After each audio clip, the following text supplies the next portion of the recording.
Right. Looks like we'll be back in ready to play soon.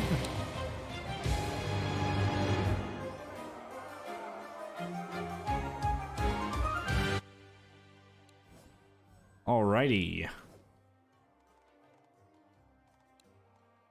Alright, cool. Cool.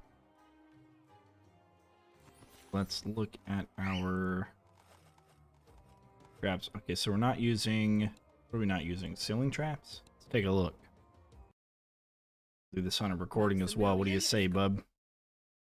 Should we? Calling it the Rift Room Rumble.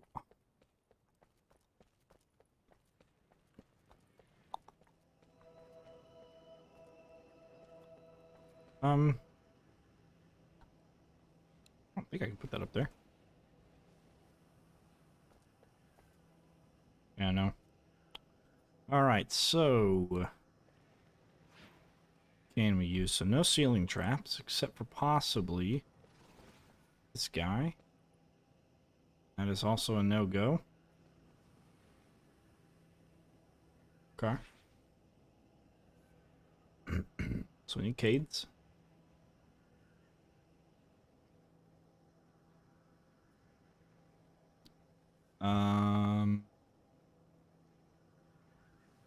We're definitely gonna need these saw blades.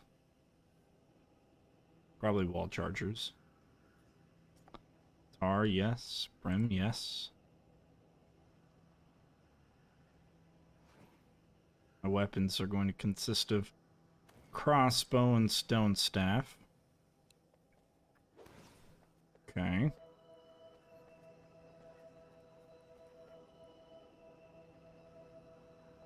Well, but what do you think? I should push everything up to the other side? I agree. This should work. Start with down here. And then what? Then this way and this way? And maybe one farther. Can we do that? Looks like it, yeah. Looks like this can also go one farther in. Perfection. Is this correct? It is correct. Look at that. Okay. Do we want single squared? That's there.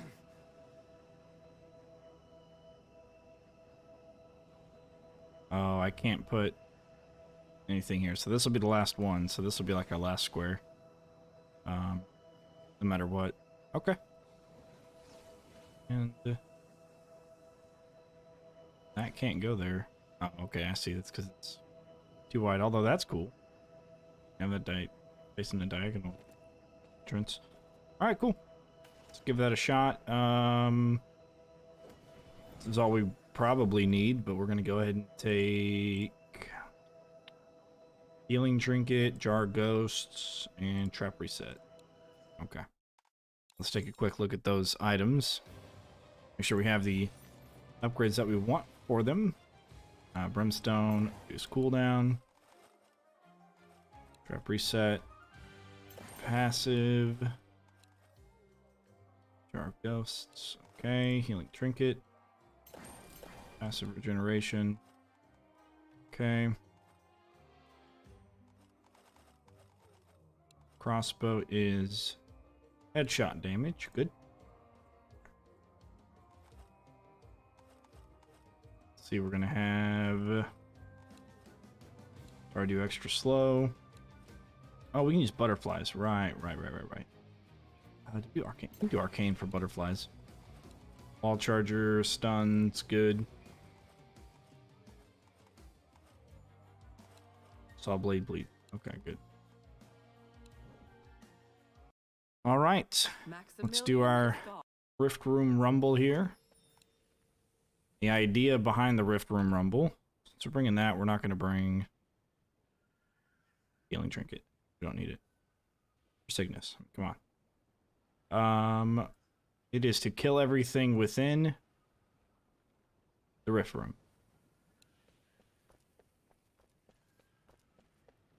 For this, it starts here. Although we're going to allow ourselves some Cades out. I don't actually think that matters. We could probably do... No better spot Yeah, than we here. can do cades like that. That's fine. But this is the farthest down it'll go. So we've got... Can't put butterfly there, but that's actually a good thing. Oh, actually, does that affect them? That might affect the big guys because it's pointing in a downward direction.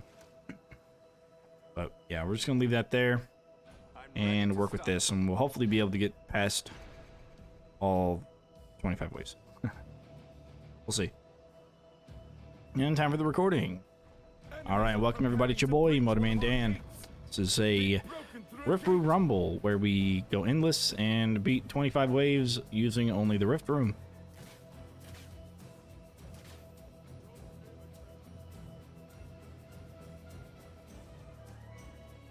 Enemies at the rift.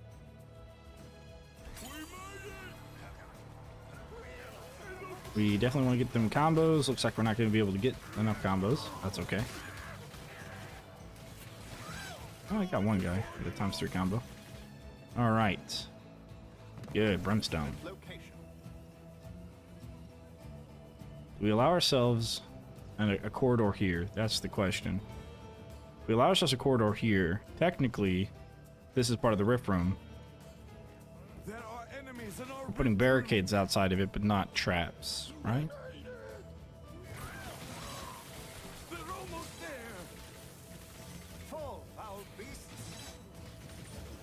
Okay. It may not matter yet. Oh, actually.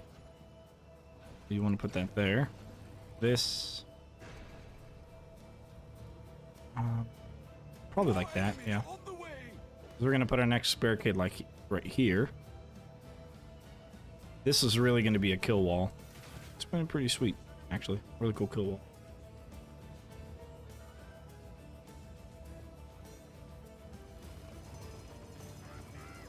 Enemies at the rift.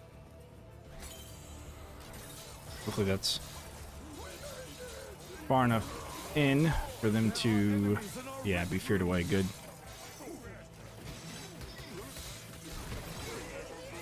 They're almost there.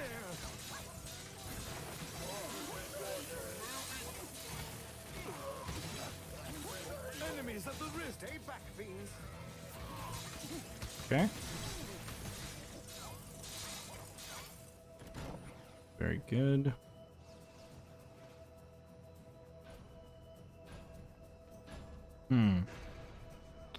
These walls are only 3 high. Well, I guess there's just a spot up here. Enemies on the way. Okay. But we're not going to probably not need that yet. We're going to do the first couple. Probably up until there, going inwards, and then the other 4. I guess there'll only be 4 others going back towards the entrance of the kill box. There are enemies in our rift room. See how this new barricade affects the They're almost there. Finish them off. affects the orcs and stuff.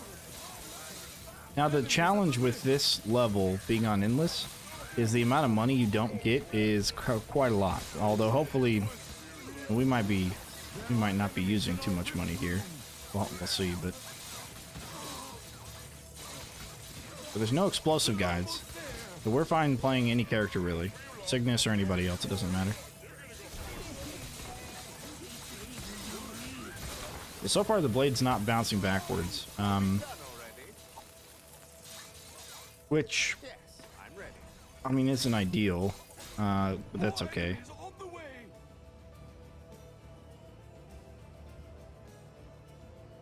These blades might bounce back into the kill box. Once we have another Cade here, which is just one more Cade, which is right here, it might bounce back into the kill box. I don't know. Yeah, we wouldn't be able to put another Cade there. Enemies at the rift. Even if we use single Cades, we wouldn't be able to do it.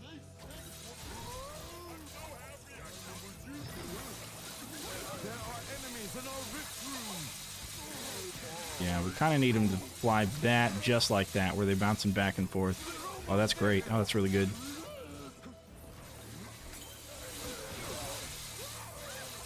There are enemies in our rift room. As long as that happens, we're probably okay. Because we're going to have armored ogres, regular ogres. I don't know if we get trolls. But being able to stone them, which forces them or causes them to take extra physical damage, and to hit them with those blades, that's really good. Okay. No ring. Cool. Perhaps one of these. As a matter of fact, I don't think we get any... Darth Portal, what's going on? I don't think we get any ranged enemies either, so...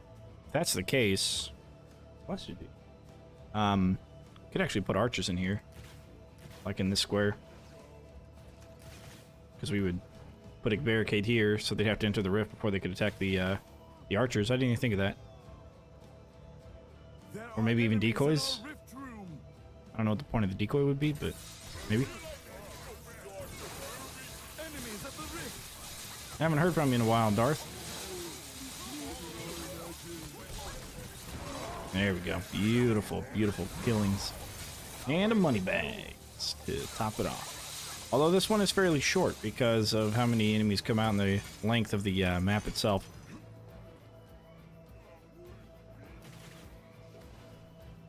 We'll build for those 2 butterflies up there. We can try butterflies up here in these sections. See if it works. It cost me. Enemies at the rift.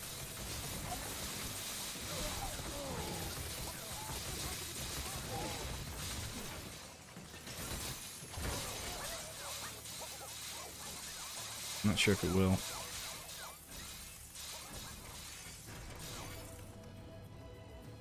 Okay, cool. More enemies on the way. The kill box will eventually find itself filled. Fulfilled? Filled up. I don't know. It's not a very big kill box, but we don't, like I said, we don't get a ton of money either. I mean, you know, we could have probably done better with some of the combos, but I ain't too worried about it. They're almost there.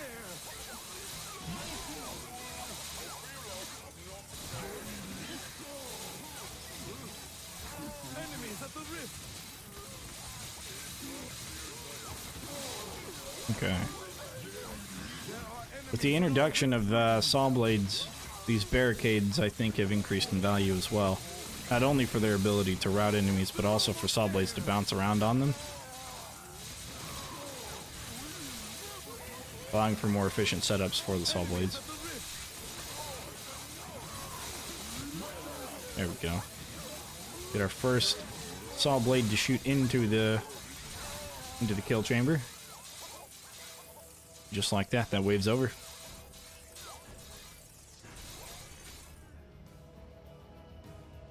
More enemies on the way.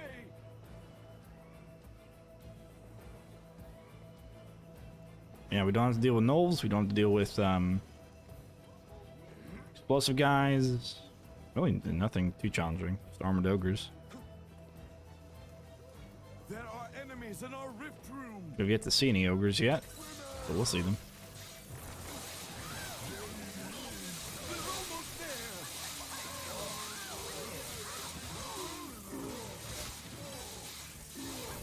Enemies at the rift. Okay. There are enemies in our rift room. 6 people watching. What's happening, everybody?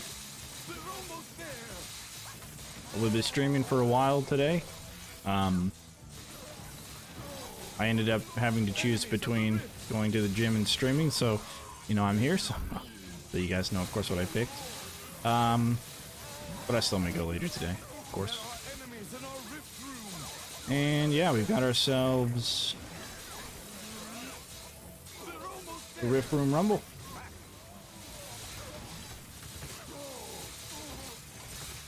All right, let's see if these Creature. well, never mind.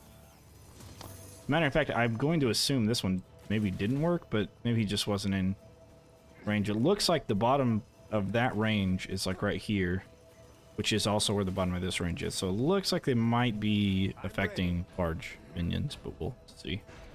More enemies on the way.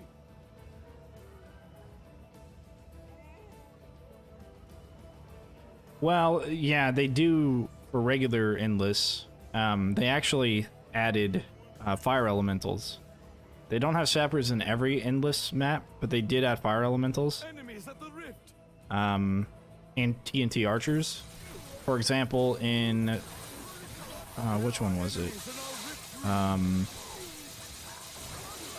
Not split stairs, but one of the other S levels. I can't remember. It's an exclusive endless only. They used to not have anything explosive until they added those. Or they, I think they had TNT archers, but they didn't have fire elementals. So they added those a little bit later. But this is the base game. It's like a regular story mode level that you're not supposed to play on endless. However, I glitched it into being able to play on endless.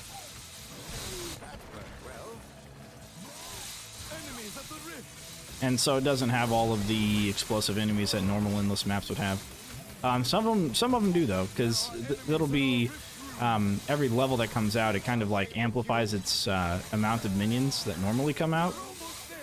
And so we're gonna see later on some of the very challenging maps that are just regularly challenging on story mode become very difficult when it comes to, you know, playing it on a glitched endless.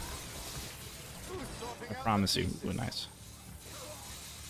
Times 12 right there. And that's another car. And I'm thinking of Master's Courtyard because the very first level has a whole bunch of fire elementals. That's going to be a rough one. Especially building around the rift only. Yeah, it's going to be tough. There are enemies in our rift room. Yeah, but this is the first level, so there's, you know, by default there's just medium and light orcs generally. They do add heavy orcs and ogres and armored ogres for some reason, but you don't see those on Rift Lord either. So I don't know how the coding came to be to add those, but maybe they looked at different endless levels and they were trying to figure out what would work and what wouldn't. And so they ended up adding them, but not using it as an actual endless, so they didn't, I don't know. Just speculation. Maybe they didn't like continue with the coding and just left it at armored ogres. Which I'd agree, this isn't the most exciting map there is.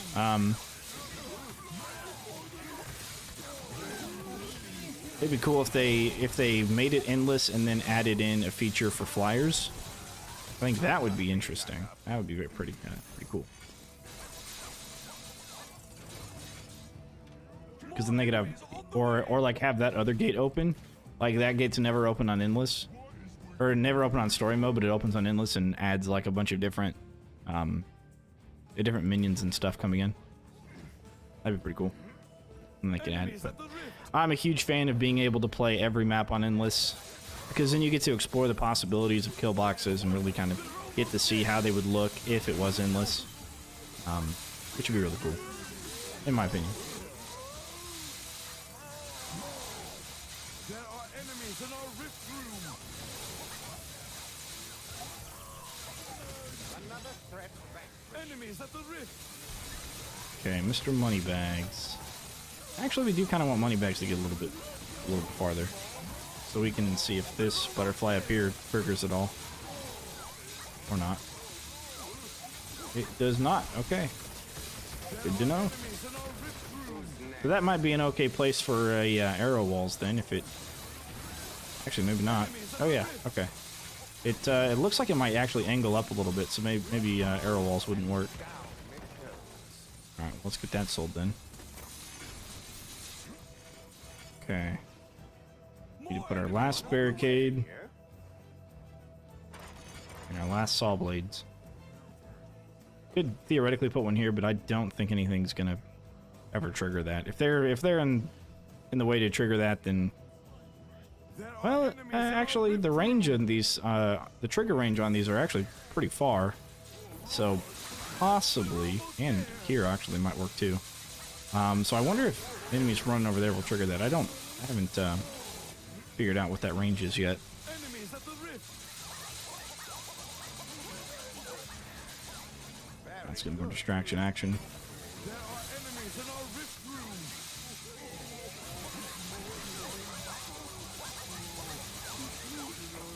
Yeah, so far all the blades are just bouncing around here. I wonder if we can modify that. It's possible if we do put the saw blade or the window. Actually, the window here would work. It's possible if we put that, since there's some kind of collision with the trap itself, that it changes the trajectory of the saw blades to bounce back into the kill box. They're almost there. Lord before the Lord. There are enemies in our rift room.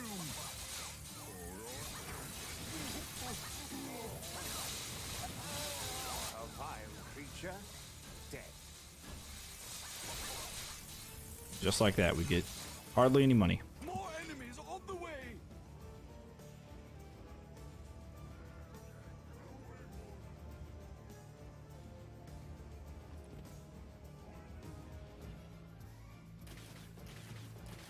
Enemies at the rift.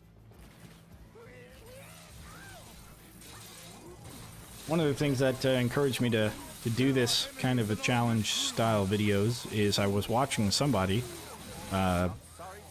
play this game, and they were new and they were playing split stairs, and they were kind of building a kill box at the top of the split stairs. And I thought, yeah, that'd be pretty neat. It's a pretty high ceiling. Be cool to experiment with at least. Who's next? There are enemies in our rift room. Go ahead and stack that going up. If only butterflies could be turned that way to be tall windows instead of horizontal windows. Well, that was a challenge. Enemies at the rift. But since this is a somewhat curved ceiling, this may actually work and affect enemies. They're almost there.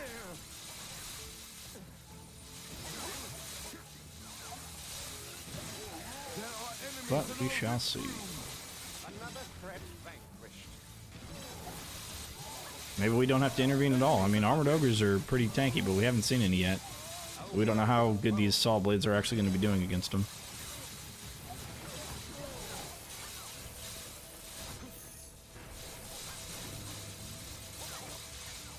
More enemies on the way. Might be the quickest map to Endless. Really? Is it basement? Basement might be. I'm not sure. But I already did the basement riff room only challenge, They're almost and that's a tough one. Basement riff room. I mean, that's like the shortest distance between any gate and the rift itself. That's the shortest distance there is. So that's certainly a tough one. enemies at the rift. All right, here's our first armored ogre. It looks like, Won't be the last. and he's dead. Well, that was easy. But we should be getting another one. They're almost there.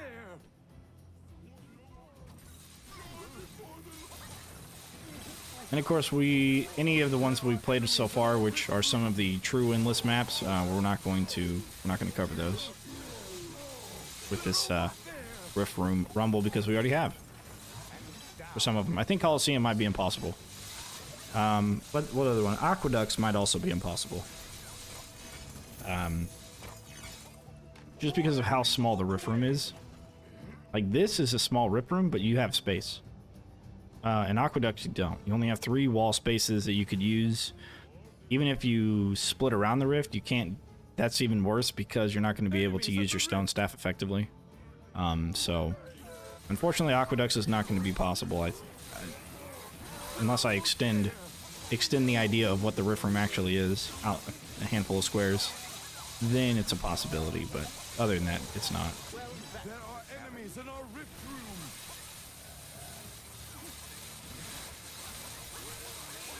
Enemies at the rift. Okay. Kill box is making its way. I think, you know, the saw blades are probably the most overpowered crap in the game right now. Mayel or Mayel. I think I'm pronouncing that right. Or male. It could be male. I'm not too sure. There are enemies in What language is that? And what's going on? How are you? Gone. Messy, but effective.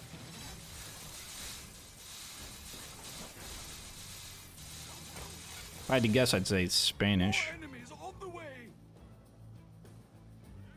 but I'm not familiar with too familiar with other languages. I thought about learning Mongolian at some point, but I gave up on that. I don't know.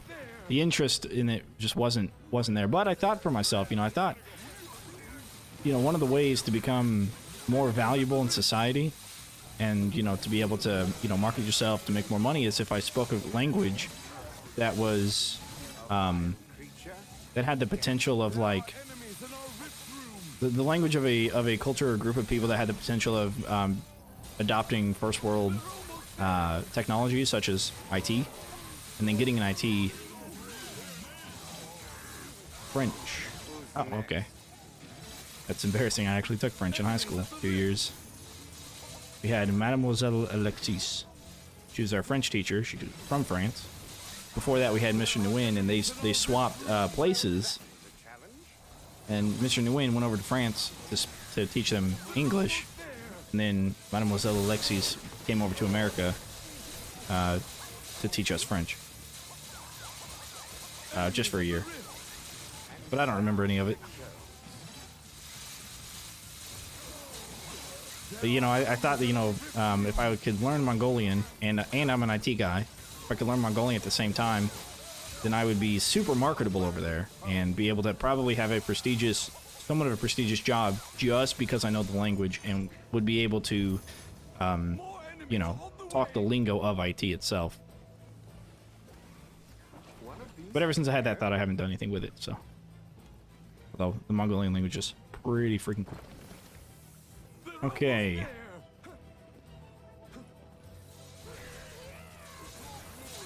I think. So, okay, so if you look over at this corner where this ogre is, the saw blade on the far end triggered as soon as an orc walked over there. Meaning if I put a saw blade here underneath where I'm standing, it might actually trigger if enemies walk on the other side of the rift. Although, the next question is, do the stairs of the rift itself, the platform, block that trigger range? I don't think so, because it's taller than the rift. So maybe. I don't know. We'll test it out. We'll see. But this is really as far as our kill box is going to be. This is as big as it's going to be. And I think we can make it past wave 25 with this.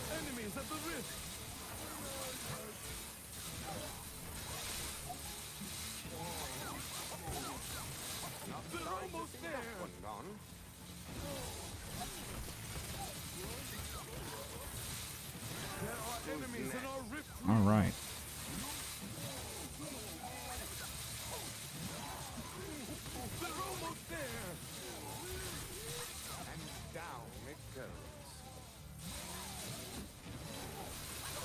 Well, thanks for everybody for joining. If you haven't already, take a look at the description. It's got the Robots official Discord page.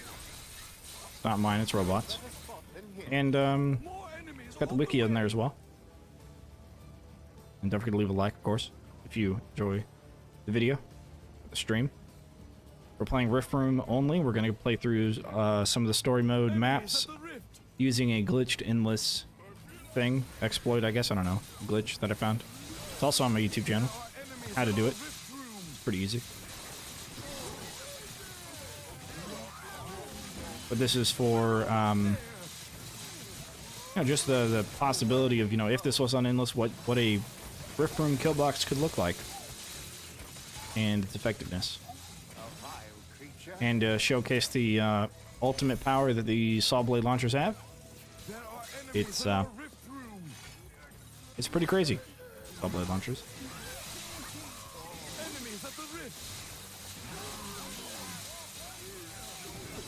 So it could be the barricade that's preventing it from being triggered.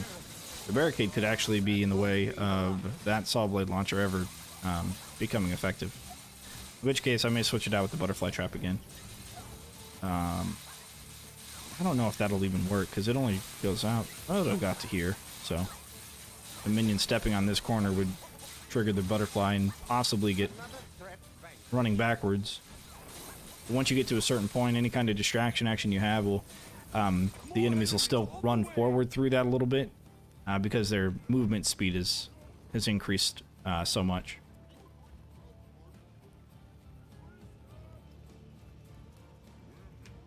There are enemies in our rift room.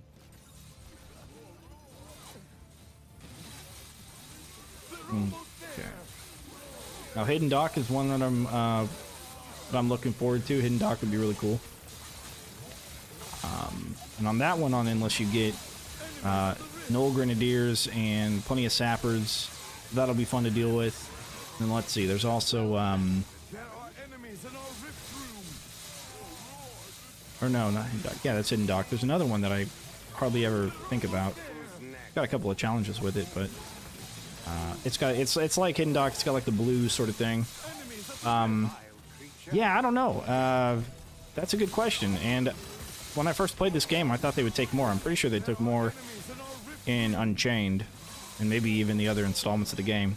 Now, currently, the only enemies that take more than one rift point are Fire Elementals, Fire Lords, Earth Elementals, and Earth Lords. And I think they take life respectively. So the Fire Elemental will take less than the Fire Lord. 3 to be exact, and then I think the Fire Lord takes 5. Same with the Earth Lord and the Earth Elemental. I'm not sure about the life totals specifically, but yeah, those are the only ones that take more. And those that actually, it makes logical sense because they break up into smaller entities that take 1 apiece, you know. So if you're going to lose life, it might be more strategic to, or it used to be more strategic to just let an Earth Elemental or Earth Lord through before killing him, because then you'd have more entities entering in. But at some point they changed it. I'm pretty sure it was a thing. But yeah, right now those are the only 2 bosses. Bosses take 10, except for money bags, but that has always been a thing. Money bags on any of the Orcs games have never taken any rift points, but all of the other bosses take 10.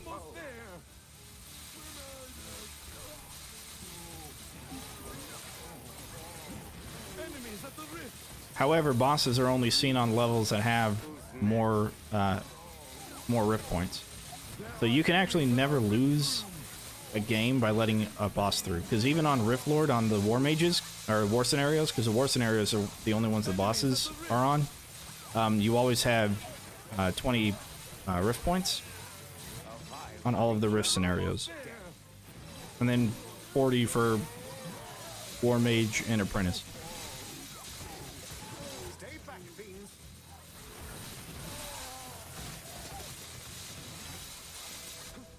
Which I wish they changed that, because Chromatica can really be a bit of a challenge. He's the flying boss on the newest war scenario, and if you're not like focused on him, he could get through. And I think it would maybe make a little bit more challenging. The only other one that I could see really being a problem, especially for like newer players, is Mongrafel. Mongrafel runs over barricades and targets rifts. And he could be a bit of a challenge too. Again, if you're not looking out for him and you're not, you know, focusing him. But again, you'll never lose if just a boss gets through. If only a boss gets through. And there are no bosses other than money bags on any of the endless maps. Which is also something I wish they changed.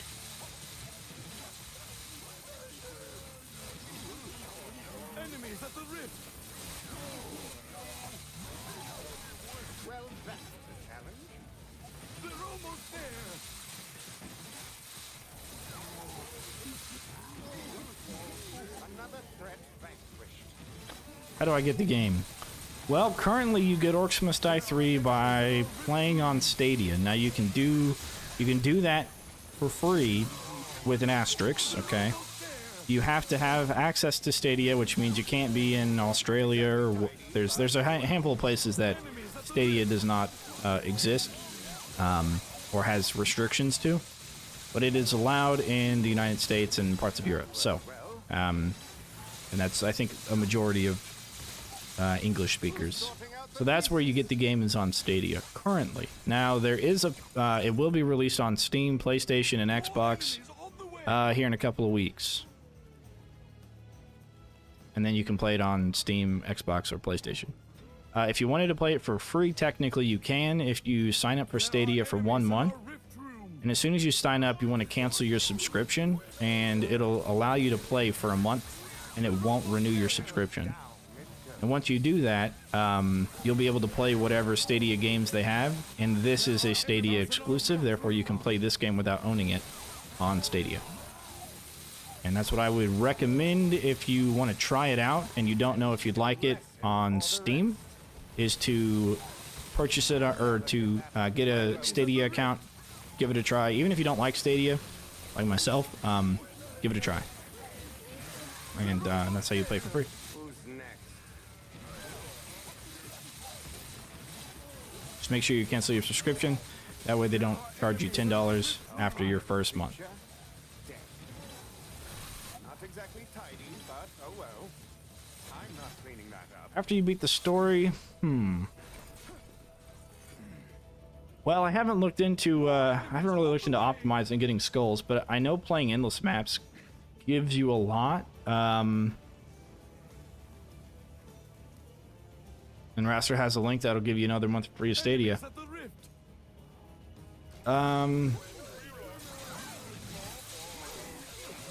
Yeah, I don't know. What is the best? Oh, the best way would be to play co-op, I think. I think co-op, you get a different thing of skulls. I think it's separate. I'm pretty sure. I'll have to check. Let me check. I'll check after this map.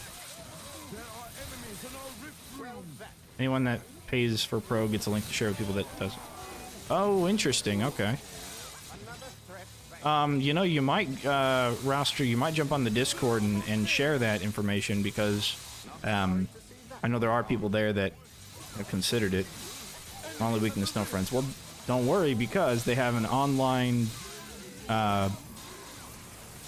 friend program, I guess, or party co-op program. Right now, I think it's, you really get as many skulls as you'll ever need with playing all of the maps on Riftlord. Because each difficulty gives you 5 skulls when you beat it. If you beat 5 skulls, you know, part-time and no lives lost, that sort of thing. You know, you get 15 skulls just based on that, and then you get like another one for having a high score. I think if you really wanted to cheese it, it might be possible to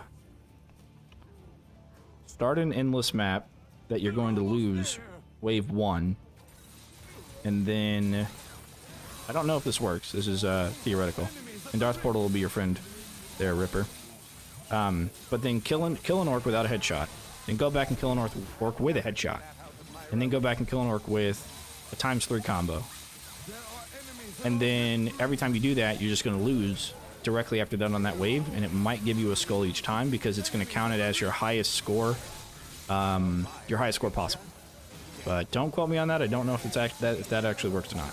But we'll look at the co-op thing. I'm pretty sure if you go co-op, and there is an in-game option to do that, and there will be on Steam as well, that you'll be able to, that you have like a different, since it's a different ladder, you'll have the skulls reset as well. That might be the easiest way.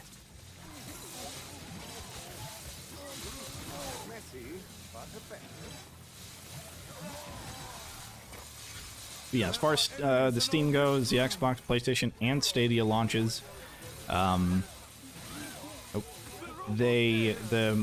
co-op is an option in-game. You can search for players that are also in the co-op lobby, that are also searching. You can't see them, and it's not as good as I wish it would be.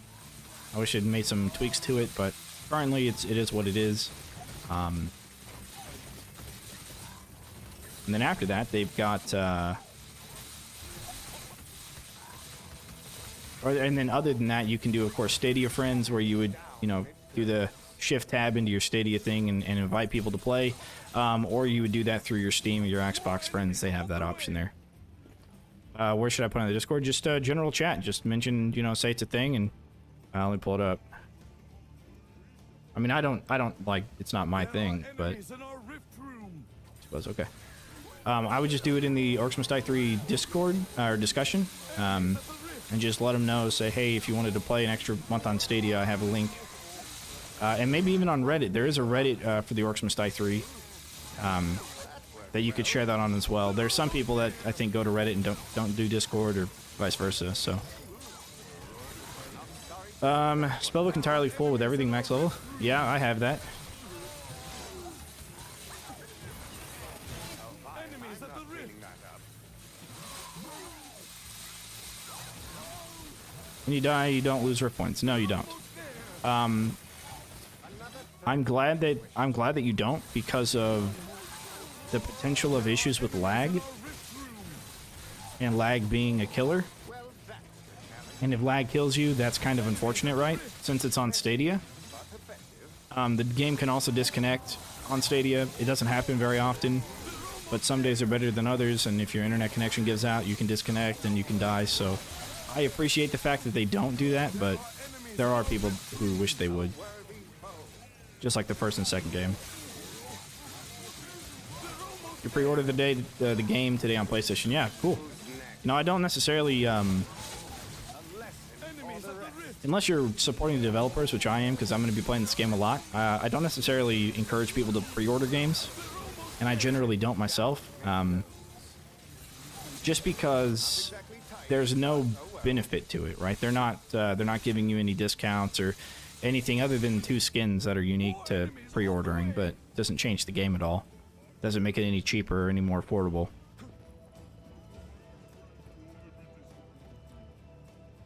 So for me, pre-ordering the game is only if you really want to support the game developers, which I do.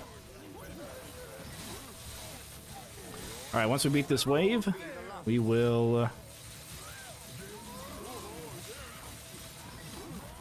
we will let them run through, and we will lose.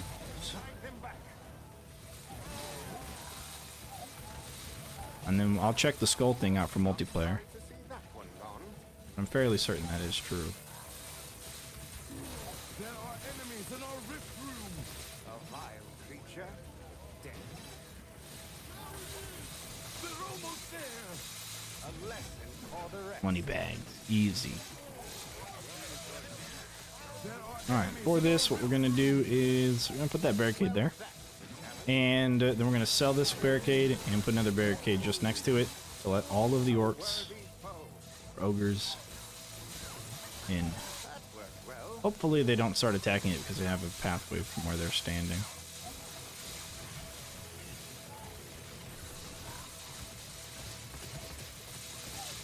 Or something. There we go. Alright, great. We'll force them all to go in through here. more enemies on the way. Okay.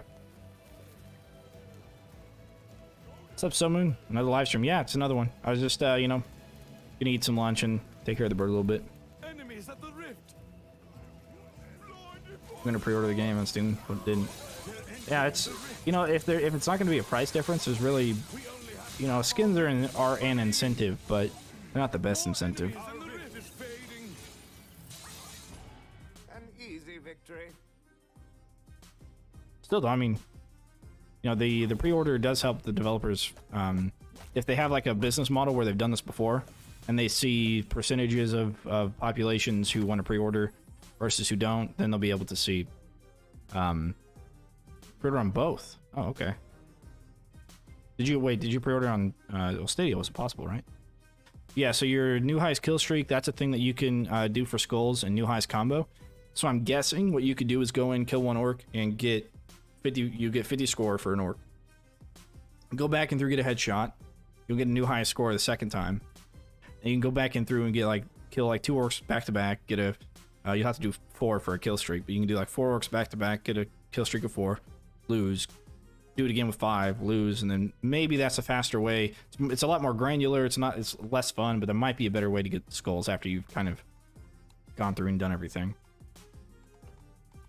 But okay, let's take a look at that co-op thing. I don't think I've done everything on co-op, so let me get that set up here. Oh, let me show you the co-op within the game itself first, before I hop over to the other account. do stuff with it. So whenever you go to pick a thing, you can do a find game, or you can do a host game, or of course you can invite friend. This invite friend, I believe, is for Stadia only, but whenever it comes out on Steam and stuff, you'll be able to invite your Steam friends and Xbox and whatnot. But so right now, all you do is you find game, and then you'd pick your mission or any mission, which they added this, and this is good because otherwise you'd have to click each and every single one of them, and then you would change, you know, choose your difficulty of any difficulty kind of thing. Right now, there's no games found because not a lot of people go for co-op. But that's how the co-op works. So you could easily, without friends, on your friends list for Stadia or Steam, you can still go through this and find people. However, it's not going to be cross-compatible. As of right now, they're not going to have people who can find it on Xbox, you know, PlayStation. They're all going to be separated. So you're not going to be able to find people looking for games on other platforms yet. They mentioned that that's something on the table, but they haven't discussed it or figured it out yet. So, okay, cool. Oh, general discussion. Yeah, that works. Yeah, very cool. You know, somebody might take you up on that. Somebody might find good use of that out of that. Okay, so we need to open our second account.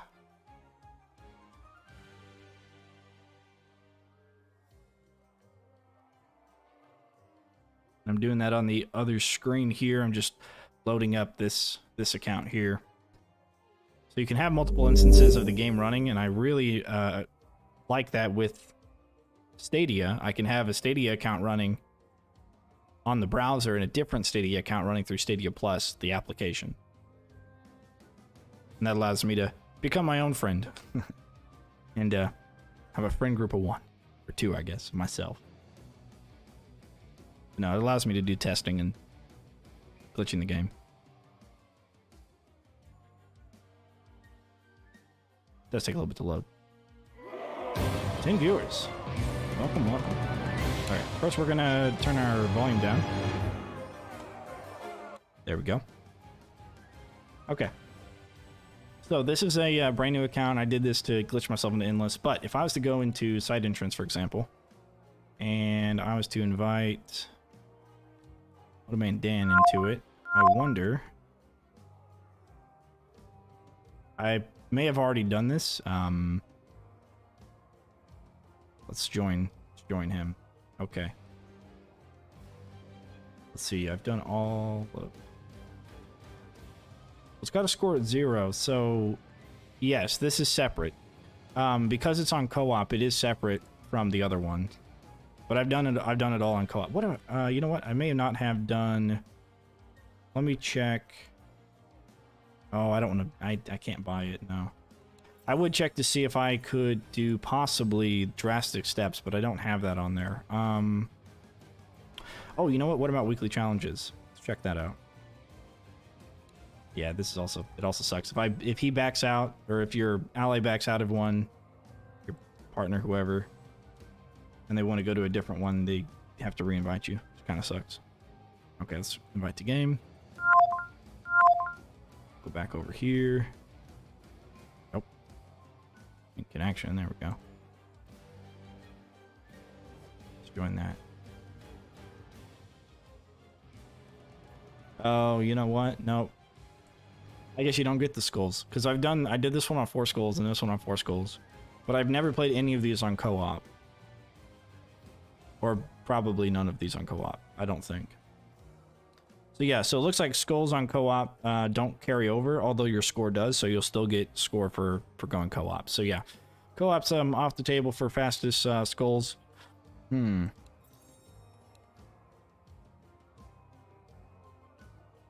guess if you're having issues with the map, you could go co-op. Possibly even run Rift Lord. With somebody who has a bunch of stuff unlocked. Run through Rift Lord real quick and let them carry you. Thinking, yeah, I wonder if Endless will work. So let's try that here. Let's see if that works. What we're gonna do is we're gonna get this is the new account, so it doesn't have any skulls on this. I don't think I've actually done this one yet with him. So we're gonna start it. We're gonna get we're just gonna kill an orc without a headshot. And we're going to take the score and we're going to take the loss and we're going to see Enemies are preparing to breach one of our gates. if we end up getting a skull for that. They've broken through a gate. There we go. So we got 50 score. We got 0 kill streak. We'll see if this counts and if it gives us a skull for this. There are enemies in our rift room. They're entering the rift. We only have half our rift points remaining. Stop them, quickly!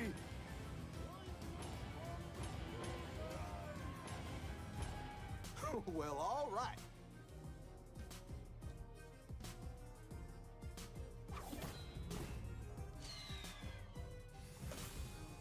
Okay, so we got a skull for that, for the new high score. And then if we were to redo, and then we get a headshot, I believe it gives us a 100 score. All right. Now or never.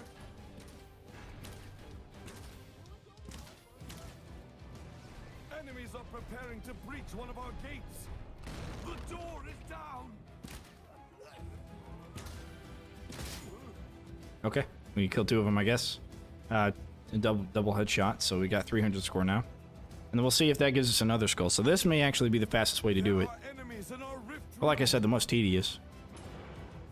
They're entering the rift. You know, because it takes, and I wouldn't do it on this map.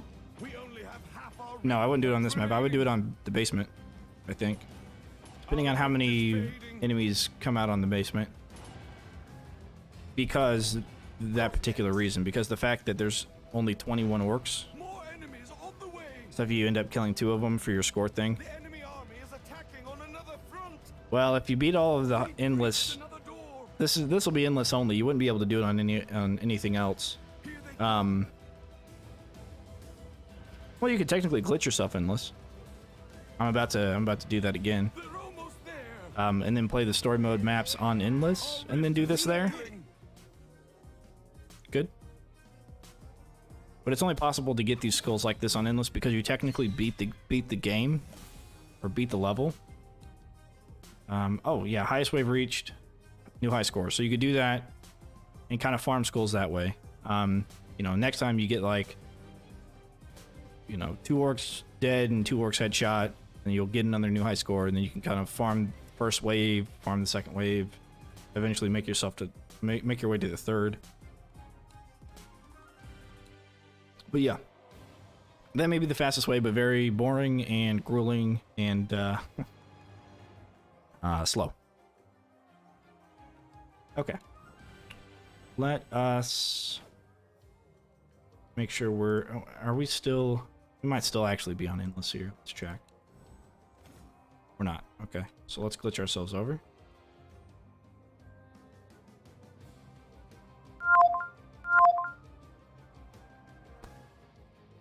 Yeah. There we go. Now we're kicked over to endless. Go ahead and keep this. Okay. Now we'll go play the next level. Yeah, so now whenever you do that, whenever you glitch yourself into endless, the story mode maps, you don't have any skulls by default for those. So then you could run in and do one of these just like that and then kind of farm up those skulls. Like I said, it's going to be very granular. So I have fun with it, I guess. Which one am I really looking forward to? This one, Cliffside, that's the one. But yeah, we're going to try Hidden Dock. Roof room only. See how it goes. What are we going to need to bring? We have ceilings, so we can bring ceiling traps. We might want to bring ceiling lasers. Take a look.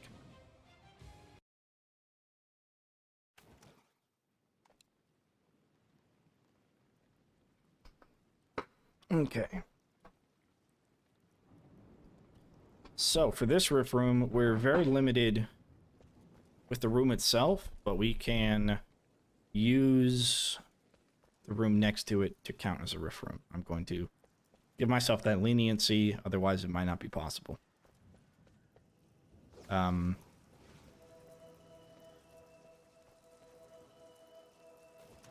Yeah, that wouldn't be possible. Not going to wave 25, not with the Yes, you can play with controller. They have a controller set up through Stadia. I don't know if Steam's going to allow controller or not. That might just be a Steam thing only. We're only going to use this pillar to this pillar. And backwards. So I'm not sure about that one, but... Let's see, do I close one side off? I don't think so, right? Probably don't. But what do I do here? This should work. I really want everything to kind of like go into the same section. I might want to bring single cades. Do I limit myself barricades? Yeah, I'll limit the barricades to these pillars as well, since I have a lot of ceiling space. Don't think I'm gonna have too much of an issue, but let's see. Sappers do show up, and when, you know, I got sappers running towards my cades and TNT archers shooting at me, it's gonna be a little bit tough to make sure that the cades don't get demolished. And can I even use butterflies? Yeah, not really. Whoa. Those Here's where they will fall. open sideways. What? Never seen him go sideways before. That's pretty peculiar. I'm not sure that they've ever gone sideways. But it's okay. We're not really using the butterflies too much. Because the first thing is going to be saw blades and then ball charger. Now it says this gate only runs over to this barricade side. So we're just going to try and figure out how we're going to set up our barricades. Perhaps one of these. I mean, I could close off one side, but I don't want to have to do that. What if I did 2 caves like this? Or even just this gate here and have like a 2 wide section here. I'm limiting myself to those pillars. What does that look like? This should work. So if I did single cades, I could make a square here. Well, I don't know. I don't know. Actually, if I did single cades, everything would come down here and rot away. Okay. We're going to do single cades.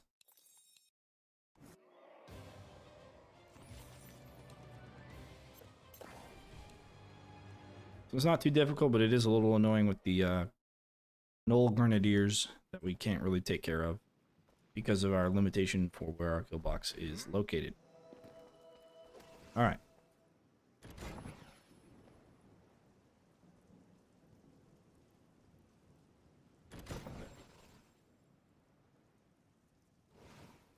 I can't place that up there, yeah. So that's the question. Do I put saw blade? I think I do. Saw blades will bounce off the stairs. Oh, they go away over here. Inside the kill box.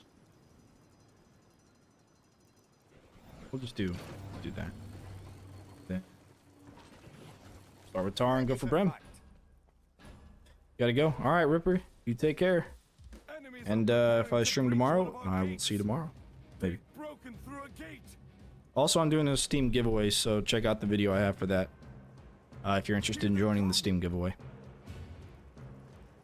Oh, right. Ceiling traps. Yeah, I think I'm gonna cade on this side. I think I'm just gonna fill this cade in on this side, and then build these cades out a little bit and make the small kill box in here. And then I'll just try and take care of the sappers as they show up.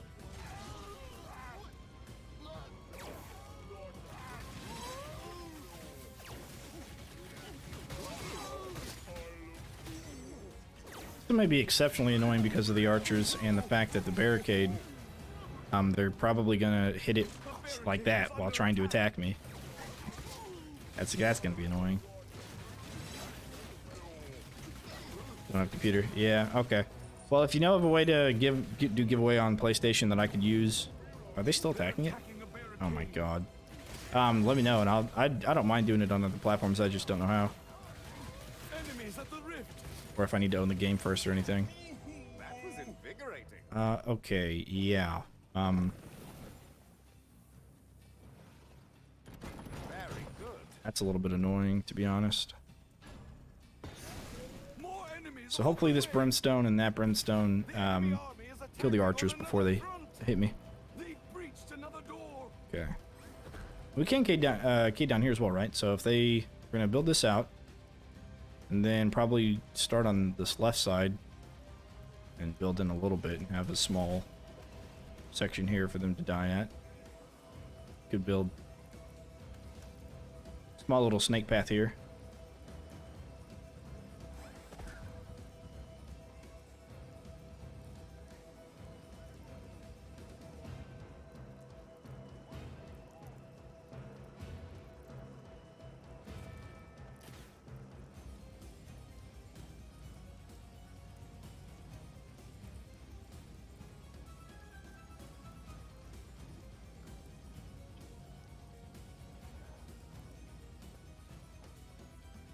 Once they get here, a little bit slow for them to make it in.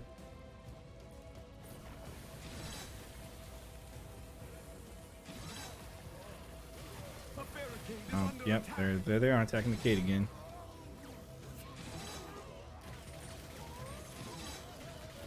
That is could be one of the bigger issues. The problem I have with building the caves around here, luckily I have this rock behind me, but if I build the caves here and the old grenadiers decide to attack me and it hits it and like rolls off the rocks or something, that's going to destroy the caves that are in front of the rift. Be a bit unfortunate.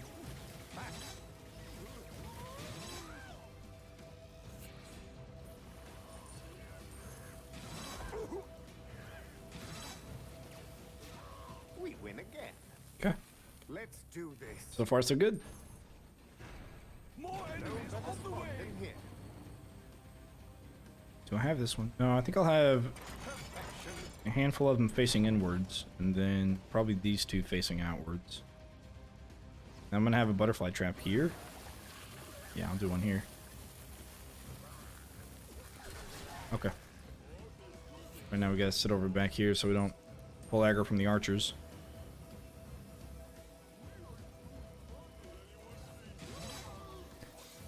I do know as a new player, this is definitely a challenging map, just because of the archers and how much damage they do. It's so annoying to deal with. And you start with either Egan, who has longbow at the slow attack speed, or you start with Kelsey, who's buckshot, but you need to get close enough for it to like do damage to him, right? So it's certainly one of the more annoying ones.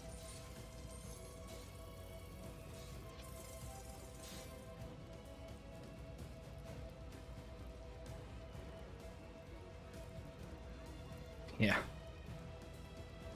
Yeah, I remember that on this one. I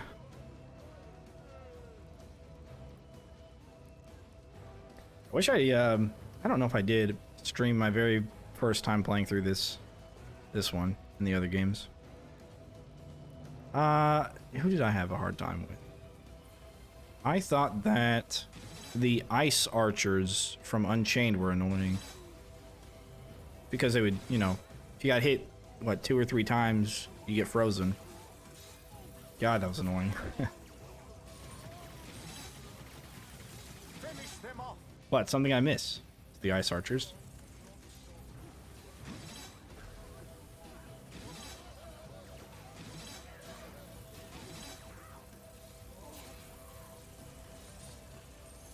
And something else I miss about the old games, if we're here to reminisce, is the fact that the maps, they all kind of combine into each other. So you like, as the enemies are leaving one map, they're actually kind of like entering the next map. And I thought that was such a cool concept, but so far I haven't seen that be true here.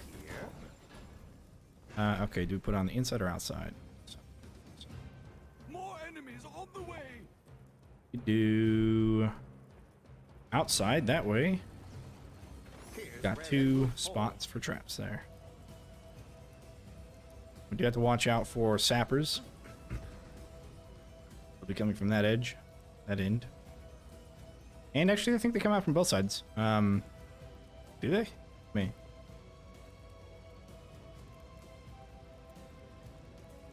Of course, the other thing I miss about Unchained, rest in peace, is the map Orcatraz. And I thought that was such a good idea as well. a map where you'd have all of the enemies and all of the bosses. I don't think they had all the bosses, but they had some of the bosses. All escaping from jail together. So there would be just one map with a conglomeration of enemies. And that was so smart. And I hope they do that again. Plus the map would look cool. And it was another map where I was like wishing it was endless. You know, I was like, what would I do if this is endless? You know, how would I build my barricades? How would I actually go through a setup?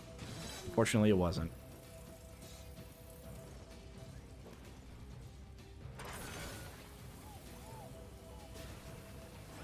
That hurt.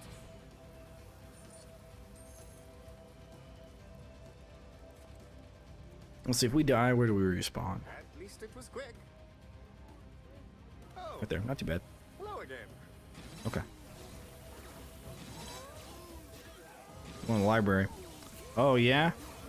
Yeah, that one was really cool. I played that one on Sabotage a lot. I really like that one too, though, because you can play boom barrel rollers. You could stack them like 3 high. Boom barrel rollers being my favorite trap of all time. Yeah, they're freaking cool. You could stack them like 3 high on that.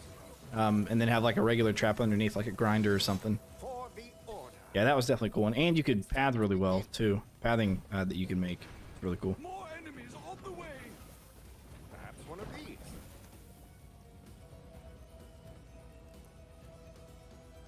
But yeah, I remember seeing that one a lot pop up on Sabotage. I guess that's why I like Sabotage, is because it felt like an endless map.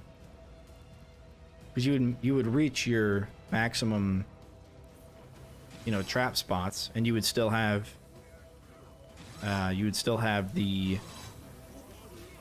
well, potentially it would be endless, because if you didn't kill each other by the last wave, then it would just spawn enemies and keep spawning them as if it was endless. And that was always really cool to me. But I digress. All right, so I'm thinking about putting some caves over on the like over up there, even though it is outside the kill box, just to have everything kind of run a little bit faster. So the enemies will see it and they'll just start routing instead of having to see it and run across everything. Because they are taking a little bit of time there. I might do that. They're Oh, attacking a barricade. there he goes, attacking the barricade, trying to hit me.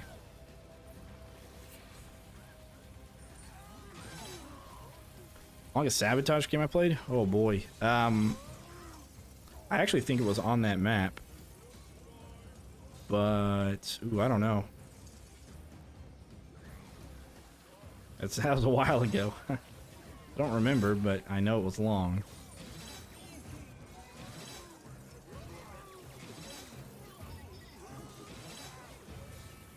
I'm trying to think. Would it have been that map? I know there was another map that I got quite good at, and that was it was like a jail cell, and it had 3 entrances. But I know that one spawned explosive guys a lot, so maybe not that one.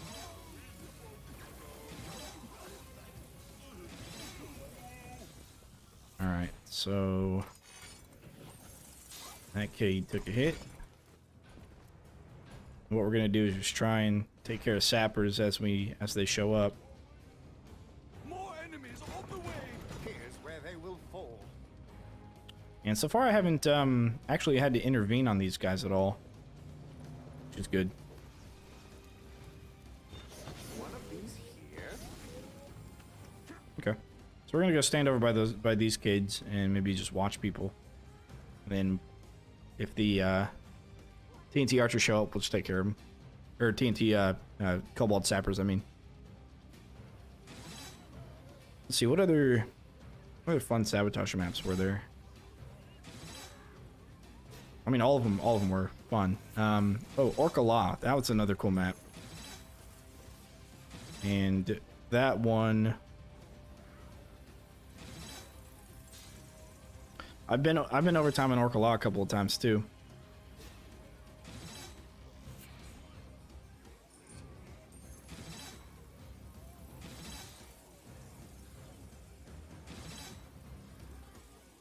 Yeah, so what happens when you... What's the story behind Obuchosk? Yeah, that was my old YouTube name, right? My old YouTube channel name, I guess. That's what I went by. You know, the problem with that is if I tell somebody, yeah, follow me, you know, I do YouTube, and they're like, what's your YouTube channel name? I'm like, Sobachos, and they're like, cool, and then they completely dismiss it, right? Because they don't know how to spell it, they don't know, you know, it's not from anywhere in particular. However, I did, it's from a game called EverQuest, which is an MMORPG that I played when I was a little kid. Oh, I played it for like, I don't know, 13 years or so. And, I ended up randomly generating a name for a gnome guardian. It's like a fighter type, a gnome fighter, and the name that was randomly generated was Obachos. So I stuck with it, and people called me Ob for short. Ob or Obi, like Obi-Wan. But then I reconsidered the name of the channel, and Obachos just doesn't work as far as the channel name is considered. Speaking of channel names, though, the channel name, you know, the Motorman Dan, people think of it as a motorcycle channel, which I do have a motorcycle. But so I considered maybe making some motorcycle themed footage. Actually owned a few bikes.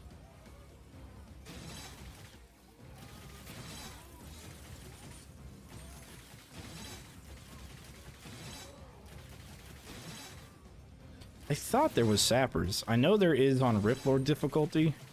I know there are sappers there. I thought there were sappers on this endless one, but could be wrong about that. I could have sworn.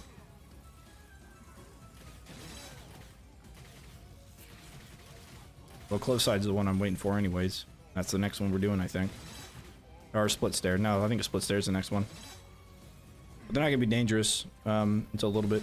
We were lucky this time. Xbox 360 random IGN generator name. More enemies on the way. I don't even know what that is. Hang on, let's see here. So let's go this side. I'm gonna do saw blade. Oh, do we do saw blade?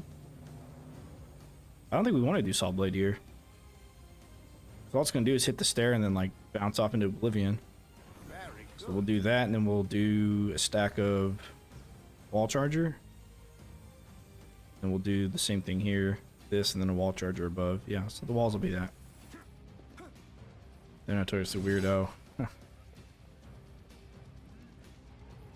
I could have used elite language, maybe.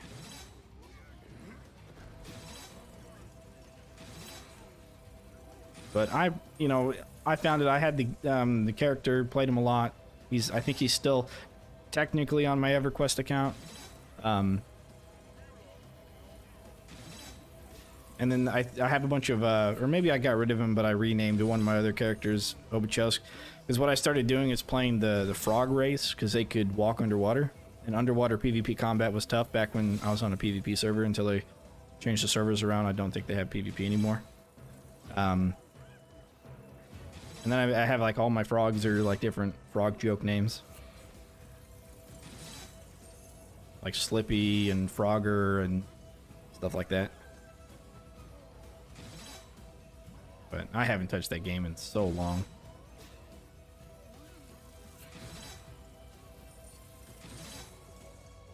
Yeah. Yeah, try searching for that. Luckily, Motorman Dan wasn't taken. I know there's like Fireman Dan, and there's a bunch of like moto channels out there for motorcyclists and stuff. But, yeah. I was pretty surprised to see that Motorman Dan hadn't been taken yet.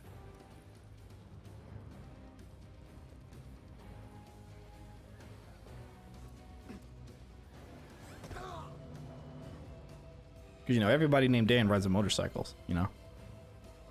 And everybody named Dan is also in IT. Which means they probably play video games.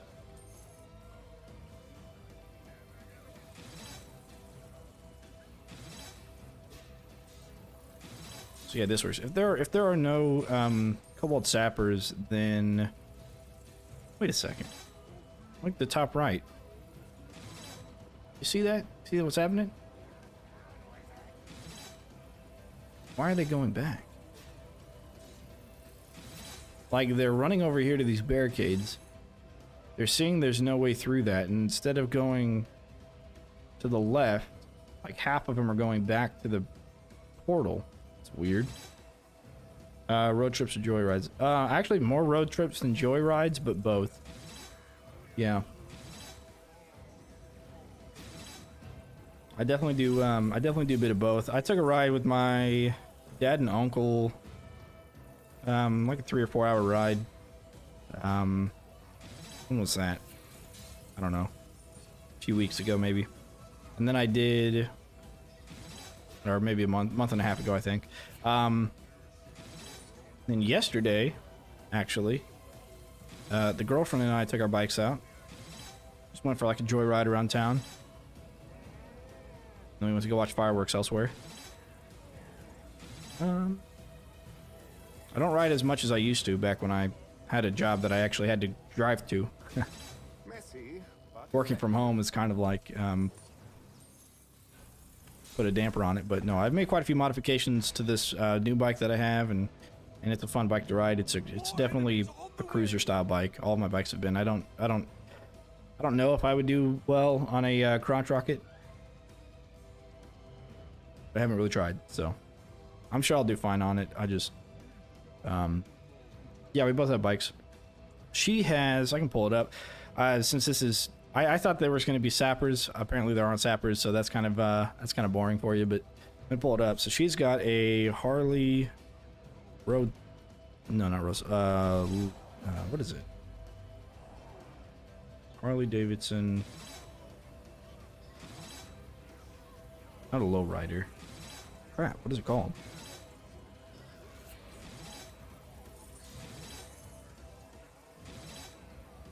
Oh, I don't remember. I'll show you what I have.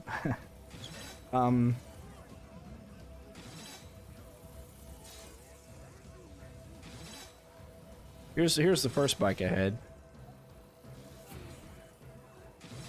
Gotta go have fun. All right, Mael, if I'm pronouncing that right. I'll catch you later, man. Mr. Foster, how are you doing? How are you doing? We're just we're doing a Rift Room only challenge for that. So I used to have this bike, right? It was a purple color, 2007 or 2005 maybe. I don't know. Yeah, I think this is the bike I used to have. So I had this. That was the first bike I bought. And then it got totaled because of a truck accident. I was driving down the road and truck pulled out in front of me and I hit him and stuff. And then I bought. From that, I made quite a bit of money on that, actually, which I didn't realize I would. Go ahead and start the next wave. let's play. And I got a C50.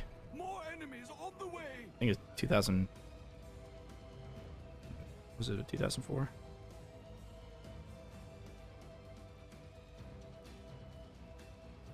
Silver. Here. Oh, yeah. It's basically like this, but it wasn't a 2019. Then I got something like this. It had like saddlebags in the works. Like it had everything on it. Totally built for cruising. So then I had to ask, this is another Suzuki. And then I sold that, and my dad sold me his bike for $500, and I just couldn't say no to that deal, right? He sold me his Honda State Line. 2000s. I want to say 17.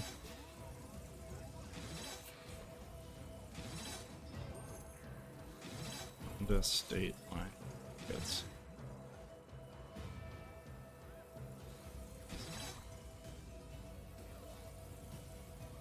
yeah, here it is. Honda State Line 2017. So this is my current bike. This one's the one I have currently. It's a bit longer than the other ones. And the wheel kind of rolls out in front quite a bit. So I do have I put on a roll bar, I put on custom foot pegs, windshield, a sissy bar for the back. I haven't put on saddlebags yet because I'm still looking at getting those. And I'm also looking at getting something like this, which is called the Batwing Fender, for a customizable windshield and stuff. But the part for the Batwing Fender I need doesn't come until August, so I'm really not able to do that yet. It's not really an expensive. It's like, I don't know, cheaper than a car, right? The question is how close you are to a dealership and how much you care to learn about vehicles and repairing. They're easier to take care of, like, personally, because everything is so exposed. You know, like your engine, the oil changes are really easy. It doesn't matter what kind of bike you get. Battery changes can be easy, depends on the where they have the battery stored. You know, tires, you only have 2 tires, you take them off like a bicycle tire. Of course, you want them to get, like, you know, fitted and set up and all that, so you can put money into repairs, but they're generally fairly cheap to take care of and fun to ride. Fuel, you know, with like one of the worser bikes out there, your fuel's still going to be 50 miles to the gallon, easy. So you get that. But I think initially it's an expensive hobby to start, because you want to get, you know, your jacket. It's going to be $150. You want to get your helmet, another $150. If you get a really good one, you're looking at like $300 for a really good helmet. Luckily, my girlfriend used to work at a motorcycle shop, so I got discounts when I bought all my stuff. So that was cool, but yeah, if you're really getting the best of the best, you're spending about $300 for helmet, for jacket, and then of course you want your $50 gloves. You want your if you want to get a medical pack, you can do that too. Some people do. This should work. So after the initial purchases of everything, then it becomes very cheap. You just have it. You ride it every, you know, once every week, at least. Oil change is easy. Brake fluid change is easy. Battery charging is easy if you don't want to ride during the wintertime. Yeah, not too bad.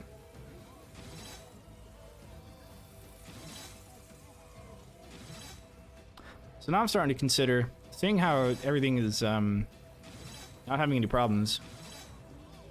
You have a motorcycle helmet and jacket in your closet, but no motorcycle? You got everything you need to take the course, take the classes. I got to admit, I took a course at a community college. It's local community college. The course was $275, I think, and it was well worth it. Like I had a lot of fun on that course. Of course, it was my first time riding a motorcycle. I hadn't ridden before that. But it was a ton of fun. And I highly encourage everybody to do it, you know, because you learn where the course is and how to use the course, first of all, but second of all, so you can go back when they're closed or whatever and still ride around. And I do that for all of my new bikes. Every time I got a new bike, I'd take it over there and ride it around. Took my girlfriend's bike over there just so I get used to riding it, that sort of thing. More enemies on the way. Nope, whoops. Let's put that one square back. That's okay. I don't think enemies are going to get that far, and if they do, it's probably too late if they can make that far. But yeah, I guess this is all I'm going to put. Oh, you know what? Put this here. Oh, crap. The barricade is under attack.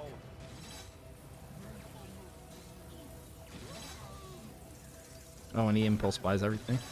Well, if you put it to use, you know, just take the course, and even if you don't buy a bike, I think the course is really fun. And it teaches you how to ride a motorcycle. I mean, if you've ever ridden a manual transmission car, you're not going to have a problem on a bike. It's the same thing, you know. Clutch lever in, give it some fuel.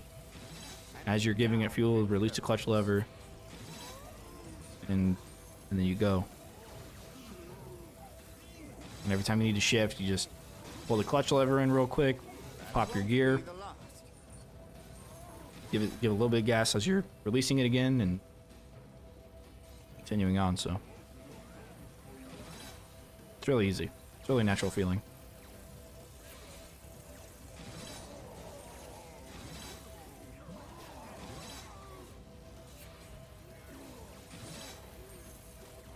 Yeah, I'm kind of wondering if I would have been able to do it with the inside of the pillars where the wall chargers are, and then this little floor piece. But, I don't know. A vile creature, dead. Alright, we're gonna replace this barricade. More enemies That on there. the way. There, that there. Okay. That'll all we do. That'll be all we do here. If I can speak words. Oh, dirt bikes. Well, there you go. So you know how to do it. I invited my buddy over, T-Wald. Actually, I rode down to him with my old bike, with my C50, and let him ride it. It's about an 800 engine, and he enjoyed riding it. And he used to ride dirt bikes, but he never ridden a motorcycle before. Oh, holy crap! That's loud. I don't know what that was. This bike I have, the Honda State Line, that's a 1300 engine, so I definitely did an upgrade. Well, that was a challenge.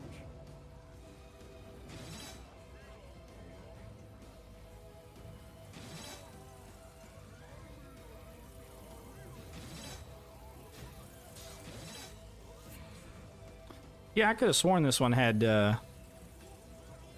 sappers and everything on endless, but it appears like it does not. TNT Archer still, though.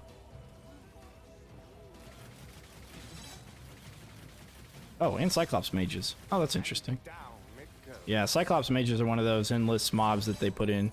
So I think all of these maps may have been initially designed or were being worked on to be endless maps, but not all of them made it through the finalization of probably the balancing that they were going through. That's my theory.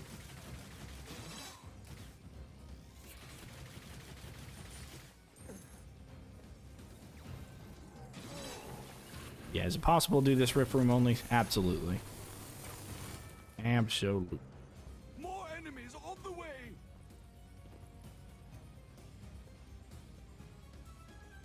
The maps will get harder. Promise. Probably even impossible. And I can already guess which ones are going to be impossible.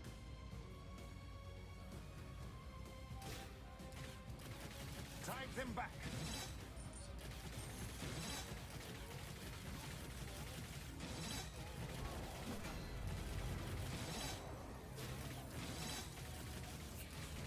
Yeah. Saw blades are definitely too powerful. They definitely need to nerf them a little bit, but they might have already nerfed them. We just haven't seen it yet because we don't have the Steam release yet. Away with you.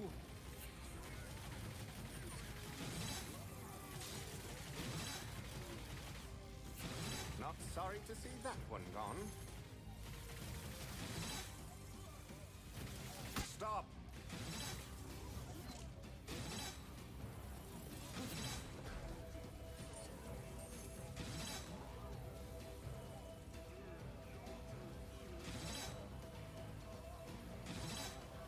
Moneybags is actually getting somewhere. Oh, never mind. Looked like he was making it some kind of distance, but Not looks like exactly he tidy, but gave up on that.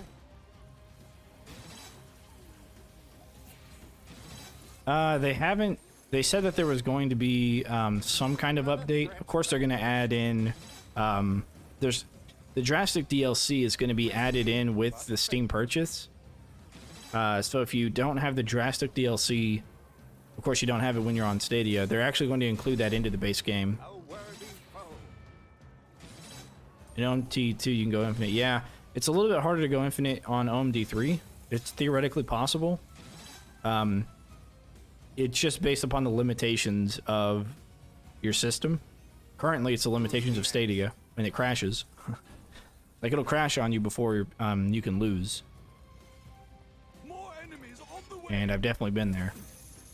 And depending on the patch, it actually got worse, and then I think it got a little bit better, but still not as good as it used to be when the game first came out. Ouchie. But as far as updates, I know they're adding the DLC to include everything new in the Steam release with the base game, so it's all going to be one purchase. And then after that, of course, they're going to come out with more DLC. They've talked about having more DLC coming out in the future. As far as things that they're changing, they haven't really mentioned. They've just, of course, shown the new stuff that they're adding into the game. That won't be Um, me. They're actually kind of treating, like, their whole marketing program, they're treating it as if it's a brand new game. Yeah, I don't know why it crashes. I know that the better connection you have, the less it's going to crash, which is a little unfortunate because I don't want to pay for the best. Yeah, I can't wait to... Dude, when it comes out on Steam, I'm going to be so happy. I'm not going to be I'm not going to be dealing with these 1080p graphics, you know, and watching other people play in 4K because I don't want to pay for Stadia Premium. But I think it crashes because there's too many calculations to be ran. What happens is enemies in Endless progressively get faster. Or I guess I should start with this. In Orcs Must Die 1 and 2, when you play Endless, you have a maximum amount of enemies that come out. And like once you get to a certain point, you don't see any additional enemies show up. Then in Orcs Must Die Unchained, so that allowed you to do stuff like the mushroom strat, where you could just kind of keep everything on the map alive, and you know, you take over whatever, they become yours, and then the next wave shows up, and then those enemies become yours, so you can infinitely play out the game because they're going to fight each other, and then the next one's going to become yours, that sort of thing. But only because there's a limited amount of enemies. If there was an unlimited amount of enemies, you wouldn't be able to. Because, you know, wave 100, you'd have more enemies than there are squares for them to be taken over, and then you would end up losing. So that's one of the implementations that they changed, is that they multiply enemies, or they add enemies every wave endless. And you get to a point where you have so many minions coming out that the game lags and like really starts to have a hard time like having that many enemies on screen. But on top of that, their movement speed increases. Their health increases, but their movement speed increases, and that's another big deal. And what you'll see towards the end of the game, or towards the end of Endless, whenever you can stop playing it, when you no longer can play it, is the stutter stepping of enemies. They'll get stuck on each other, and they won't move very fast. They'll move very small amounts, especially the fastest enemies have it first, so Kobold and Kobold Sappers. They'll just stutter step their way to the rift, or Hunters will do that too, and they'll take forever to run through the map. So that'll start happening until the game gets so laggy that it just crashes on you. And even exiting, re-entering the game doesn't help. But that's currently so far. On Steam, it might be different, because Steam, it's going to be just, you're going to be playing locally, right? So there may not be that bad of a crash system. I don't know. We'll have to see. And that may be one of the reasons why they keep the platforms separated. It's because they don't want to redo leaderboards with the addition of new traps, and B, they don't want to redo leaderboards because of people having lag on Stadia versus not having lag on their own thing. Well, that was a challenge. They should change that to limit spawns. Well, you know, one of the things that allows you to really play hard on Endless, or I guess I should talk about Unchained for a second. So Unchained had some difficulties on Endless that really helped make the Endless end. And one of those things that they had on that game was trap limit. And I don't think they should add trap limit. I really like the fact that they don't have trap limit. It's one of the things when I played Unchained, I was like, I wish they didn't have a trap limit, because then I could really build my entire kill box and see it, you know, come to fulfillment. But the other thing that they added that I think they should reintroduce in 3 is mobs would have a crowd control reduction. So every level, or every 5 levels, or whatever it was, they would increase their crowd control reduction.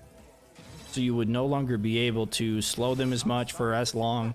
Stunning didn't last as long. Confusion didn't last as long. That sort of thing.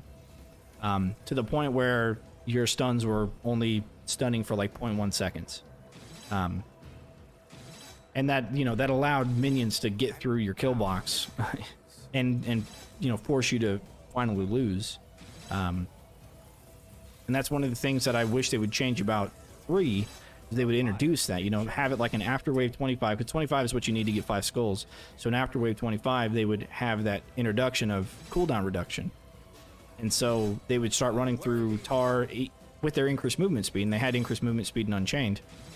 They'd run through tar. They wouldn't get stunned with the wall charger. That sort of thing.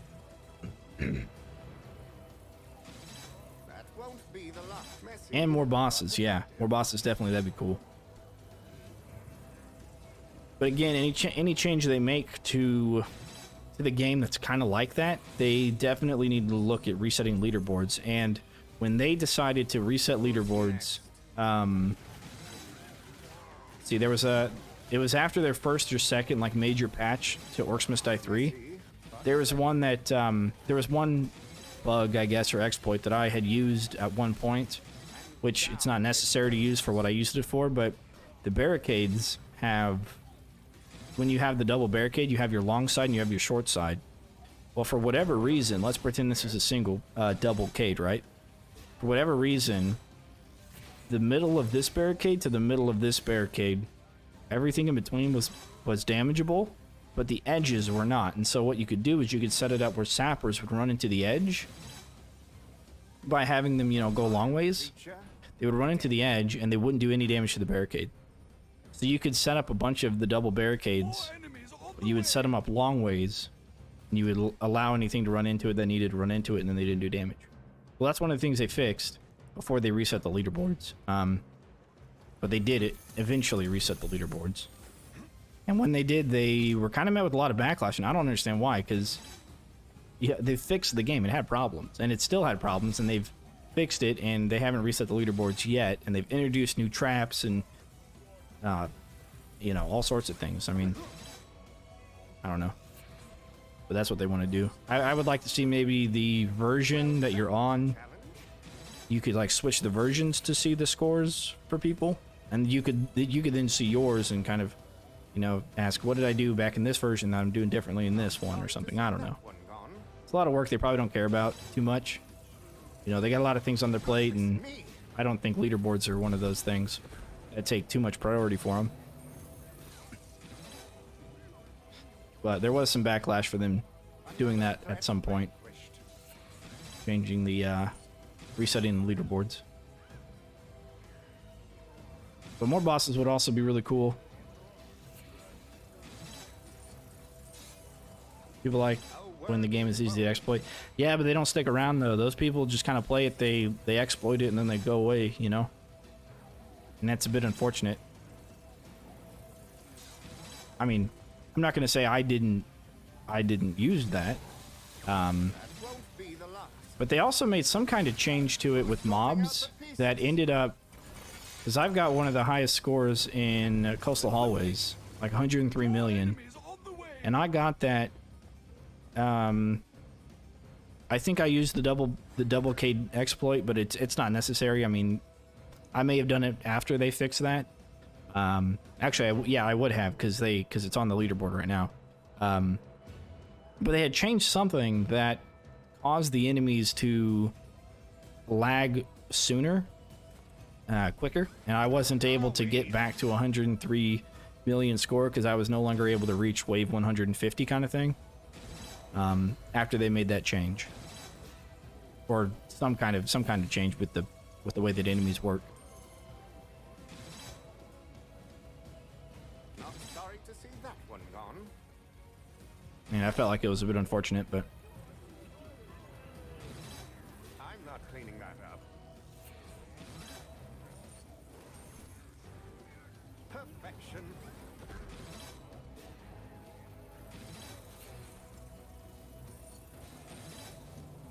And down it goes.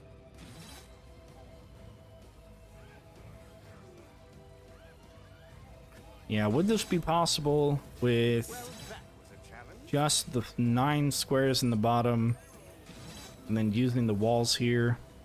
If I had arrow walls and I put them up here in this top portion, or actually I could do the saw blades, of course, because the rift room speak only starts when they reach the stairs. You just saw money bags there. Another threat vanquished. I don't know, it probably isn't possible, not with the amount of ogres that come out. A vile creature. And TNT archers, that's the other issue, is that they would kill you.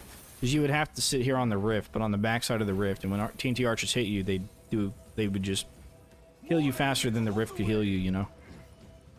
So, and then you would die, and then you would show up back into the middle of the kill box, and they destroy the Cades if you're using them. Even if you're not, the ogres would run through because they wouldn't have anything stopping them. Which would be you.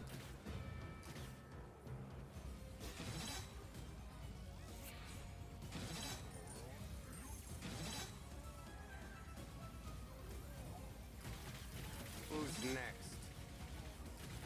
Who's sorting out the pieces? Now, one of the other things that I may have mentioned before here, but one of the other things that they need to fix with Endless is the targeting system for enemies and for you.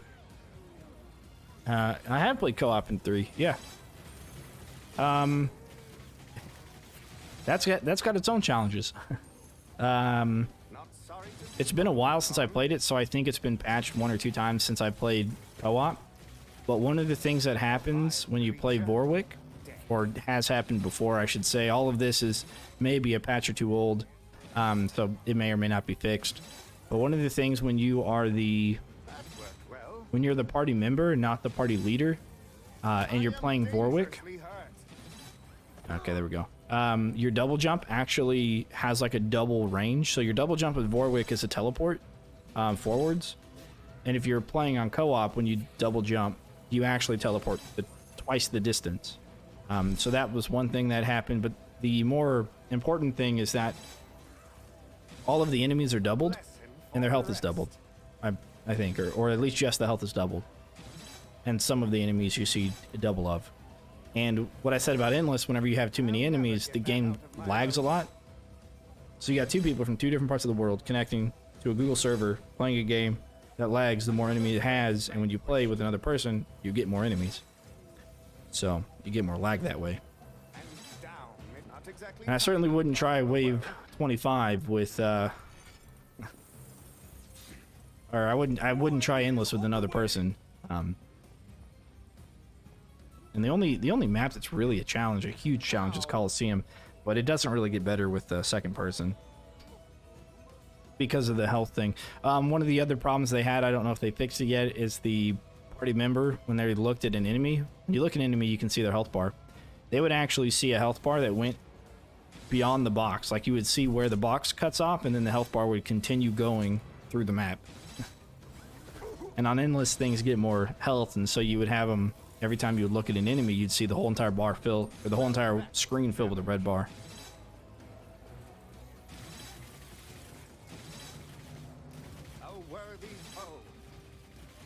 Oh yeah, and there was another bug back in the day. I say back in the day, like a long time ago, but again, I think it was fixed before they came out with the DLC. Wall chargers would actually have a residual damage that hurt barricades. So there was a good while there where you couldn't use wall chargers in a kill box because they would destroy the barricades. Does my girlfriend know what OMD is? She does, but she doesn't know anything about it. She doesn't care about it. She calls me a nerd when I talk about stuff like that. Well, that was a challenge. They're almost there.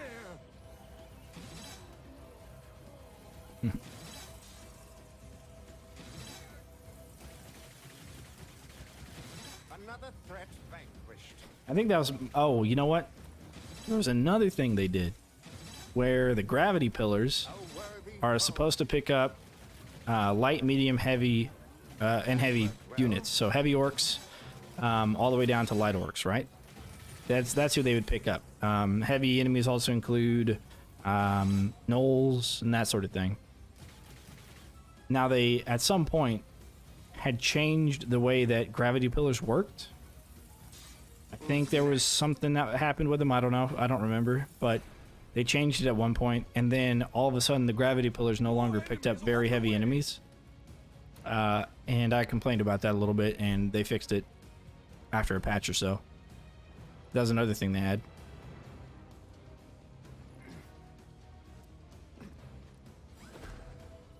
So alright, looks like is a Rift Room kill box doable?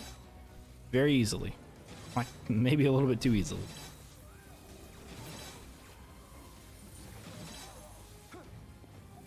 But I can see them changing saw blades. A vile creature. They make the game in my opinion, they just make the game a little bit too easy. I can definitely see them changing it. And I think they need to. And down it goes.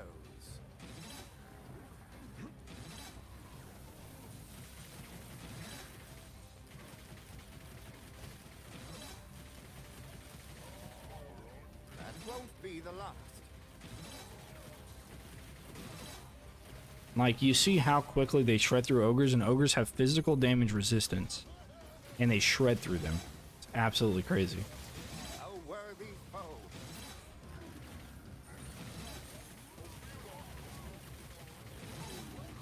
Goodness me. And one of the traps I saw on the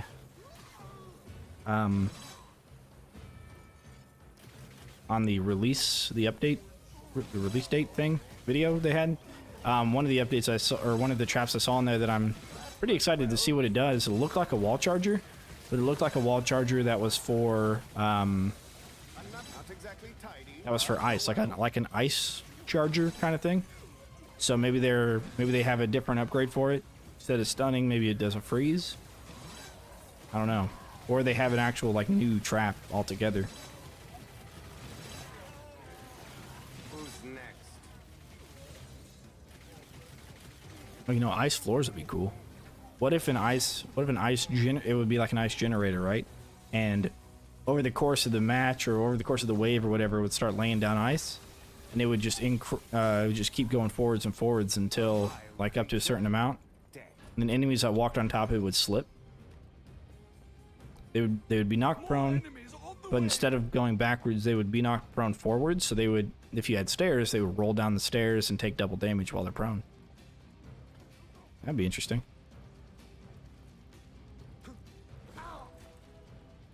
That sounds very technical, so I doubt it. Ouchie. Yeah, this is definitely doable. Not sorry to see that one gone. I'll never get that out of my robes.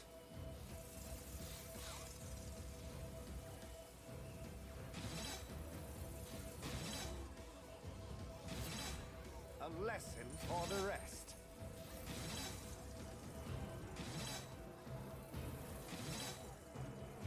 Well, that was a challenge. I think I should do a stream with the webcam so I can show you the bird. A vile creature, dead. I'm not cleaning that up.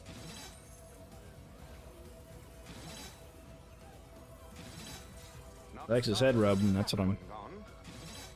doing him a head scratch right now. Who's sorting out the pieces?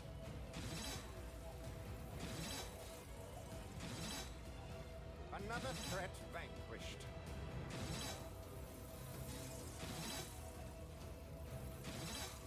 You think some enemies should be weak against certain debuff stacks only?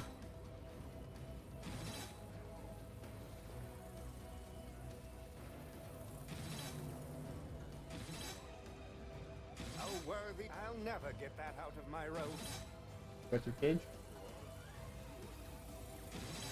All right, hang on. I'm gonna take him back to his cage. And down it goes.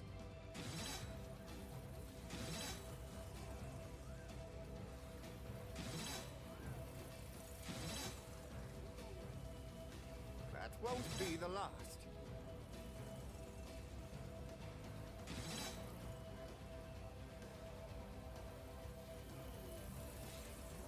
And down it goes.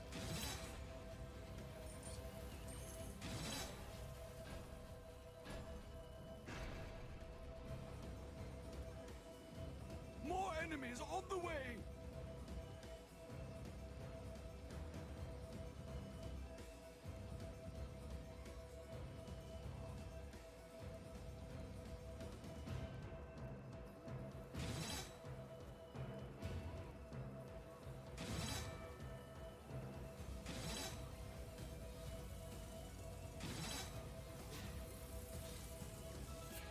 Not sorry to see. A lesson for the rest.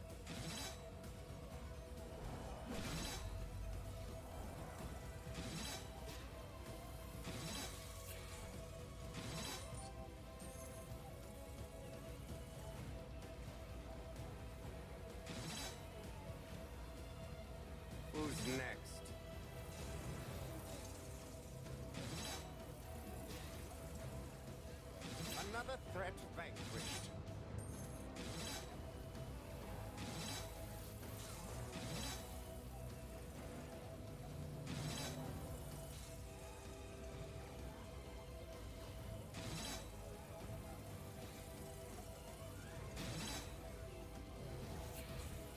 Well, that was a challenge. There are enemies in our rift room. Well, the bird pooped on my hoodie, so I had to Enemies at the rift. took it off that way. Oh, worthy goodness me! That way it wouldn't smear it on my chair. All right, that should assist, and the enemy's getting through. More enemies on the way. Encouraging the orcs. I'm not sure what you mean. Do you think some enemies should be weak against certain debuff stacks only? Do you mean like an armored ogre could only take physical damage if he was frozen first? Kind of thing? Like he'd become brittle?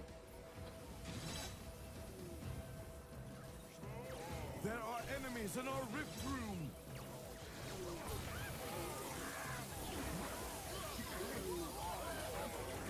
They're entering the rift.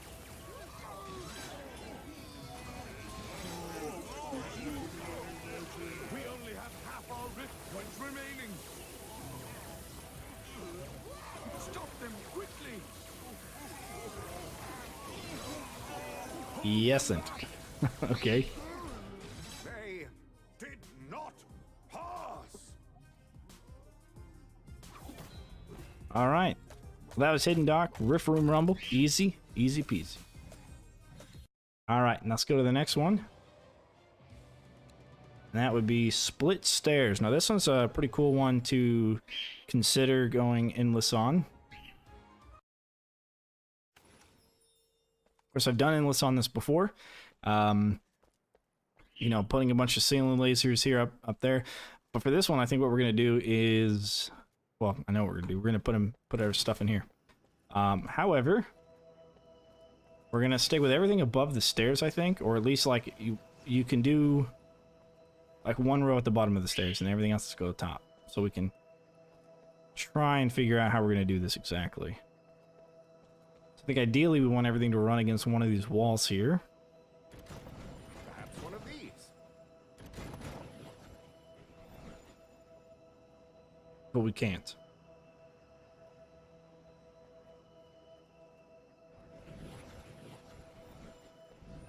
I'm trying to have everything enter in one of the sides, though. But even that's not going to work there. Got to put this here. Should work. Now they can get through, and they have to enter in through here. So this would be where they'd enter.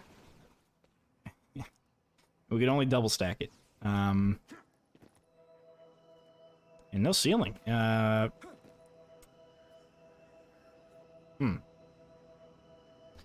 From frozen electricity. Okay, I think we're gonna have to allow ourselves a little bit more space for killing. Let's look at doing this, for example. So this is like the farthest out we can go. Where is that? It's right here.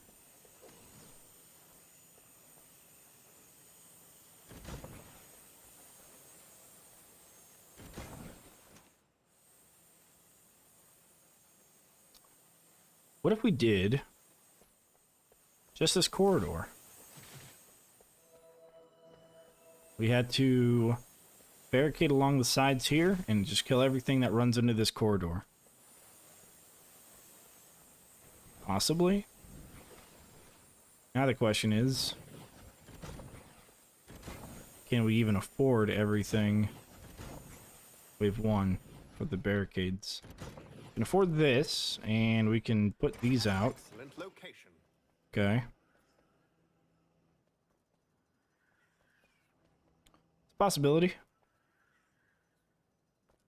Of course, we could throw these up here. And a couple of lasers in the back, and just keep everything in this corridor section. Yeah, we could try that. And that with the rift, we can do whatever we want up here. But at the bottom of the stairs, only get the corridor to kill. Alternating other traps and stuff. Let's go try.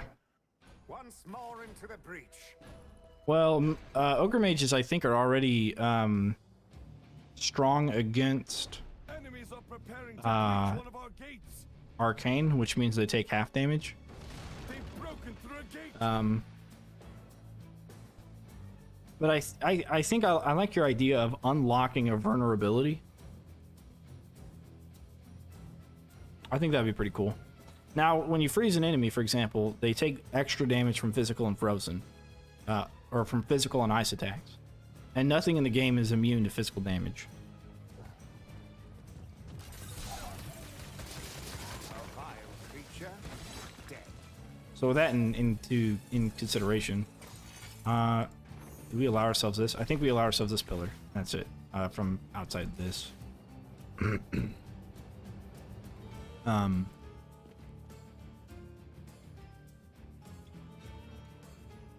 So that does, I mean, that does sort of unlock our vulnerability, right? Things that we're not taking bonus damage from ice do whenever they're frozen.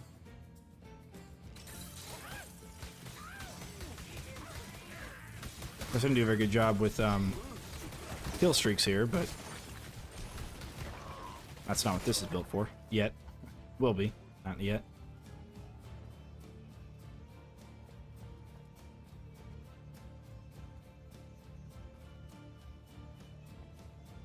Now, I've always wondered, you do see these, I know Robot's not notorious for doing this, for like hidden messages or whatever. Oh, Archer's great. There are enemies in our rift room. But it'd be cool if those writings up there were hidden messages. Kind of looks like, kind of reminds me of the story, or the Lost City of Atlantis Disney film that was made. We're gonna get rid of those, actually. We're going to... Yes, I am prepared. apparently just do one brimstone. More enemies on the way.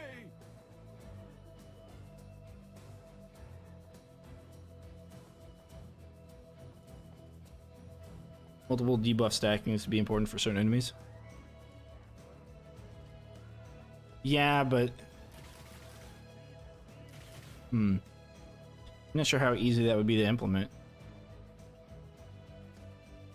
You don't want it to be too confusing, because if it is, new players are not going to know. They're not going to know what to do. And down it goes. Now, I do wish that they had completely resistant enemies, such as the ones that you would find back in Unchained, where they would be,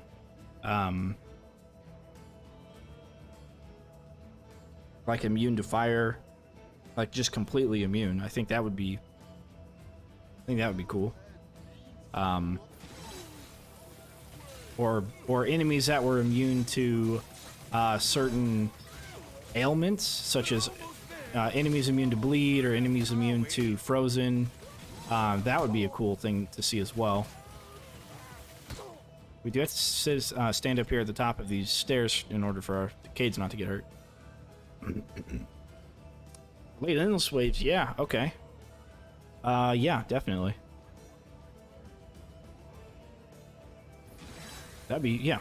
I can see that. I can see that taking off. Enemies at the rift. Yeah, in this map you get a lot of orc archers as well, which is Be the last. not fun to deal with, but More enemies on the way. it's gonna be mostly floor traps. Which means we probably could have brought spikes. But I think we'll be okay with this.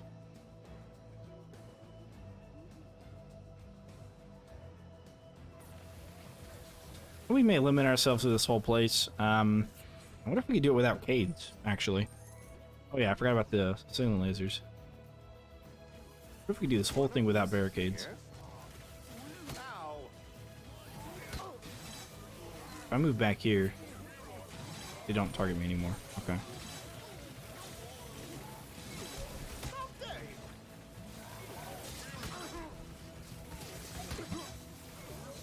They're almost there. Okay. God, those are annoying.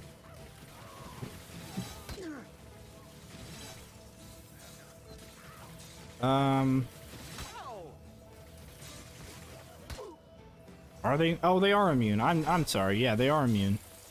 The fire guys are immune to fire. That's right. For some reason I thought they weren't, but yeah, they are. They are. That must go on the ceiling. Okay. Yeah, More enemies on the way. I had forgotten. I don't know why I thought they weren't.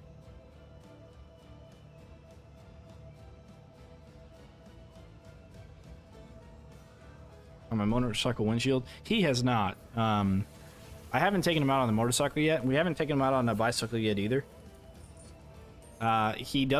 He's not able to fly yet because his wings were clipped when we bought him, and he's a baby. The idea is that we're going to be able to start training him soonish on flying, There are enemies in our and of course coming back. Okay, so the rip room does start around here, I think. Maybe at the top of the stairs. So maybe we can do, instead of having just a column, we just do everything after the start of the stairs, which I could work with. I could work with that. Because it does say they're entering the rip room once they get up to where that ogre was. That's where the person says it. If I get another go break. Oh yeah, probably. If we end up taking him on the motorcycle, which I don't know if we will. You know, birds are susceptible to smells. Yeah. So it's once he steps over here is when he gets that message.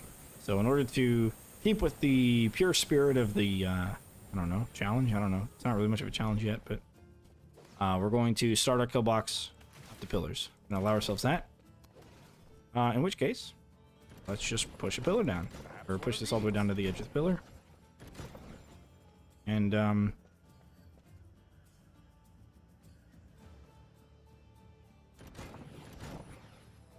okay, yeah, we're gonna have to do this.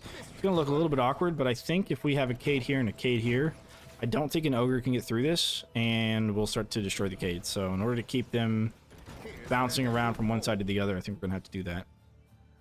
Alright, beautiful. We can stick them like this. That's good. We can do butterfly trap. This should work. Do those. One of these. One of these. There we go. Look at that. Where they will fall. Okay. Can't really go any farther out, but do those there. There we go. One of these here.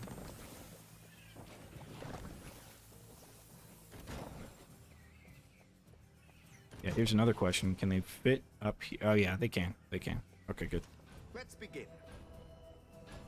Well, when I get the Batman windshield, it's going to be a while. But always in the military uniform now, yeah. Yeah, he poops on the hoodie. I wear the hoodie when I have him, or long sleeve shirts. That way he can grab onto my my forearm. I think he just flew out of his cage again. He likes sitting on my shoulder. He's sitting on my shoulder probably like 5 or 6 hours a day. I just sits there and picks at his baby feathers, and enemies at the rift. we call it fluffing, I guess. He just sits there and does that. There are enemies in our rift room.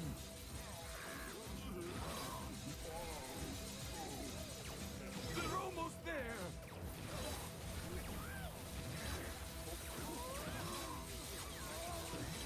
There are enemies in our rift room. Snacks. Well, whenever we go to train him, they suggested giving treats. He just flew out of the cage. They're almost there. Well, that's a challenge. He's something else. We think that calling that he does, that you're probably hearing right now, is where are you? I need to talk to you. And then we go over to him, and then he yells at us to give him fresh food. But no, the food he has right now, like, part of it is treats. More enemies. And we're trying not to give him too much of it, but whenever we go to train him, we know we're going to have to. Okay, and these are forward one, but we're going to put these back one. Very good. Actually, maybe back two. No, back one's probably okay.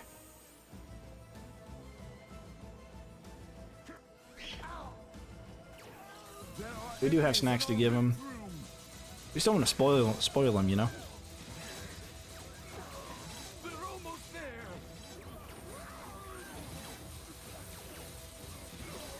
I think the hardest part about keeping him is the fact that sometimes he tries to eat his own poop.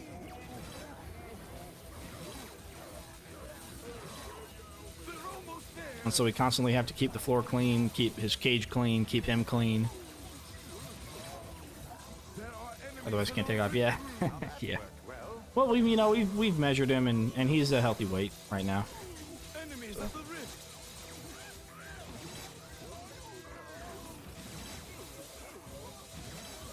They're almost there.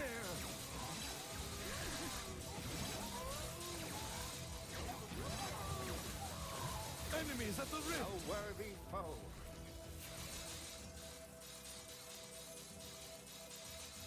We take him for walks too, where we'll This should be fun. we'll go walk around the neighborhood a little bit, More enemies on the way. and we'll take him for flights. So he'll we'll start like jogging, like we'll have him on our shoulder or on our head. He likes sitting up on the head of, or the hood of a hoodie, right? Or if I wear my hat, he'll sit on top of my hat.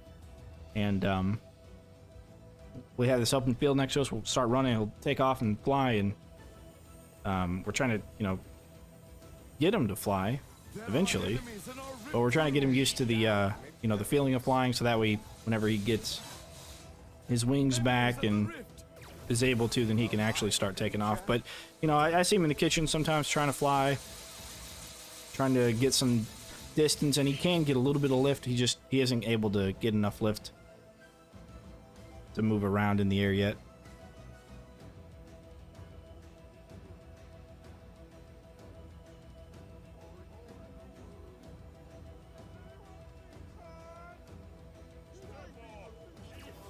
They're almost there.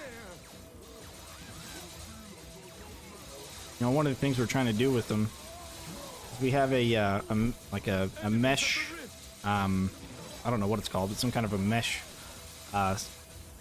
door thing that's like velcroed around the door frame. It's magnetic, so like when we walk through it, it'll close and not let flies or bugs in. And we have his cage set up right at the end of that, so he can sit there and watch the other birds. We have bird feeders outside, and the hope is that he's learning from them on how to fly. That's the hope.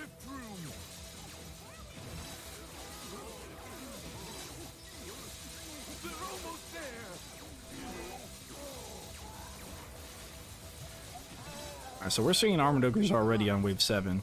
The last map we didn't see them quite as soon. More enemies on the way. Do that and butterfly trap. Yeah. Oh, they're not getting affected by that butterfly trap because that's 5 squares up. So we're gonna sell that one.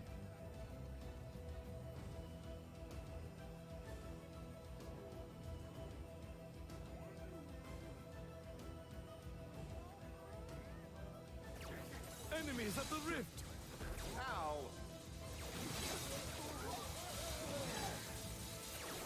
They're almost next? there.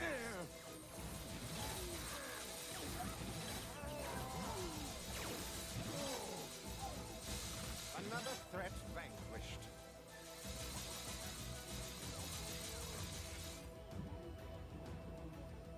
I wish they gave new people playing the game, like at the very beginning, I wish they would give them tar There are enemies in our rift room. with extra slow, like viscous tar, like they did in, well, like it was in Unchained. I don't know if they gave that to you right away, but one of the other cool things about Unchained was the intro mode or the practice mode. Like, they showed you a giant kill box and then they backed away from it and had you get combos in the kill box so you could see everything work together and how to place traps.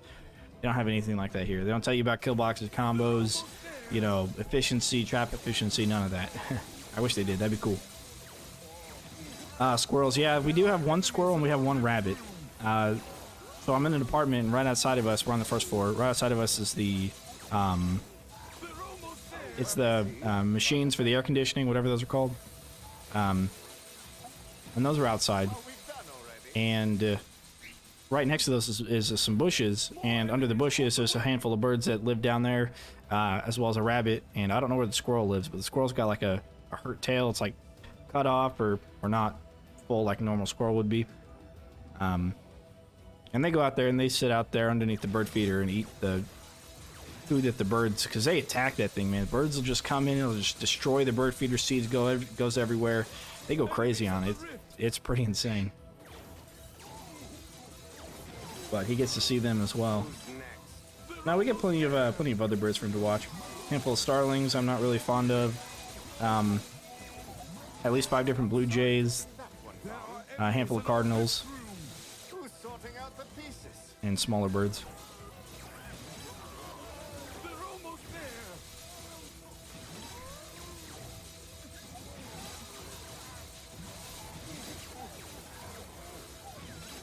Yeah, it seems like the rift room for this map is doable. Enemies at the rift. Pretty easily doable, I think. There are enemies in our rift room. Especially when the saw blade reaches around and hangs out at the stairs here. Because I think when I place the barricades going all the way up, anything walking along this is probably... Place that here and here. Of course I can't place it there, but I think this is okay. I think big guys can get through this, hopefully. But big guys who are walking on the stairs are probably going to still get affected by that. The barricade is under attack. Oh. They're almost there. That's not good. Archers, right? One of these cades. Won't be the last. One of the cades like archer damage. Enemies at the rift. Oh, that one. Must have just missed me. There are enemies in our rift room. I don't know what that one did. Enemies at the rift.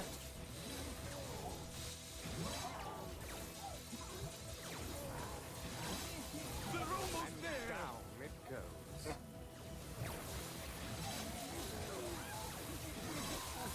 Enemies at the rift. And he's back up on the shoulder just like that. I can't wait till he can start flying and then he can fly up on my shoulder whenever he wants to be there. Took a boat ride to a dock 2 days ago. Went to a restaurant and there was a mama bird feeding her baby bird on one of the tables. Almost there. Oh, that's nice. Yeah, for whatever reason, so starlings are like an invasionary species. I think that's what they call them. And the United States government actually like funded a campaign to get rid of them because they were so invasive. That's pretty weird. We can't build... Okay, so there's a difference in these two pillars. This pillar, you can't build anything down at the stair base, but this one you can. That's pretty strange. But I'm okay with that. So I'll use it for this. However, you know, I looked outside one day and I saw the starling, one of the starlings feeding some other kind of bird. I don't think it was another starling. And I just thought that was very strange. Like, I didn't really think that... I don't know. They like a different species, I guess. 2 different bird types, like one could feed the other. But they did it. Or he did it. Whatever the starling bird was.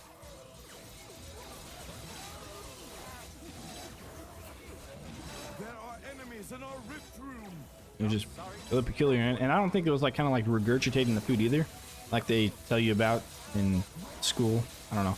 I've never actually seen a bird regurgitate food yet, but it was more like he like pecked off. It was those block things that you could set in like the sides of bird feeders. Some bird feeders made for those little blocks of nutrition.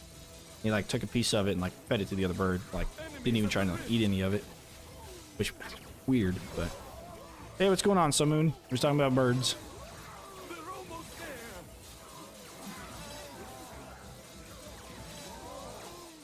there. And moved on to There are enemies in our rift room. the staircase map. I forget what it's called now. I don't know why. Enemies at the rift. Who's next? But yeah, the rift room starts at that pillar. That's where the announcer says they're at the rift. And killboxing in the rift room seems like it's super easy and viable.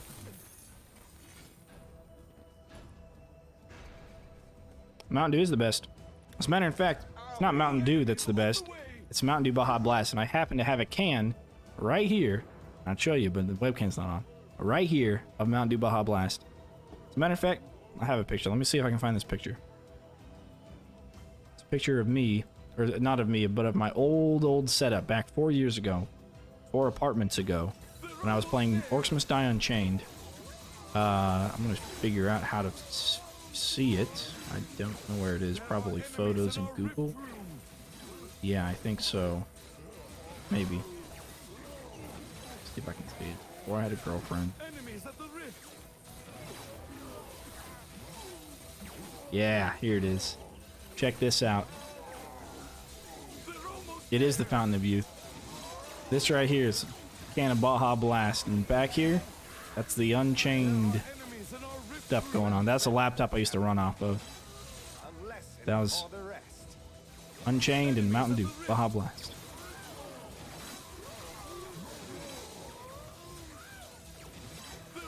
I started making a D&D campaign where that was the Mountain Dew Baja Blast is going to be like the Fountain of Youth to uncover at the end of it. It's going to have people like Shrek and other like fantasy style creatures there as well. Shrek was of course going to be like a demigod. But then I played Pathfinder Kingmaker, right? And the story on that's just so good, and it inspired me to make a story. But Jesus, making a story is hard work. Like that stuff is that can be pretty tough.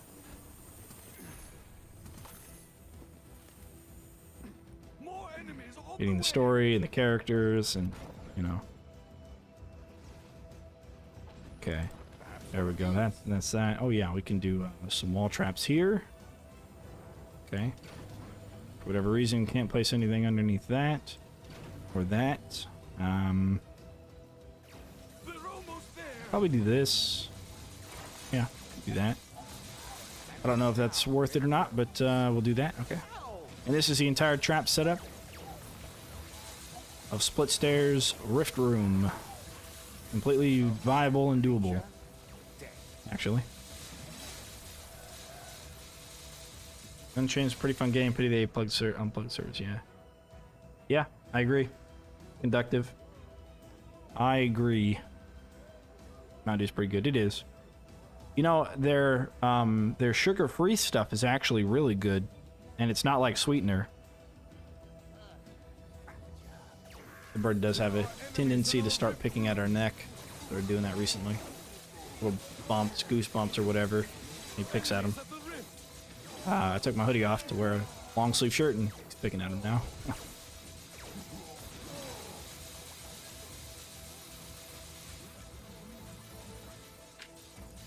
Going down there.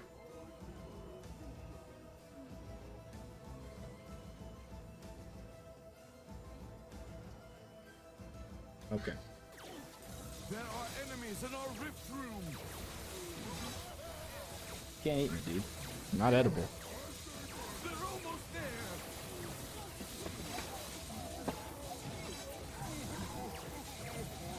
Not sorry to see that Enemies one at the gone. rift. You want?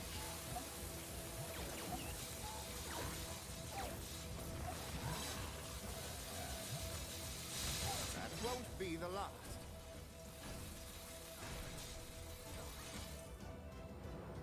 The sugar-free version? It's just sugar-free, I think. It's just They do Mountain Dew. They do Baja Blast. Hang on, let me put him back in the cage. He's getting all feisty. He wants to eat me, but I'm not letting him eat me.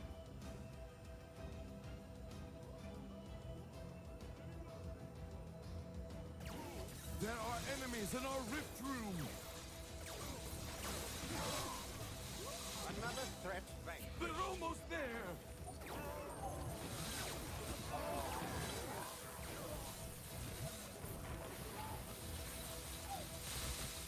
Not sorry to see that one gone.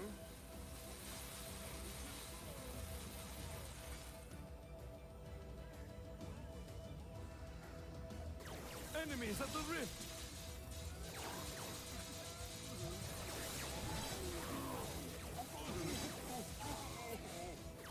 They're almost there. That won't be the last. Yeah, let me pull a picture of the sugar-free stuff. So when I was a kid, my mom, she's diabetic, right? So she would always drink diet sodas. And so all we had in our house usually was Diet Coke.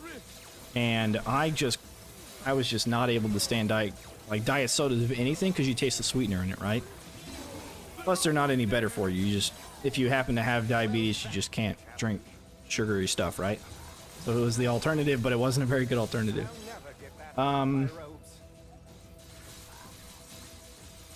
However, their sugar-free stuff for Mountain Dew looks like this. 0 sugar is what it is. They have it for the regular flavor Mountain Dew, and they have it for some of their special flavors. For example, the Baja Blast. They have it for their watermelon flavor they just came out with recently. They have it for that as well. And it's really not bad, to be honest. It has to be cold. The Baja Blast one isn't as good, but the regular Mountain Dew... Oh, crap. Someone shot at me. The regular Mountain Dew one and the watermelon one, sugar-free versions, are actually pretty good. Who's next? There are enemies in our rift room. And down it goes. But nothing can ever say the Baja Blast isn't the best. Enemies at the rift. Nothing can ever take its place, and it's out in cans right now. At least where I'm at. For 10 days, or 10 weeks, I think. It's like 10 weeks of summer. They're gonna have this. They're gonna have, they have 2 other, like, Baja versions. There's one that's like a coconut, pineapple flavored one, and then there's one that's a cherry flavored one. Yeah, I'm not really a fan of either. I don't like coconut. So coconut in my soda, that's kind of a no-go. I thought it was just going to be nothing but pineapple Baja kind of mix. Because I don't mind pineapple soda, but that was a no.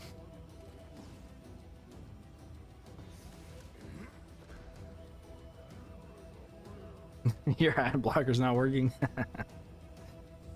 Let me guess, you're getting all these pop-ups from Mountain Dew. A worthy foe. There are enemies in our rift room. Another threat vanquished. It's definitely not nasty. Now, I will say that it's kind of a polarizing subject. Coconut Baja Blast, it's out. Yeah, I've got some in my fridge, and I'm not a huge fan of it. It's called... Hang on, let me go see what it's called real quick. Enemies at the rift. That won't be the last. They're almost there. And down it goes. Okay, it's called Baja Flash. Let me pull it up. There are enemies in our rift room. A worthy foe. Baja Flash. It looks like this. Enemies. Because they got... Okay, yeah. So they have their three sodas that are out for their 10 weeks of summer.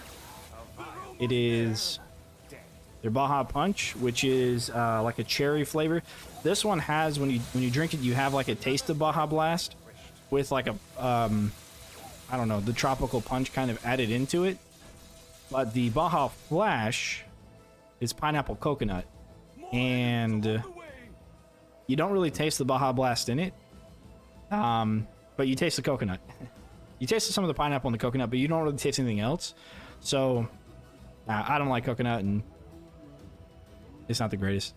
I'm not even. No, none of my stuff is monetized. But yeah, every year I look forward to Baja Blast coming out in stores. And my girlfriend's mom works at a grocery store. Last year, she had kind of set aside some of the Baja Blast boxes that they got for me, so I can feed my addiction. Who's next? Enemies at the rift. But no, the Baja Blast is a bit of a polarizing subject, and I learned this back when I was in the Marine Corps. It's like 2015, I think it was. I was down in Yuma, Arizona on a base doing some network stuff, and yeah, and there was a poll that came out because they were thinking about releasing either Baja Blast or some kind of like dark cherry flavor. Let me see if I can Mountain Dew blackberry, maybe? Is it blackberry? Darkberry? Images. Won't be the last. Yeah, I think it was. I think it was this one. No, it wasn't this one. It was Darkberry. More enemies on the way.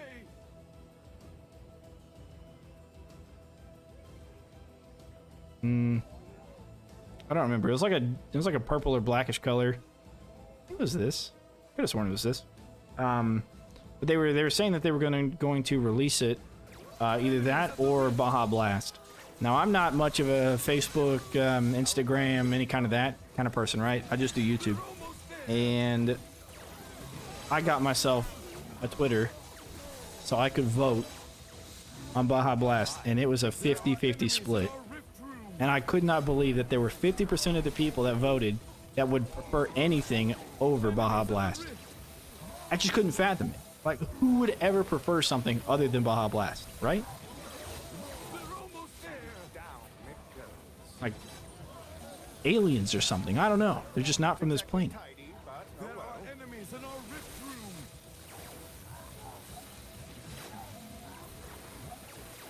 Like, if I had a genie in a bottle and I had 3 wishes, I'd spend all 3 of them on Baja Blast. a vile creature who's sorting out the There are pieces. enemies in our rift room.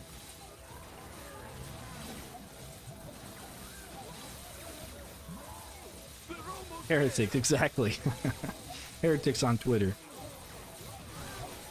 Not sorry to see Oh, wow, he got kind at the rift. of booked it. But then again, he was under Rift Rush, that's why he was moving so fast. well. There are enemies in our rift room. And that was the only thing I ever did with that Twitter.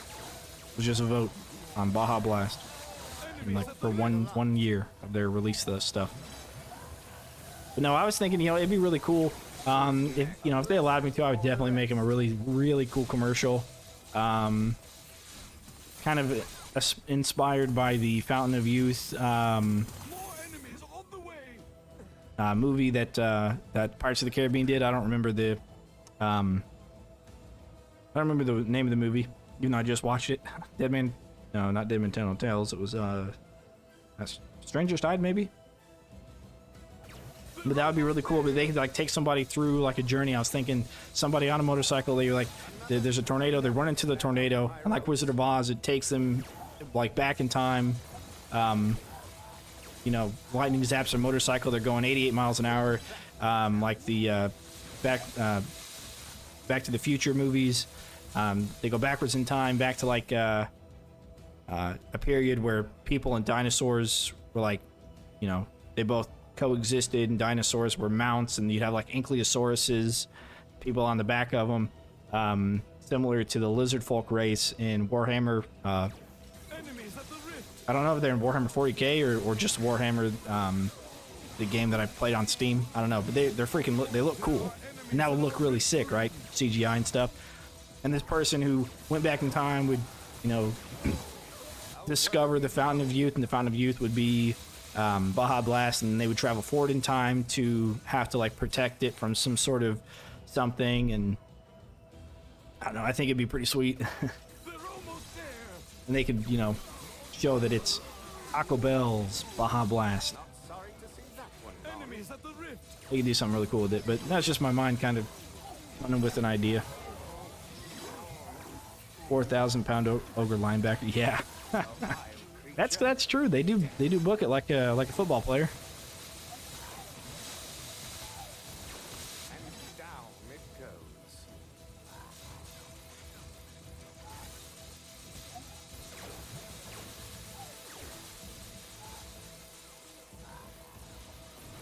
Well, that was a challenge.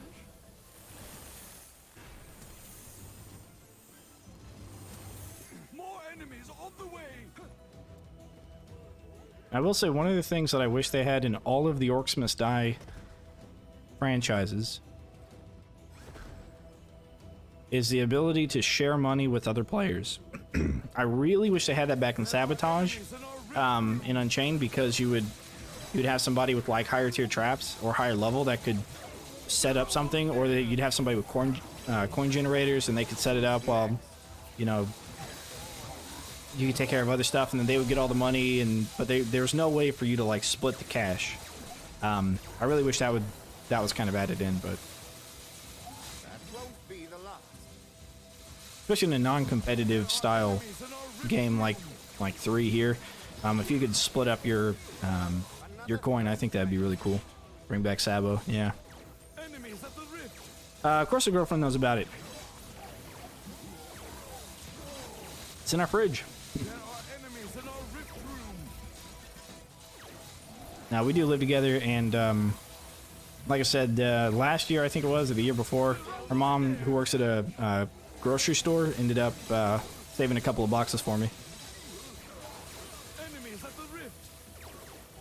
Yeah, I miss Sabo as well. Maybe more than some and less than others, but Enemies in our rift room. it really was a good game mode. How dare you? Ouch. Well, he damaged the kid a little bit. You know, a trap that could work really well here is the saw blade. More enemies on the way. The saw blades for the floor. Because those are straight, like, straight pillar traps that you could definitely put down there.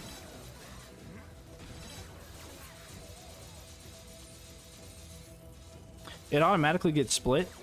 But if you had, for example, somebody who had, if they're ever going to introduce coin generation, like they had in the first 3 games, then either that gets split or it all gets put onto one person. And if it gets put onto one person, it'd be nice to be able to, like, say for example, I have 900 coin and somebody else has 700 coin, right? And we both want to put up a wall charger in a spot, or we need to put a barricade up somewhere, and I just don't have the money, and he doesn't have the money either, and so we're kind of like stuck not being able to produce a trap in a certain spot. If he could give me the coin, then I could put it down, or I could give him the coin, he can put it down, sort of thing. Because it gets split, it can be somewhat of a challenge. You feel like I'm making a kill box. You know, I'm thinking a Coliseum. I'm making a kill box in the basement. The bottom part, he's doing the kill boxes above. And then he needs more money, and I have enough money. More enemies. You know, let's say I didn't bring the traps that he's looking to use in his kill box, kind of thing. I don't know. I think it just makes sense to have.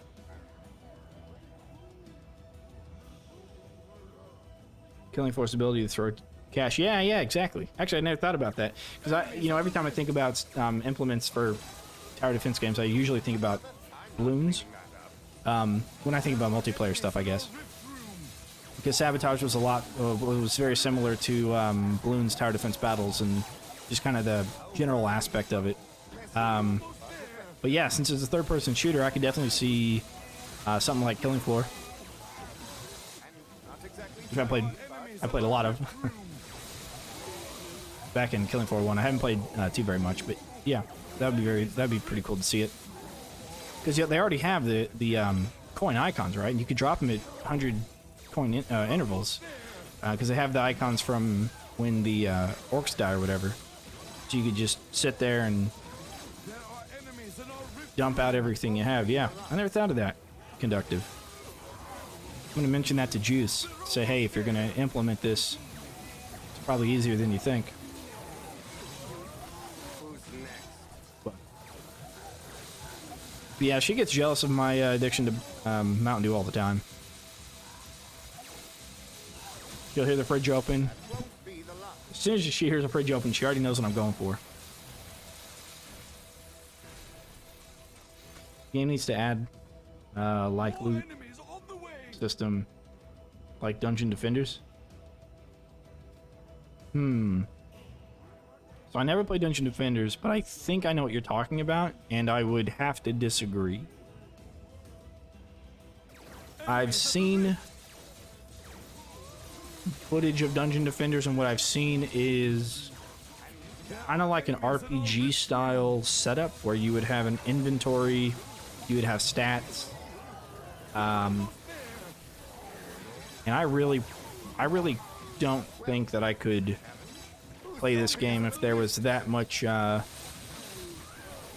there's that much into it. I think that would just kind of defeat the purpose and make it too similar to Dungeon Defenders as well, right? They want to be their own IP, and I think if they did that, it would just be too similar. But I also think that it wouldn't really flow with the whole idea of the traps doing most of the work and the player not really doing that much. The first one, just the loot system. Okay. Yeah, I'm not sure what the loot system is then. Because I do know that they have like inventory for your hero, and then you could put, you know, kind of like an MMORPG where you would have your stats and stuff. So, I'm not sure what the loot system is. Does the loot system have something to do with the traps that you can use? Because they had the loot system back in Unchained. For your upgrading your traps, you would have to get the trap cards. Which some people didn't like, some people did. And I was kind of in between. And down it goes.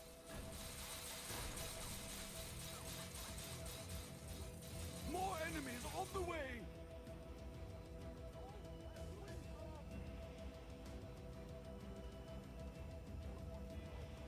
Monkeys and balloons. I think it would be cool to see them pay homage to some of the other games. Or have some kind of Enemies at the rift. I don't know, some kind of Easter eggs, I guess. I don't know of any Easter eggs. I don't know if they did that in the other Orcs games. There are enemies in our rift room. I think Easter eggs would be cool.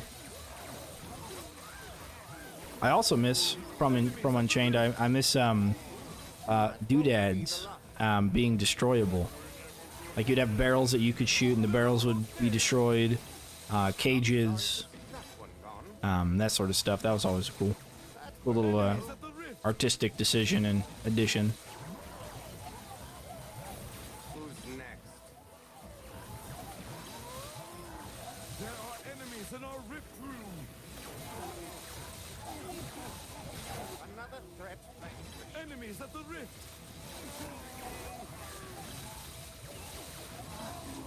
Well, that's a challenge. They're almost there.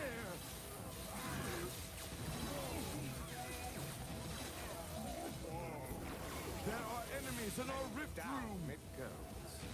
Goodness me. It's just too good. Now I'm curious about the maps with the flyers, how easy those would be to build around the rift. Who's next? Those are kind of challenging already. It's quite unique. They're almost there. Sanctum, Franchise, and Dungeon Defenders. They're all radically different in how they operate. Yeah, exactly. Worthy foe. Yeah, when I came across Unchained, because I had played plenty of Bloons games. I played a lot of tower defense games when I was like in college. On the way. I was at work or whatever, and I was just kind of being a college kid, right? Not really taking anything too seriously. And I played a lot of tower defense games, just a bunch of them, a bunch of different kinds of them. And when I found Unchained, of course I wasn't in college, I was Enemies in our rift room. in the Marine Corps, I think. Yeah, I'm pretty sure I didn't find it in college.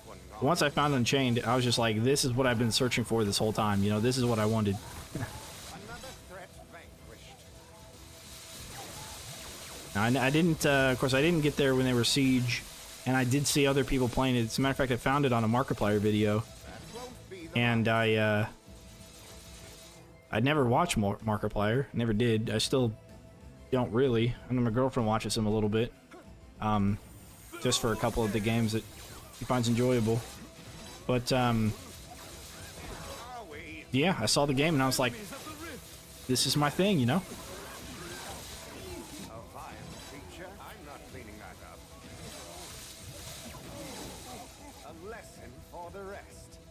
And then Unchained closed, and I was sad, like everybody else, trying to fill the void with other tower defense games, other games in general. They're almost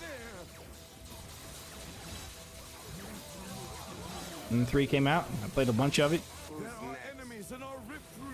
and then I kind of lost a little bit of interest, you know, like most people do. They get kind of burnt out on something without enough change and enough Another threat. new things, and then I came back to it once they said they were going to release it on Steam and win. A worthy foe. Because it was as soon as we needed it. Okay, we're gonna block this off. More enemies on the way. Hopefully, okay, we're gonna block this off as well here. There we go. Yeah, it absolutely is. It's definitely a one-of-a-kind game. It's never tasted the same. It's definitely one-of-a-kind game. We only have half our rift points remaining. More enemies in the rift. Stop them An quickly. easy victory.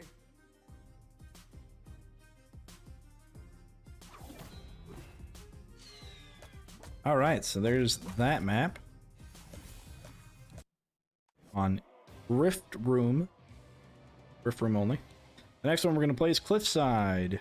I've done Coastal Hallways, Rift Room. I've done Close Quarters, Great Room, Side Entrance. I've done all those Rift Room challenges. And Secret Fortress, that's gonna be a fun one. That one's got Cobalt Sappers in it, and quite a few. And it's especially difficult because of the amount of very heavy enemies you get compared to the amount of regular orcs you get. So you get very money starved when you play Secret Fortress. But we're gonna try Cliffside, and we're gonna take a look at what we want to bring. Oh, absolutely. Yeah, I agree with that. 100% conductive. Like there's some traps that I just can't get myself to use, you know. And since the introduction of the laser beam ceilings and the saw blade launchers, like those are great.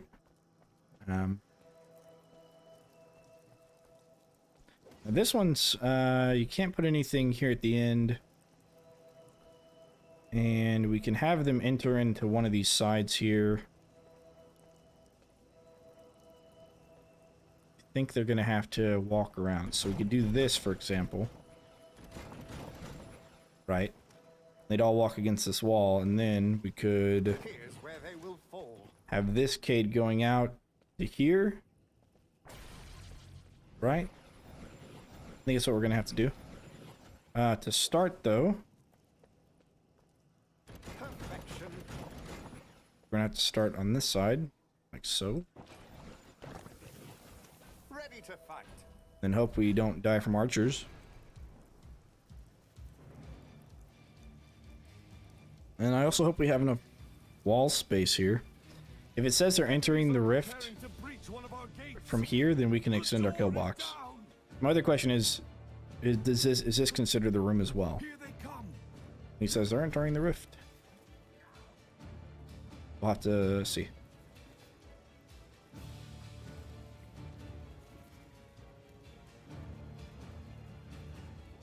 Enemies at the rift. Oh, he does. Yeah, okay, so we can actually extend the kill box out.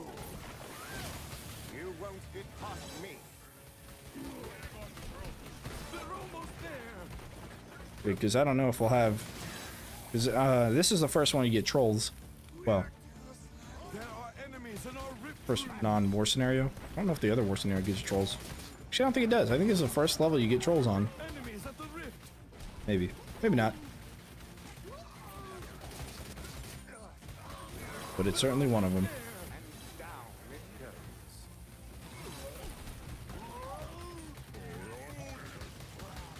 There are enemies in our rift room. But yeah, even this one has a beautiful swinging mace.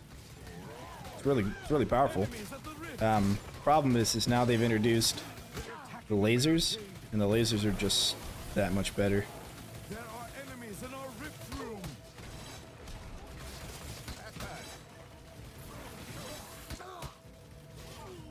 Okay, you two guys need to die. Thanks. She'll leave me with hurt barricades here. Alright, so we can do this, and we're just gonna do this, that, More enemies one on of the way. those. However, actually on this map, but yeah, this map has a really strange ceiling thing that happens. Yeah, up here in this area, the ceiling's just so odd. They're almost there. and we'll take a look at why that is here. Enemies at the rift.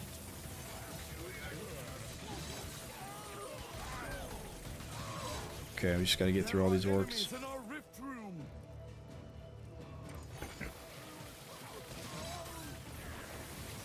Enemies at the rift. Well, that was a challenge. They're almost there.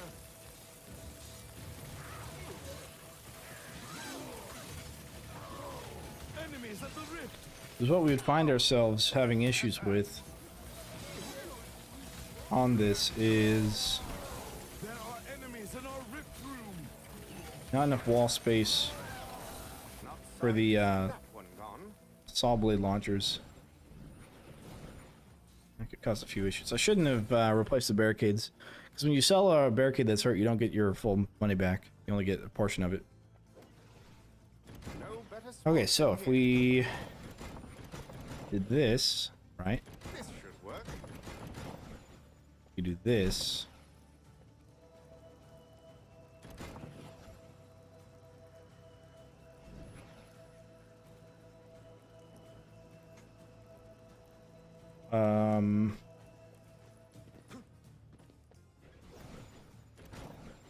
One of these here. There we go. No better spot than here. Run that like that. Okay. Barricade like this, and have this be the entrance of the primary entrance of the kill box. Now on Rift Lord, you get sappers. When you play endless, the difficulty and the strength of the enemies is actually it's actually only War Mage difficulty. More enemies on the way. So I don't know if we're gonna get sappers or not on this endless run. Enemies are attacking on another front. But this map is very unique in the fact that this is where I found out that you can actually place these kinds of this trap, whatever, the laser ceiling lasers, as well as the swinging maces over these spots that have or that are opened. So you can place them here as well, which doesn't make a ton of sense because they don't have like the middle piece there is gone, it's missing. They're almost there. But yeah, that's the thing. All right, let's hopefully not drop anyone. There we go. There are enemies Beautiful. in our rift room. And we made it. Enemies at the rift. Almost got through, but didn't. And didn't is all that matters. Another threat vanquished. They're almost there.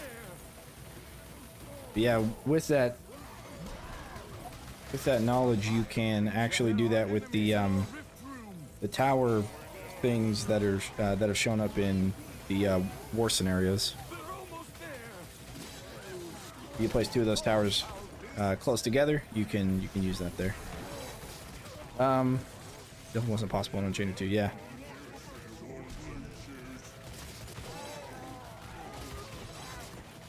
You won't get past me.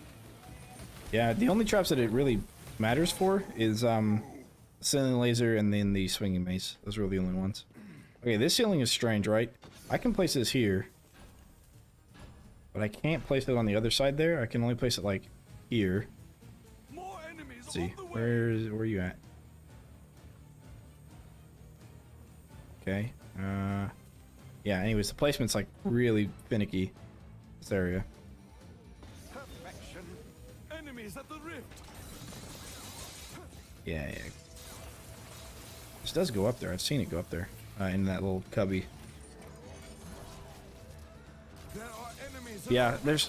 I don't know. This map, it works on, and like I said, the war scenarios when you look at using the towers, because you can place it in between the two towers that you build, or in between two of the towers you build. If there's a space, you can put the beams there. Anything that's 3 wide. enemies at the rift. Other than that, though, I don't think there's any maps that can use that knowledge. Are we? Okay, could you not? Enemies in our rift room. Please and thank you. We're gonna get rid of their spots they like to stand in. Almost there. We're gonna try anyways. Be the last. Enemies at the rift. Who's next? There are enemies in our rift room. A worthy foe. You know, I wonder if they get Rift Rush if they stand next to it. I don't think they do. I've played this map quite a few times, and I don't think so. I think this is on a challenge. Alright, so we would do Tar here, we would do Brim there. Brim there, and Brim there. Here's where they will fall. The reason I want to do that is to help get rid of some of those archers that stand there.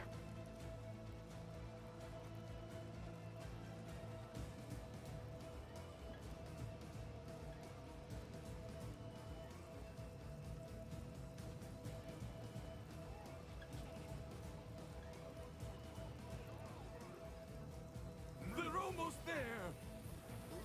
Okay. Enemies at the rift. Oh yeah, we could put butterflies here actually as well. One there and one up there. Oh, come on. What barricade? One of the archers. God, They're almost there. fine. Enemies at the rift.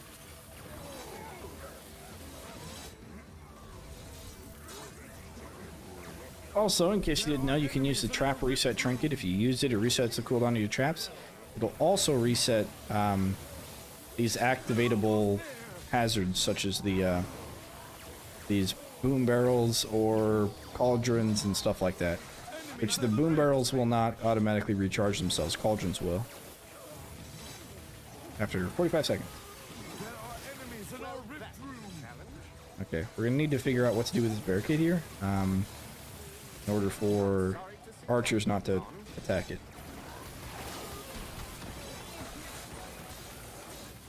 That won't be the last. And that could include... Yes. It must be placed on the ceiling. Hopefully that'll do it. All right, let's play. We could even put More enemies a barricade here. However, if they stand here, they're going to get hit by the wall chargers, so... Hopefully that's the answer we need.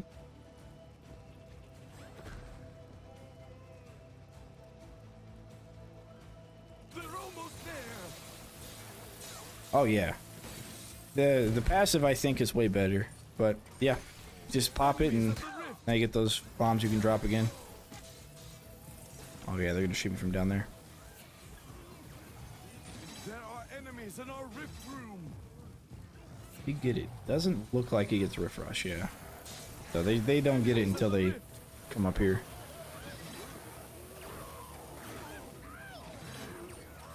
They're almost there. And down it goes. Enemies at the rift. Who's next?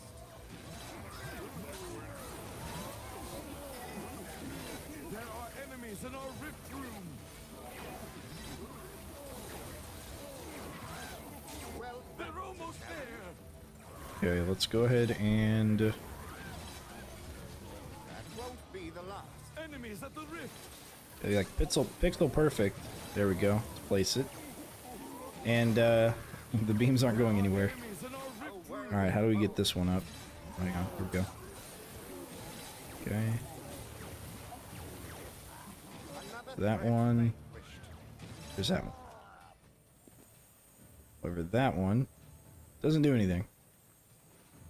Like I said, pretty strange, right? Because you have these three and all three of those shoot through, but then when you stack these three deep, they don't. More enemies on Alright, the way. let's do this and this. But that, One of these. and these brimstone. Okay. They're almost there.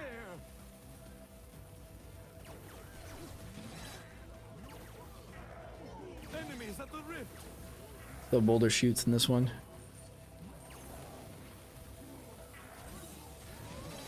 There are enemies in our rift. Boulder shoots. Do they have boulder shoots? I don't think they have boulder shoots. Enemies at the rift. A vile creature, dead. I mean, boulder shoots are cool. I never really got to use them. Well, no, there's one map in Orcs Must Die 2, I think, that had flyers come out where boulder shoots worked really well. But I haven't seen them. I think the only two activatable traps are cauldrons and these boom barrels. Enemies at the rift. Yeah, I mean, that'd be cool. Also, on one of the Unchained maps, or several Unchained maps, you'd have those boom barrel dispensers that when you hit the target, you know, would dispense a boom barrel out that would roll forward a bit and then explode. I think that'd be kind of cool to see again as well.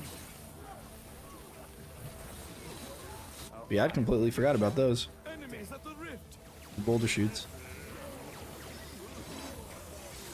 I know they tried to get people to use it as an actual trap back in Unchained, but They're almost there.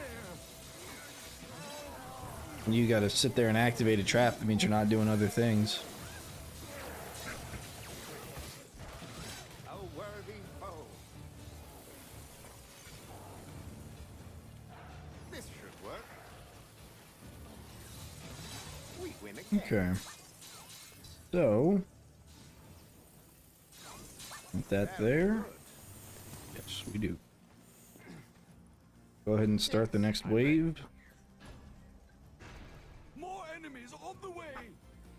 Of course, you can place it halfway through the wall. Yeah, this map has like the most amount of strange, like square tiles that don't quite add up. There's another one over here, I think. I think it's over here. Yeah, you can place like traps basically outside the map. Like they're not gonna, they can't path over here, but you can place traps over here. It's just pretty bizarre. There are enemies in our rift room. This map specifically. They're almost All right. there. Ouchie.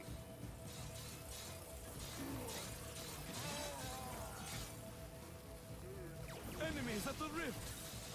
Yeah, I felt like it was kind of a playstyle thing, and I don't know. It just didn't seem very enticing to me. Our rift room. And from what I understand, because I was asking about, you know, the heroes and the hero count and, you know, level ups and abilities and stuff of the Unchained characters.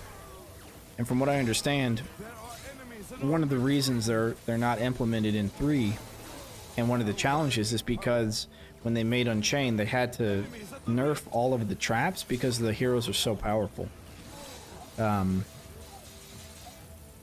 Just improves every day, so it's inspirational. There you go.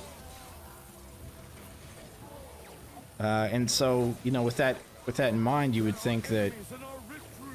if you had something that needed to be activated like the boulder shoot, that it just wouldn't be viable, because the heroes are supposed to be so powerful.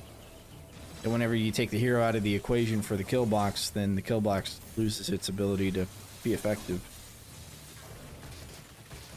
That won't be Okay, the we last. can do lasers here and here. That's allowed. Cool.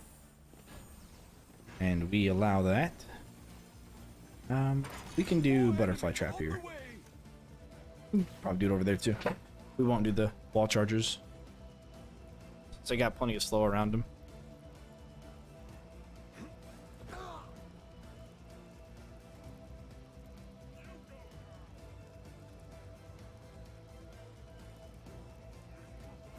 They're almost there.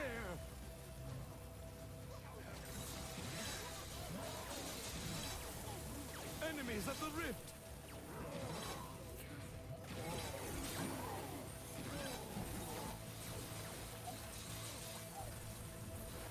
I will say that one of the best ways to get better at the game, in my opinion, is to get outside your comfort zone and building kill boxes.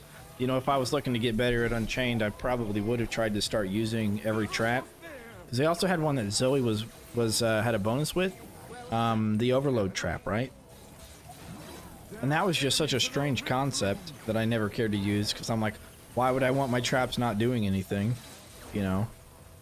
But Enemies at the rift. I think if I was wanting to get better at the game, I would have tried every single trap and tried to use it as best I could There are enemies in our um, rift room. to get outside the comfort zone. But I thought that They're almost there. playing all of these endless, and the next map we play is you're going to see how difficult it is. This one seems to be pretty easy, and it looks like we're not going to have any sappers. Down it goes. Enemies at the rift. But the next one will definitely be a challenge.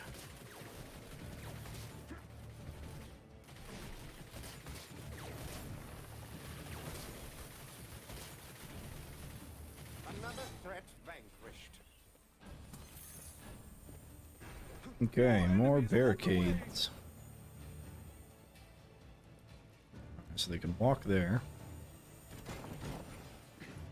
And that's it. Okay. So that's all the cades that we're going to be putting. Will this rift room? Yes. That hurt. I believe it will. There are enemies in our rift room. Is this information usable on story mode or challenges? Absolutely not. And the game's, this map's also not on endless, so it doesn't matter there either, but hey, just here to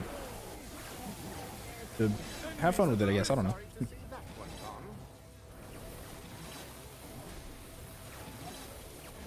There are enemies in our rift room. Would be two different things, yeah. I just have to wait a while before I get the game.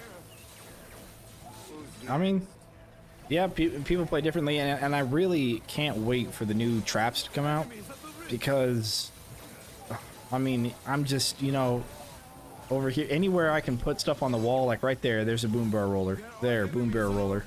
There, boom barrel roller, you know? They're going to be everywhere. I'm going to have no traps other than boom barrel rollers, and it's going to be amazing. It's going to be explosions everywhere. It's going to be beautiful. But for anybody joining, don't forget to leave a like, and I'm also going to be doing a giveaway on Steam. I have a YouTube about it, a YouTube video about it. So check it out if you're interested. Creature. Ripper, what's going on? We got 4 people so far. New traps. There are going to be new traps. Yes, there's going to be the boom barrel roller, the arcane dragon, which is basically the arcane bowling ball from Unchained, except it bounces back to you. Let's see what else. And some sort of acid geyser. Matter of fact, let me show you something here. See if I can pull it up. I can find it again. So there's this website called ArtStation that has like the artists that they've hired does like concept art. For example, this is the tornado trap, which is in the some of the what is it called, the war scenarios. But if we look up Orcs Must Die Unchained, you'll see all these traps here, all these some of the heroes, some of the traps, just some of the stuff they have. Somewhere here, I believe, acid, maybe acid geyser. Spell that right? I don't know how to spell geyser. Geyser? Geyser? Yeah, I spelled that right.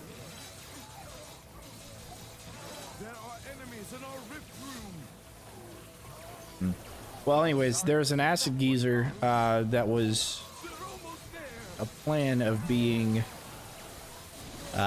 implemented in Unchained that never made it. And so my thought is that they're going to use whatever they had for their idea for that in this. But they're also going to bring floor scorchers for the Steam release. It's going to be, I think this is called their official release. My belief on the Stadia release is that it was more of a beta test to work out some of the bugs and the kinks, look at the player base, kind of feel, you know, figure out how the player base feels and all that. Since they had the opportunity to release it. Of course, without Stadia, none of this would be possible because Stadia went to Robot and said, hey, we want you to make a game. It wasn't Robot trying to make the game looking for funding. It was Stadia looking for the game. So, you know, I appreciate that a lot from them, but oh my god. Placed it inside the wall. But at the same time, I'm not a huge fan of Stadia, so. as much as I appreciate what they did, it's like, thanks, but I mean, I'm playing on Steam when it comes out. But yeah, so they have a handful of new traps that they're going to be bringing out. And you are welcome for the OMD3 content. I hope I even showed you what to do and inspired you into making kill boxes that kill lots and lots of orcs. Enemies at the rift. Who's next? And I can't wait to see if they have new maps. I don't think they do, as far as what they released, they don't have any new map materials, but Won't be the last. definitely quite a few new traps, or at least reinventions of some of the old traps. Enemies at the rift. Yeah. Yeah, I don't know if they even did any, In our rift I don't think they did any marketing. I think they let Stadia do all the marketing, and I wasn't really like, you know, I'm not an avid gamer. I don't follow any of the gaming news, anything, so I didn't even know Stadia was a thing. I don't actually know how I came to know about 3.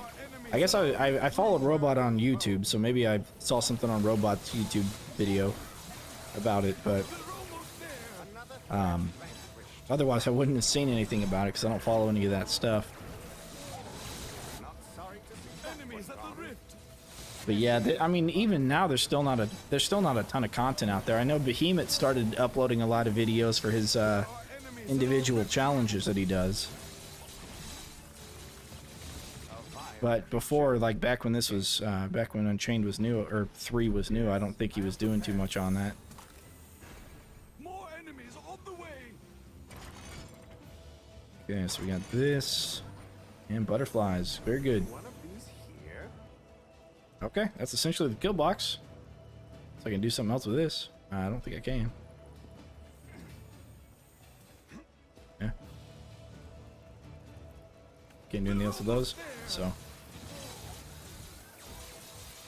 From here we'll just chill and talk about stuff. We can bring up the some of the videos that they've showed us and talk about them. What did I do? Event list. Bring that back to the center. It goes. They're Alright. almost there. Go to Orcs Must Die. So we go to Orcs Must Die page. Enemies at the rift. Go to their videos. They got their announcement trailer here, and in the announcement trailer, you can see the acid geyser. Get to where it shows here. Down it goes. That green stuff down there, that's the acid geyser. Don't know what it does yet. There's a boom barrel roller there, and then there's the arcane dragon. We know that's what it's called because they show us later. And then you see the dragon again, the arcane dragon. And more acid geyser. Enemies at the rift. And then I think there was something. There could have been a wall charger there. But anyway, so they show you that stuff, right? And then you've got A vile creature. the floor scorcher. Oh, I didn't mean to add that there. Close player. You got the floor scorcher here, Enemies at the rift. which is new. Which you can place on walls, like they have here, so you can kind of Enemies in our rift room. do that. And then they've got their boom barrel dispenser, or boom barrel roller as I call it. That's one of the newer traps they're going to release. More enemies on the way. And then they've got the arcane dragon, where it's like the arcane bowling ball, but it bounces back and forth.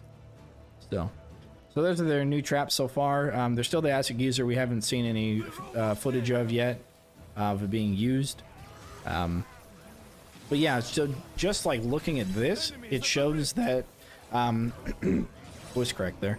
It shows that the Orcs Must Die 3 release for Stadia was really not necessarily an official release. It was more of a beta release, because then they wouldn't put that much stuff. They'd call it like a Steam update and just have the updated traps. But because they're putting this much into this much information into like the actual release of it, makes it seem like Stadia was a beta test. Enemies at the rift. And down it goes. You're getting a lot of minions on this one. There are enemies in our rift room. Oh, I know we were talking about changes earlier with updates. One of the changes they made was on endless. Enemies used to stop giving coin. It got to a period where enemies no longer give coin, but they changed that to the minimum 1 coin. Like, you can still get combos and stuff, but at the minimum, like, it drops down to where, like, times 20 combo is going to give you 1 coin no matter what. And all enemies give you 1 coin. Another cursed ground seems to be said. Would make the tar slow after leaving more attractive. I mean, the cursed ground amplified damage, didn't it? I don't remember what the cursed ground did. I know what you're talking about, because I used it a lot. OMD Unchained Wiki. Not sorry to see that one gone. Let's see here. There are enemies in our rift room. This is cool. This is a cool picture. Wild creature. They're almost there. I don't know how to make a wiki that cool. Let's see here. Enemies at the rift. Big game hunting stuff was also a very interesting thing. Oh, here we go. Cursed ground, yeah.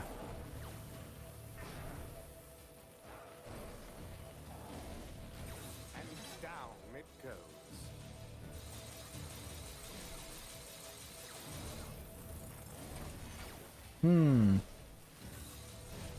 I thought it had charges though. I thought it was a charge thing. Yeah, 20 charges. Okay, I see. Yeah, that would be cool. And maybe that's what they're doing with the geyser. Like, we don't have any information of the acid geyser yet. And when you think about it, it's like, well, they can't do damage over time, right? Because you already have that with brimstone. You got brimstone, regular damage, and arcane damage. So what could you do with an acid geyser? And like, one of the things you could do is have the range, like the area of effect, be twice as tall as any other floor trap, because all the floor traps, they only go up 1.5 squares. So basically, this butterfly trap here, the one in the middle, that's like as far as it goes up. For spike damage and for anything else, that's as far as it'll go up. Or at least that's the trigger range. It may not be the effect range, but that's the range in which if something enters it, it'll trigger. And so maybe the geyser is like taller than that, so it's going to help you in those lower ceiling, higher floor spaces against flyers, maybe. But I could see it doing more damage the longer you stand on it.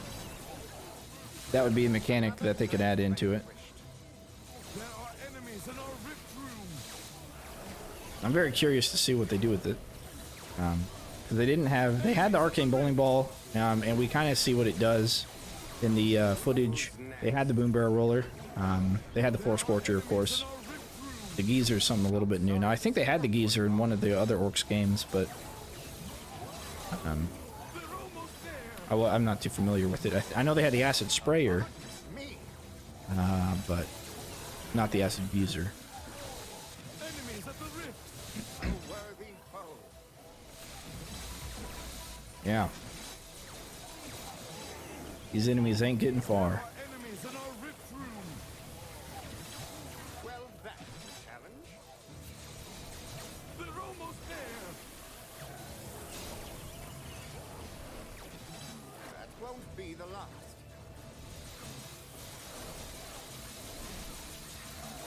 And down it goes.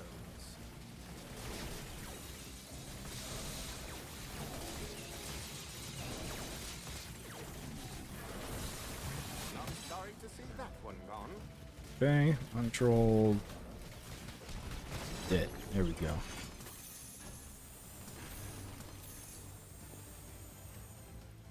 More enemies on the way. Can't remember an acid sprayer. Yeah, let's see. I think they were in 3. Sprayer. OMD. I could have sworn. Maybe OMD 2? Yeah. Enemies at the rift. Yeah. Yeah. Orcs Must Die 2. briefly slows. Our rift room. 460 waves? No, I'm going up to beat 25, so I'm gonna reach wave 26 when I lose. Another threat vanquished. This bird was an OMD. Yeah. It was an OMD2. I don't think I ever used it at all, but There are enemies. what I think replaced this was the spider web wall from Unchained. I'll The never get that out web of my wall. robes. They're almost there.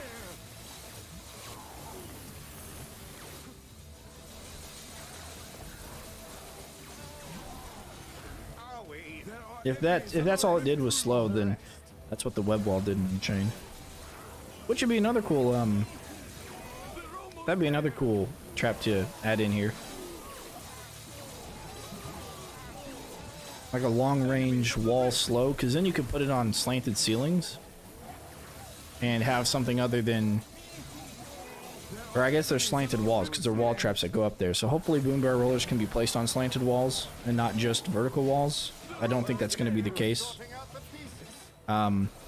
Or no, yeah, what am I talking about? Of course they are. It's a wall trap. But yeah, if they had the spider web walls, Well, that'd be pretty cool and pretty useful on those slanted walls. For some reason, I was getting that confused with being a ceiling trap. Could you imagine putting the lasers on a slanted wall? a vile creature. Dead. Yeah, that'd be a little too much. more enemies on the way.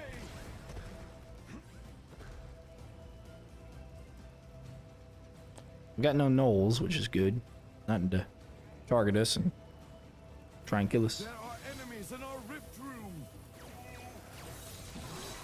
I'm beginning to think that we really didn't need to have this whole thing. We could probably start the kill box here, but it's hard to say because we wouldn't have too much wall damage and wall impact on them. We did, They're almost there. and yeah, armored ogres might get a little far. There are enemies in our Another rift threat room. vanquished. Enemies at the rift. That won't be the last. They're almost there. Not exactly tidy, but oh well. There are enemies in our rift room. Yeah. Now there is Enemies at the rift. one place that you can actually place the wall lasers Not sorry to see that one gone. on the wall, or the ceiling lasers on the wall. There's actually one specific map in one specific place you can do it, but it doesn't help you because it's way up in the ceiling. Enemies at the rift. But Behemoth found it out, and A worthy foe. then I started looking around at all the other maps just to find if I could find anywhere else where I could use it that way, and I can't. So That won't be the last. couldn't find any other spaces for it. There are enemies in our rift room. Who's next? See if I can find that here. Worked well.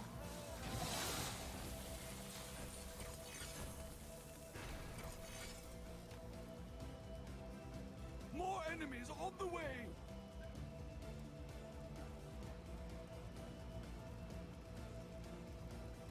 All right, bug report. It was some time ago, I think. Enemies at the rift. The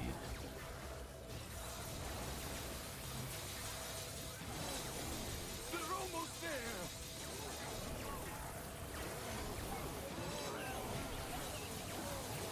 Enemies at the rift. Well, that was a challenge. There are enemies in our rift room. well, maybe he didn't report it. Maybe he just sent it to me. Oh, here it is. Here it is. Enemies at the rift. So up here on the split stair, you can actually put him sideways up on that section there. Apparently, you can put all the ceiling traps up there, including the Not sorry to see that. ceiling ballista. Enemies at the rift. Who's sorting out the pieces? There are enemies. Yeah, I would agree, but I mean, your swinging mace up there doesn't do anything. It's, you know, the only other trap that has infinite range other than the lasers, is the gravity pillar. And the gravity pillar can also be really useful. Because airborne enemies take double damage. So if you have something that does damage to them in that area, that lifts them up. You can really get a lot done, especially if you like combo with a grinder. Back before this drastic DLC, that's actually what I used to use around on Mage Tower. I'd have like a corner kill box. The ceilings are so tall that you can't use swinging mace or anything. If I put gravity pillars up there, and then grinders up on the wall, so every time it pulled someone up, they would just get grinded to death. But there's a lot of ceiling spaces where it's too tall for you to use it. On this map specifically, it's not really a problem. I like kill boxing in here, and swinging mace does just fine. And like I said, you can do the swinging mace across the middle portions on this side and the other side. I don't think you can do it here, no, but there's still a really good spot here for swinging maces. So yeah, this map specifically is really good with them. Again, this map for a kill box, and between these sections here. Okay, not there, right? Yeah, here as well. But some maps are just, the ceiling's way too far away from the floor. Blinding grinder, yeah. Grinder, yeah. It's good for damage. Especially if the grinder has slow, then that's like, and the gravity pillar does damage as well. And you got like, you're looking at yourself ×4 combo. Just for being in the air. There are enemies in our rift room. And when they do the floor scorcher on the wall, because that's one of the unique upgrades, is that it can go on the wall. But I can see you lifting people up with the gravity pillar just to like knock them down, or to activate the floor scorcher as well. It'd be interesting to see how the floor scorcher works. There are enemies in our rift room. I'm not cleaning that up. I think it has about half the range. From what I can tell by the footage, it looks like it has half the range of what it had back in Unchained. Enemies at the rift. But I could be wrong. There are enemies in our rift room. God gameplay. Oh yes. It's a challenge, you know. I'm the orcs are, you know, they're tough. No, I'm kidding. There are many maps where the mace isn't useful. It's actually a good thing. But yeah, but there's something else is already here. It's the lasers. I'm kidding. Yeah, I mean, I think all the maps that I can think of, all the maps work well with swinging mace. As a matter of fact, flyers, I think the swinging mace is better against flyers than these fire beams are. I think so. Gravity pillars do damage and they pull them up. I think they used to actually insta-kill them because they essentially were like crowd controlled. And when you use the stone staff on flyers, it insta-kills them. Which is also broken because the stone staff doesn't require very much mana. And it has a huge range, so you could just go and kill flyers with that. Basically, primarily. But the swinging mace is good against flyers.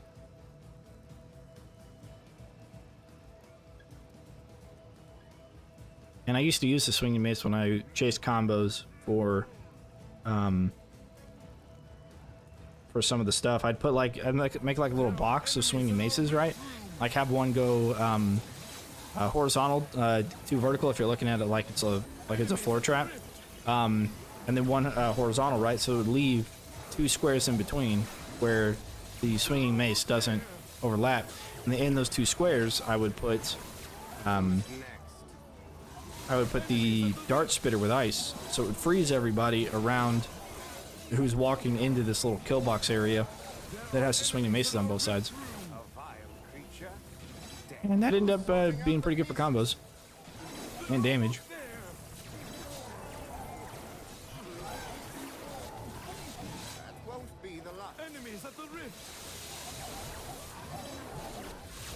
Now this map, unlike the other maps, this map has a lot of enemies coming in at wave 20. There's quite a few enemies here. Sorry to see that one gone. They're almost there. A worthy foe. And then after this map, it gets hard, Won't be the last. I think. Yeah, well, I know the next map is going to be a challenge. But I am curious to see if I can route the enemies up and onto the balcony on the next one. Or if I have to actually stick them around the rift. Enemies at the rift. Who's next? Try and kick it with yourself in a couple of weeks, yeah. They're almost there. Well, because, you know, I had the spike wall with bleed, because spike wall will knock back the very heavy guys, the ogres and trolls. And I do use that when I try to do combo, because I can hit it with bleed. So they get knocked back, they get bled, and they take physical damage. That's like 3 things already. And then they do that and they roll into a wall charger that gets the kill. So you get like your times 4 or 5 combo. Because then they take electric damage around them or whatever. And then of course Tara was slow, which is another 2 combo.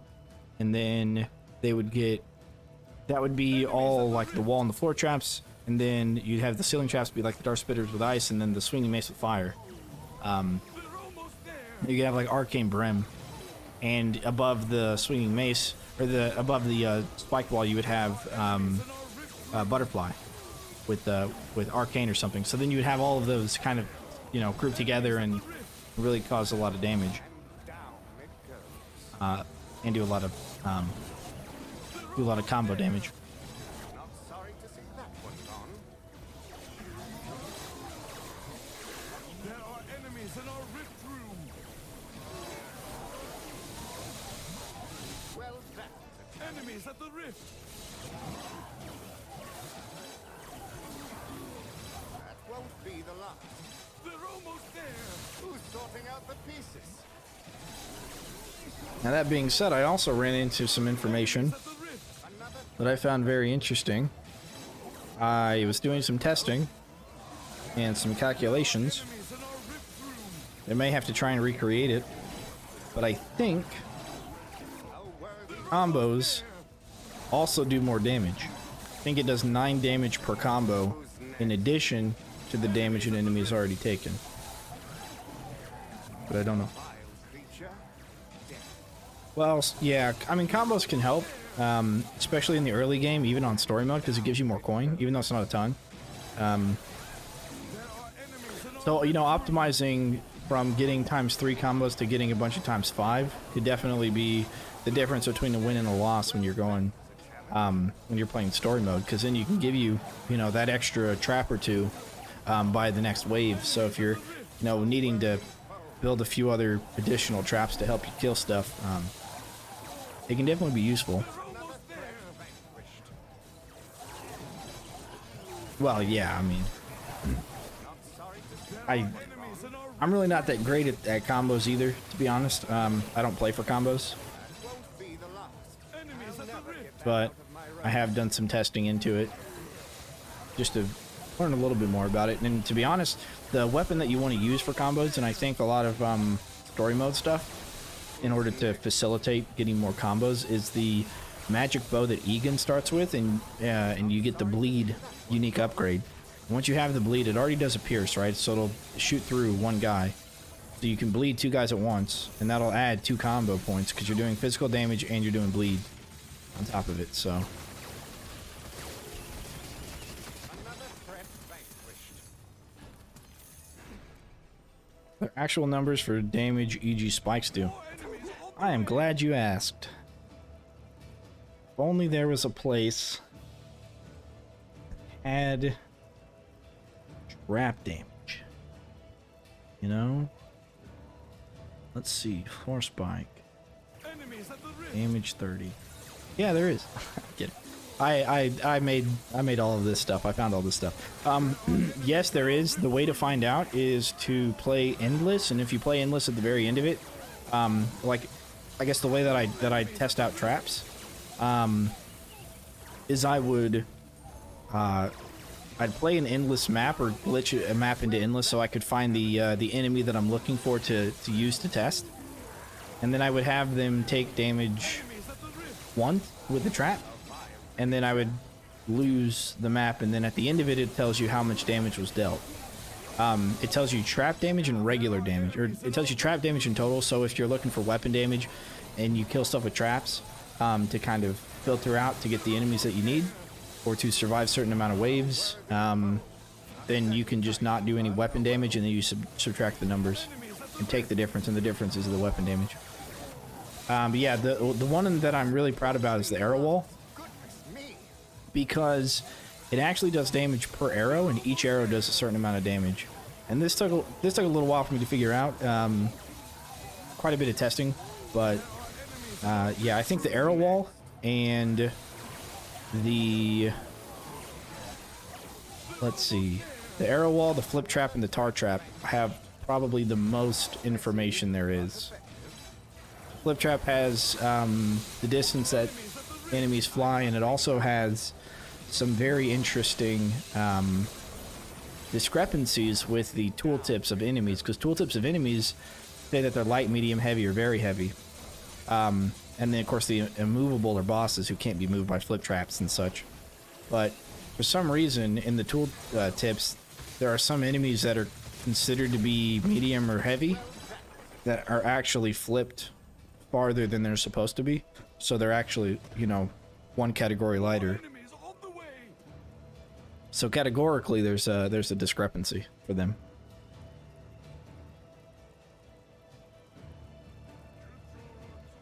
And then the tar trap information has all of the minion speed information on there for how fast they actually run.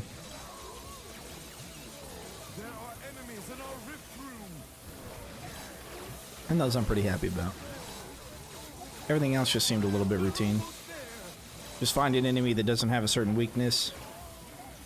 Have them take damage from that source, and then figure out how much damage it actually does.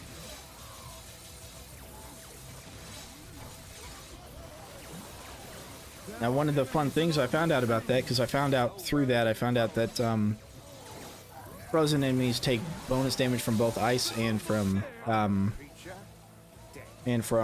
physical. Matter of fact, the ice dart spitter was very difficult because the ice dart spitter and the dart spitter itself has a very unique trait where if it's active, there's like a passive amount of damage that's being done. So when I look at it, I had to do the recording, see the dart actually pierce the enemy, and it goes by, you know, like it's like 3 frames for it to leave the dart spitter into the enemy, so it's kind of hard to see. And the dart spitter like circles itself, so it was very difficult to get that. But what I noticed was there's damage that was being done, even though they weren't getting hit by anything. And from what I found was that when the dart spitter is active, it actually does a base amount of damage to everything in the area. Because of the frequency of being hit by a dart, since it's kind of RNG, they added that element in, so it always does damage no matter what. That was a pain in the butt, let me tell you. Because then it's like, how do you filter out that damage? But then I noticed that the damage was not actually being calculated in the stats screen at the very end of it.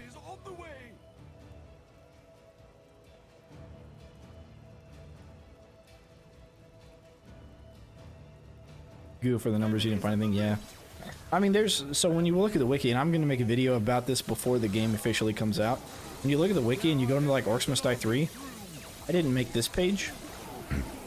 After you click on the here, that's what I made. This is all logical. So you enter the game and you get to see the spellbook, you get to enter a map, you see the enemies, and so I've kind of filtered everything to be from like a top level down. This if you were to go through your file folder, for example. However, if you Google search some specific trap, for example, I don't know how to search on this page. If you search for, oh, it's hidden, tar trap. If you search for tar trap, you're gonna get this, right? It's actually not a good example. Thought it would be. If you do the tar trap floor, that's what I did. So this is what it says within the actual like image of the trap itself. It says tar trap, and then it says floor underneath it. So that's the one I made. And then the other ones are the regular ones. You know, so here it says this is the Orcs Must Die, and then it goes down to Orcs Must Die 2, Orcs Must Die Unchained, Orcs Must Die 3. When I look at this on this page, what I see is John Brown, thanks for the sub. What I see is a bunch of crap just kind of like thrown here, right? And so when you're looking for something specific, maybe you care about the Unchained, maybe you care about 2, maybe you care about the first one. It just doesn't matter to me. So what I did is they can, you know, whoever's doing this makes their own, that's fine.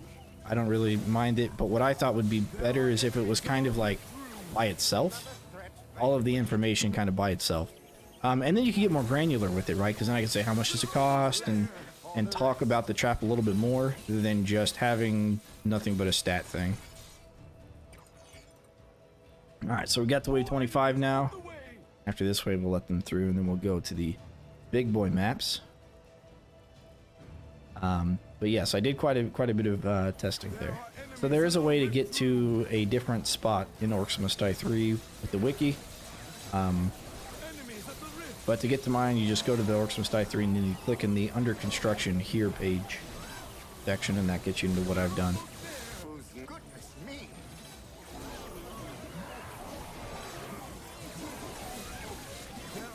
But like I said, I'll make a video explaining the wiki a little bit later on for the release. Okay. We are almost finished. A worthy foe. Who's sorting out the pieces? They're almost there.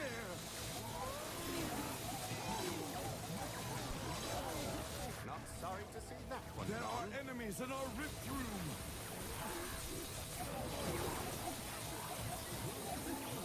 They're almost there.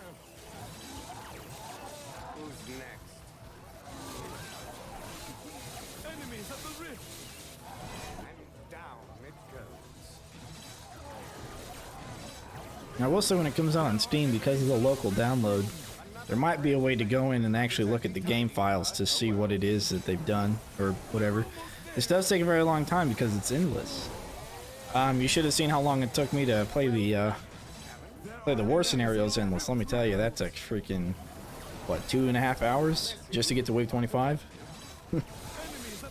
To annoy others with the exact numbers while playing, yeah. I mean, I have messed up on some of the numbers. When I first started testing, with the weapons, and when I found the numbers, without taking into account vulnerabilities, and so I ended up getting inflated numbers that didn't actually need to happen. But I'll be going through everything again before Steam release if I can afford it. Oh, you know what? Okay, sold some stuff.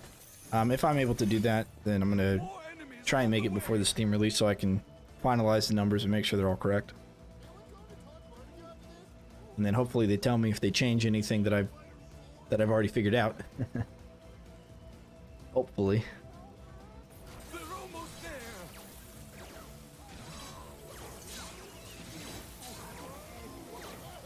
Enemies at the rift. They're entering the rift.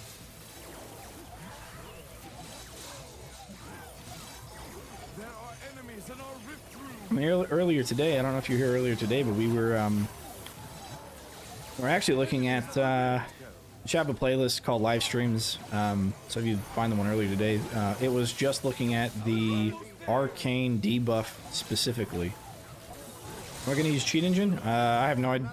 Well, no, I'm not going to normally for playing, but if I can do better testing, or if I can get like, so I don't know. One of the things that I've seen sometimes they have is like a free camera movement. If I could get that, then I can make really cool thumbnails.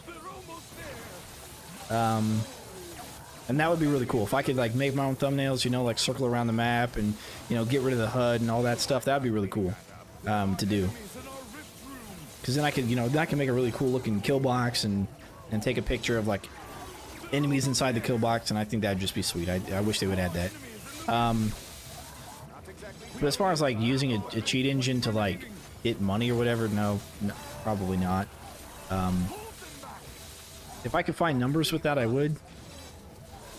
I just, as long as I can play every map endless, I'm able to test every kind of enemy against every kind of trap. So I think I'm not going to need to use a cheat engine for that, but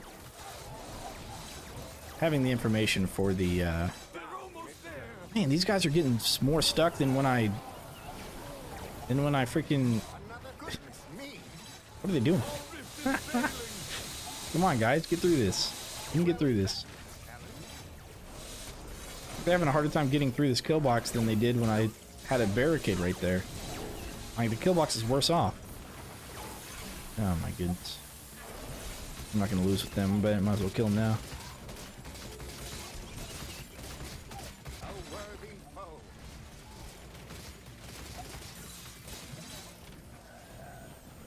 Yeah, get rid of these butterflies. There we go. Now we'll lose. Nib it up anyways. Well, one of the things I'm gonna do as well is to make a top 10 video, because those are good for algorithms, and make a noob video, because those are good for algorithms. Kind of talk about it.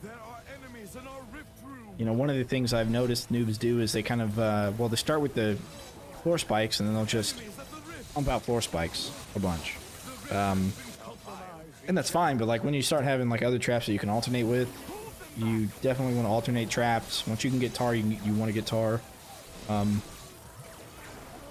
Use your skulls as you get them. Don't hold on to them, because you can reimburse your trap upgrades whenever you want. So stuff like that, and to try and get bleed on the bow and start egan. All right, cool. That was Cliffside. Endless. Rift Room Rumble, is that doable? It's absolutely doable. Okay. Now we're getting to the tough ones. So Secret Fortress. Coastal Hallways is very easy to do Rift Room only. Secret Fortress. Master's Courtyard. Sludge Shelves especially. We did the basement already. I don't know about Coliseum yet. I don't think it's going to be possible on Coliseum just because the Rift Room itself, like, you can't really build around it. You used to be able to before they added in like more fire elementals and stuff. Now it's like not possible. Maybe. I don't know, actually. I know of a way, but I don't know if it's going to be possible. So we're going to go ahead and pop into Secret Fortress, and we're going to look at how we can build this kill box around the rift.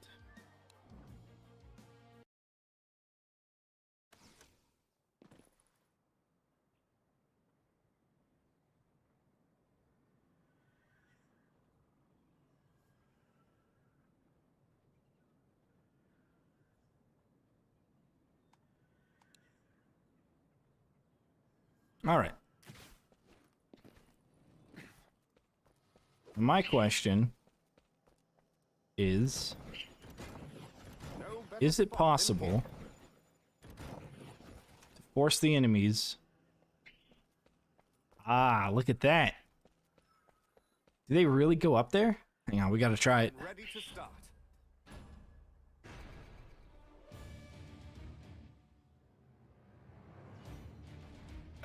No, they won't. They won't be unlocked. 5 traps you should get first. Yeah, that's pretty smart. Well, I may cover, like, as one of the noob tips is to, like, spin your skulls and unlock traps. I think the stone staff is a must-have. Stone staff is so good. Good job, bud. Not gonna try and eat me. I'll let you back on my shoulder. Okay, we gotta test this though. If they don't attack the Cades, then that's pretty insane. If they really walk up here, do they really? They're almost there. Let's see. Well, we got sappers up there. Kill a couple of them. He does. I've never tested this before. When I've done endless, I've built around down here. Enemies at the rift. How crazy is that? Okay, then they walk down here, huh? There are enemies in our rift room. Okay.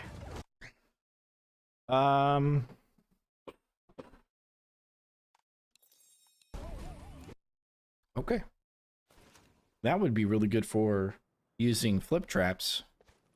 If you built around the rift like that. I mean, you wouldn't do this, you know, you wouldn't build around the rift like this Here's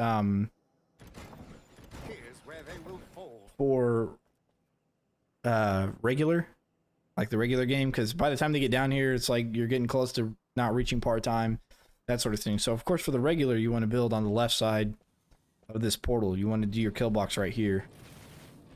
You know, you wall like this diagonally across here, and that's where you build your kill box. But for an endless style map, I could definitely see barricading across here.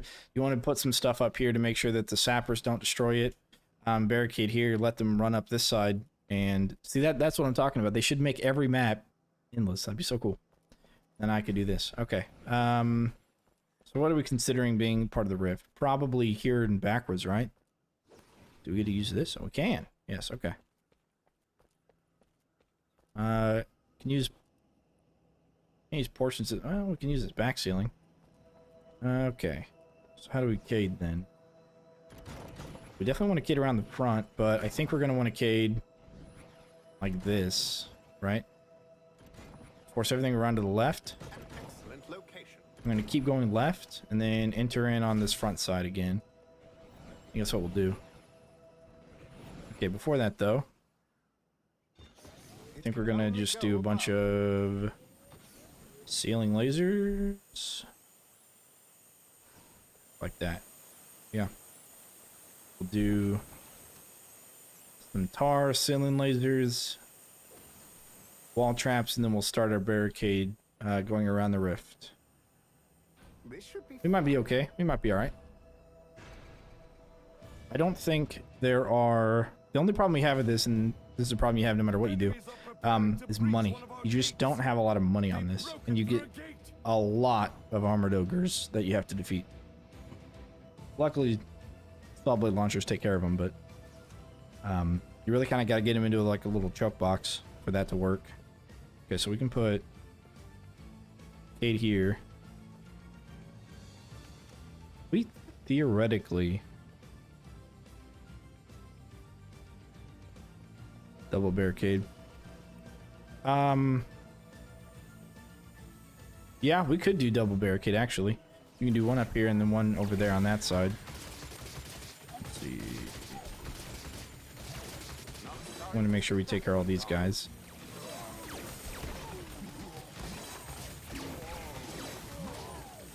Yeah, you might be right, because the sides of the thing. Uh-oh. One of them made it through.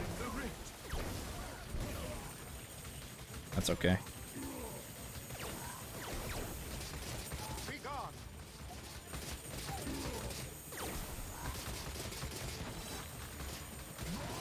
That was invigorating. Okay. This should work. And we'll do butterfly. So let's see if we did we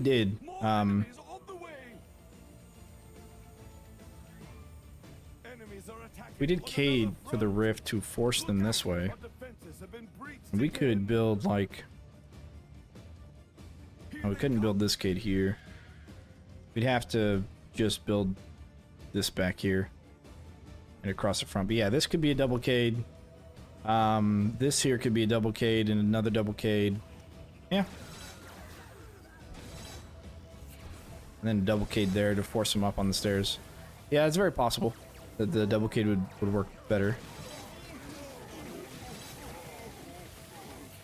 Let's get it from my shoulder again, but I'm afraid he's going to try and eat me again. Drive them back.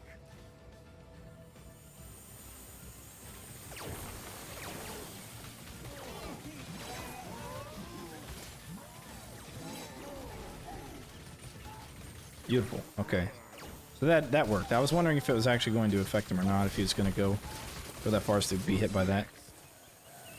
So we're going to definitely utilize these. Okay.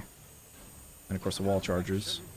I'd almost rather have a brimstone down there, but that's okay. Now on this we don't get any fire elementals, so that's good.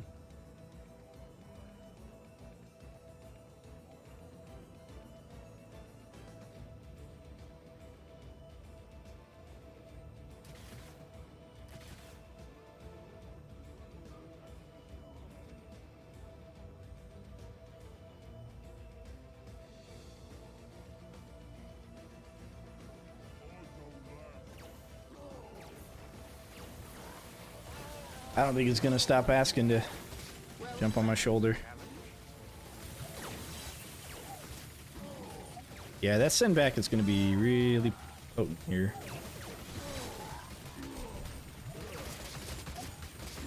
Won't be the last. I thought about also doing something pretty fun where I'd have like a whiteboard, and I would do a like a Professor Dan thing where I would go over like a specific trap. But I don't know if I can make that entertaining enough. And down it goes. Let's see, okay, so now we've got. I'm low on There we funds. go. And of course, put saw blade launchers underneath it, probably facing the kill box. I think we are going to wrap them around and have them go upstairs. The reason I'm hesitant to do that though is I have 3, then 2, and then 3, and then have them enter in, of course, on this side because I'll have this up here. There's some hesitant to have them walk up there, and I wonder if they'll do that anyways. If I cade enough off of the sides. Okay, so well, we got 2 space here, so they shouldn't go up there. If I did that with the mad scientist code exactly. Because I got these glasses. I don't normally wear glasses, right? But I have a pair of glasses that my girlfriend bought me that are supposed to be like blue light glasses. Makes it easier to like stare at a computer screen. Because you know, working from home, I worked 4 10-hour shifts at a for T-Mobile, and I was like helping the T-Mobile employees with their issues. So I was constantly staring at the screen and not enjoying it at the same time, right? If I enjoyed staring at the screen, it's a little different. You know, it makes it easier. But if you don't enjoy it, then it makes it a bit more tedious. And so she got me these blue light glasses, and they look like nerd glasses. Like I actually have prescription, which I don't. But Very good. thought about, you know, popping those on and speaking in my nerd voice. More enemies You know, on then the going way. up to the whiteboard and drawing out traps and diagrams. And well, I also thought about doing maps where I could show, you bring up like this little mini map that we have and like show where I'd put barricades, kill boxes, I don't know, stuff like that, routing patterns. But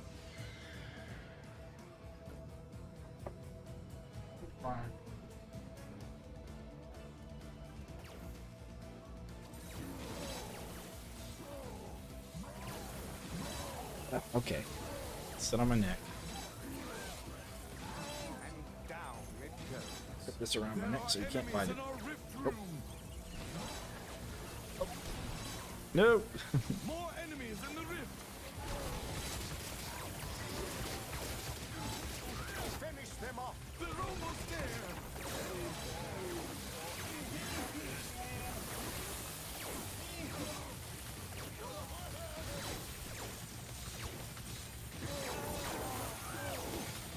Stay back, fiends.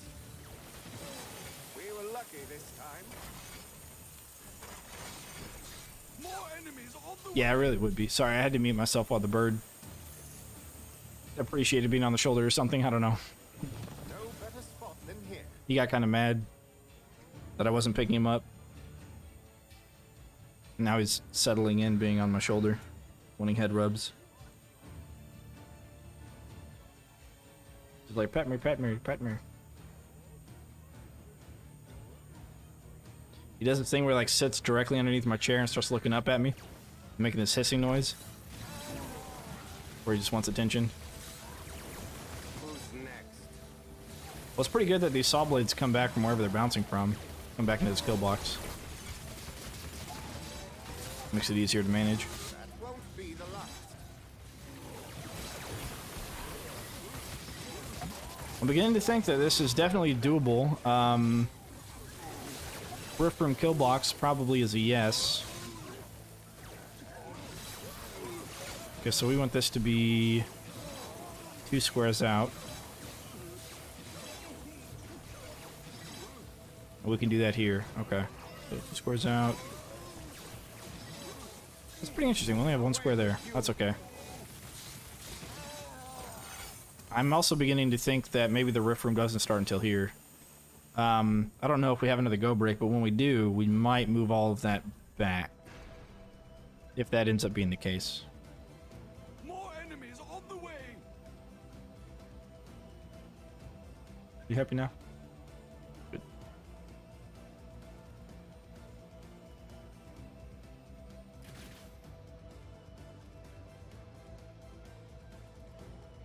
Oh, what am I doing? I got money.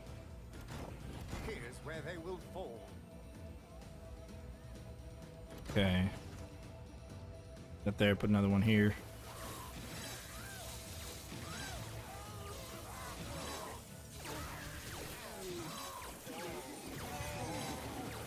The announcer has not yet said they're entering the Rift Room. And it really wouldn't be too difficult of a room to... Oh, you know what? Oh, that would be insane. What if I did the barricades here, right? Have them go up on this side, and then come down this side, and instead of going in the rift, have to run against this back wall, and then enter in through the back side. Or even, actually, they'd enter in through this square right here. Because I would have this here, and they would have to enter in through this square. Oh, that'd be insane. This would make an excellent endless map. Just the cascading potential itself is just crazy. Alright, we're gonna go ahead and start moving this stuff back a little bit. I'm gonna guess to that pillar. So let's start here. That's what I'm going to assume is where it's gonna say... Oh, I goofed that one up. So that would go here, and then it would go here.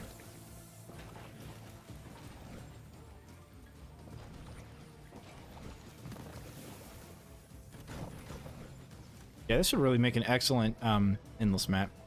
I don't know why they don't have it that way. They don't. Enemies at the rift. I will say, you know, one of the things I found out about this game when I had glitched into playing story mode maps endless is when I played the basement on the... before the basement came out, I noticed that they introduced fire elementals, which were not in any of the difficulties for the game, which told me that they were going to make the basement be an endless map before it came out being an endless map. A vile creature. So you know. Okay, cool. I'm kidding. Enemies in our rift room. Yeah, we'd layer the walls with these. Can I fit? How many can I fit? They're almost Oh wow, that's not awkward. Who's next? Look at this. Look at the side of this wall here. Oh, okay. I can't put it there. For whatever reason, I thought I couldn't. Then here. Okay, so I can layer 4 of those there. All right. Let's move this stuff down. Means that we're gonna have to watch out for our cobalt sappers.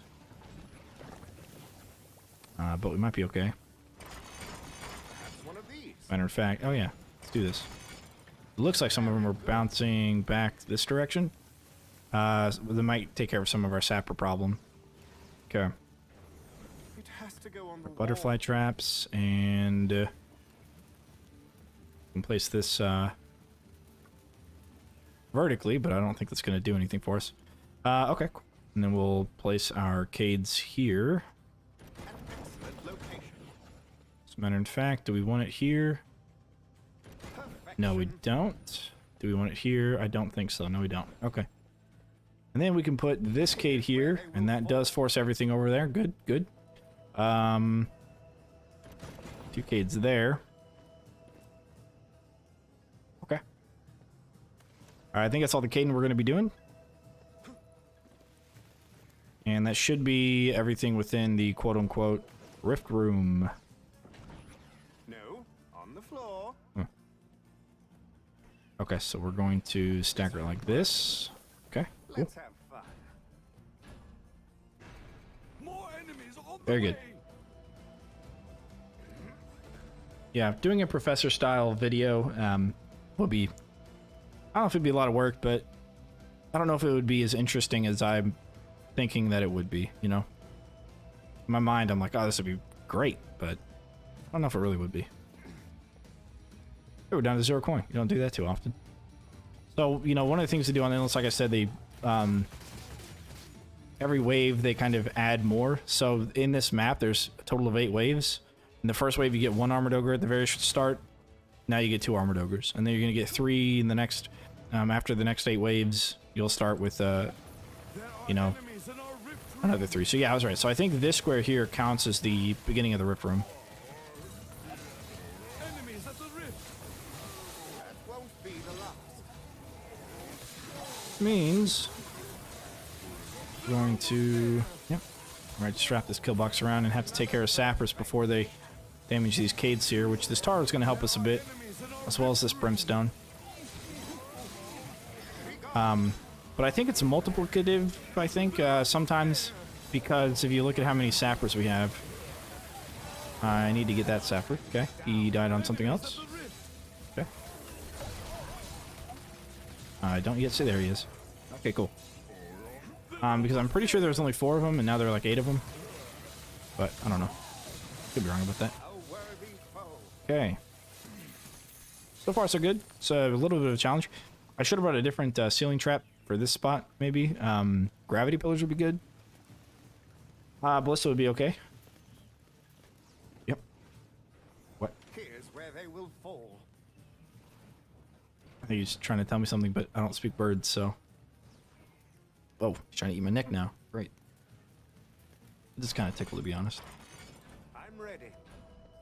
Okay, yeah, we're going to have those going backwards, and then once we get to this point, we're going to have them, the rest of them going forwards into the kill box.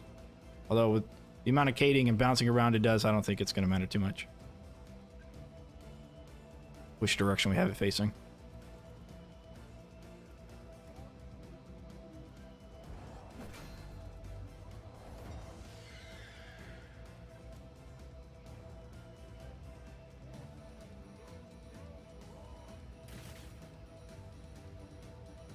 There are enemies in our rift room.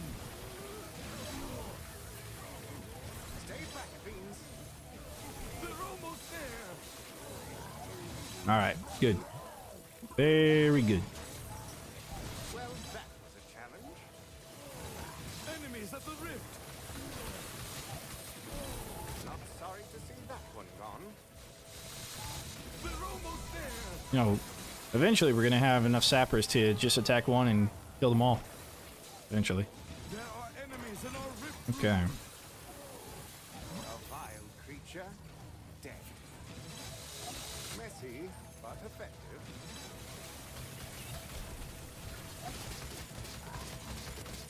Oh, absolutely.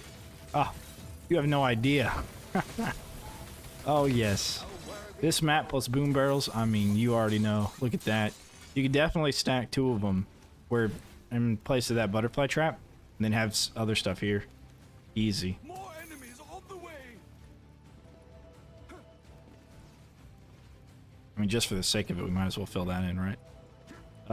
Let's see here. So we've got, technically that would be brim, and then brim. So we'd have tar there and brim there. If we were to follow the checkerboard pattern, it's got to look nice, you know?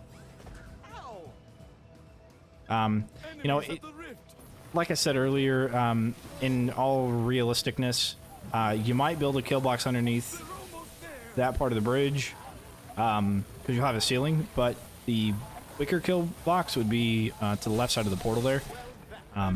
That's actually where you would want to build a kill box, I think. Although right here in this corner, if you build this, that's not too bad. Because those saw blades are really bouncing into the right spots and killing everything here. So, this actually isn't bad at all. Now, it looks like we got some TNT archers coming up our way. Is fine, because they're at the end of it. I've used that pattern before. The checkerboard pattern. It's really good with floor spikes. It's really good with floor spikes, especially when you have tar. Like, tar is always like the trap you want to put in between, unless you're playing really late game endless, and that's just because enemies start stutter stepping, so they become slow themselves. They like slow themselves onto each other. Who's next? Oh, absolutely. Boom barrels are absolutely beautiful. GG, no ring. I'll have to show you a clip of a video here soon as I put this up and then do some floor decorating. Yeah, there we go. And I don't think there's sappers on this wave. More enemies on the way. Alright, let me try and pull this up. Oh, yeah, let me get the skull. I also don't know what drops skulls on Endless yet. I don't know what causes it. It doesn't seem to happen very often, but some maps it happens a lot more than others. If you play Coastal Hallways, when you get to wave 25, you'll have like 10 extra skulls. But if you play like the basement, you only have like 1 or 2, maybe. Yeah, let me see if I can find...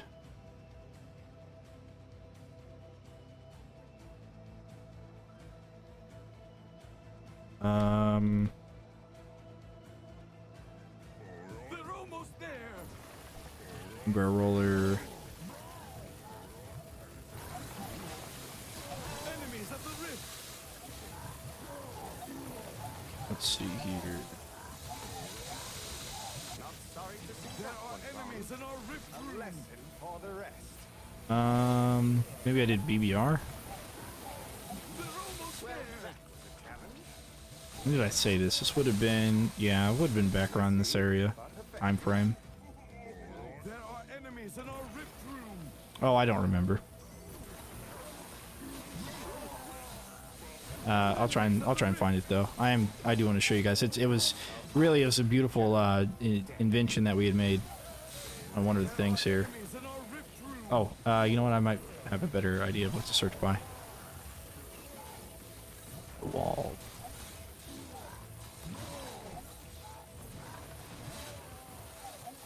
A worthy foe.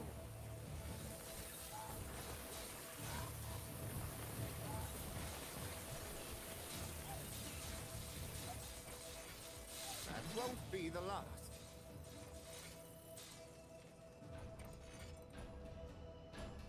Okay, 3:28:44. Here we go. All right, check this out. Enemies on the way. 3:28:44. Let me go back.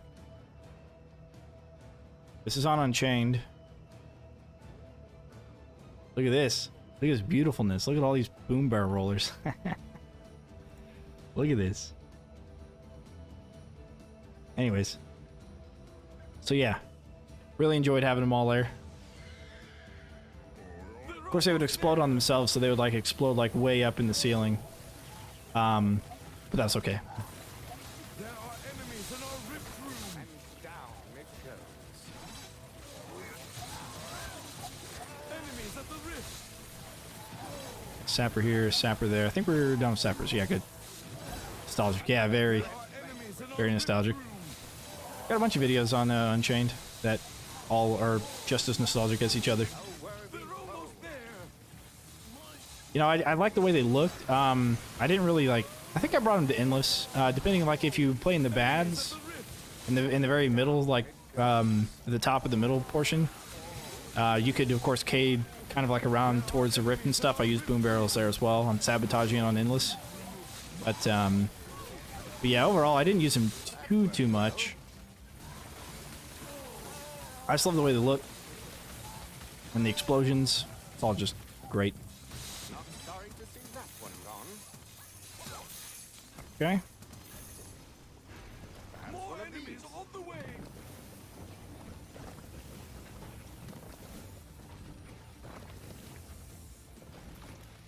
There we go. Checkerboard. Well, the boom barrel dispenser also worked really well. Especially on that, the library, I think is what it was called. Library map. Yeah, They're almost there. because there was one. Now, when you do the checkerboard floor and you use a brimstone, it's Enemies at the rift. it's not like as effective, I would say, as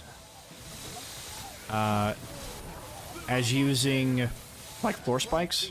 The reason you would do it with floor spikes is if you just layer nothing but floor spikes down, one enemy who can die from one floor spike could trigger 2, and so it's kind of a it's kind of a wasteful like overkill amount.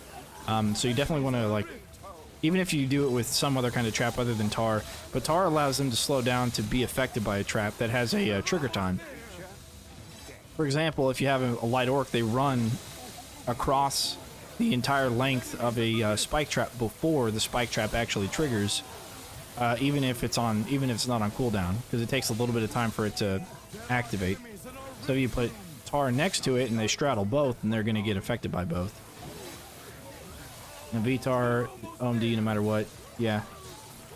Hallway full of saw blades pointing down. Oh, these. You could really do that with, honestly, I like curved ceilings. When you do that with curved ceilings, it works out really well, because then the trajectory of the saw blades themselves changes, whereas if you put it against something like this, it's just going to stay the same. However, a beautiful hallway to do that in is coastal hallways. You can essentially route everything through the one hallway, and it's amazing. Okay, so what do we do here? We do tar, brimstone, then we'd have tar, and then we have tar. Yep, yeah, there we go. Enemies at the rift. But coastal hallways, that hallway is a square shape. Yeah, saw blades themselves are just absolutely ridiculous. I mean, without them, going endless on these would be difficult. But yeah, I thought this was going to be more of a challenge than what it is. It's really not too bad. You know? Not that bad at all. As a matter of fact, I wonder if it would be feasible or possible. I think so. I think you could put archers up here and they might be able to shoot down here. Yeah, that'd be pretty cool. There are enemies in our rift room. Not sorry to see that one gone. Enemies at the rift.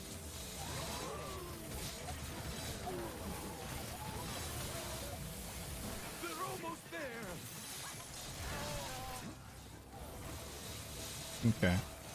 So we will do our... There are enemies in our rift room. Yeah, we'll do those like that. All right, cool. We've almost got the floor filtered out. Do we have? Yeah, we do. Okay. I got worried there for a second that this barricade may have been too close to the pillar, but it looks like it's fine. Plus, the enemy would have attacked it by now, anyways. Enemies on the way. Once they figured out there's no path, they would attack it.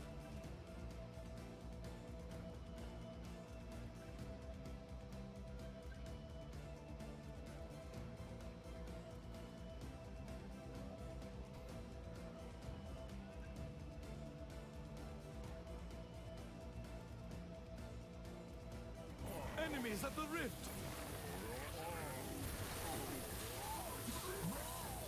Okay. There are enemies in our rift room. I'm starting to see that rift rooms are actually maybe just the way to go. They're almost there. You know? A vile creature, dead. Did you get the entire platform of it that you can use to help situate your barricades up? And that's where all of the enemies go. They all go into the rift. A worthy foe. There are enemies in our rift room. Saw blades. Do they pierce enemies? That's an interesting question. I guess technically they do. What saw blades do is they go through, and when they shred an enemy or when they attack an enemy, sometimes they'll get stuck on an enemy and just you'll see their health just deplete, but then they'll continue to move. And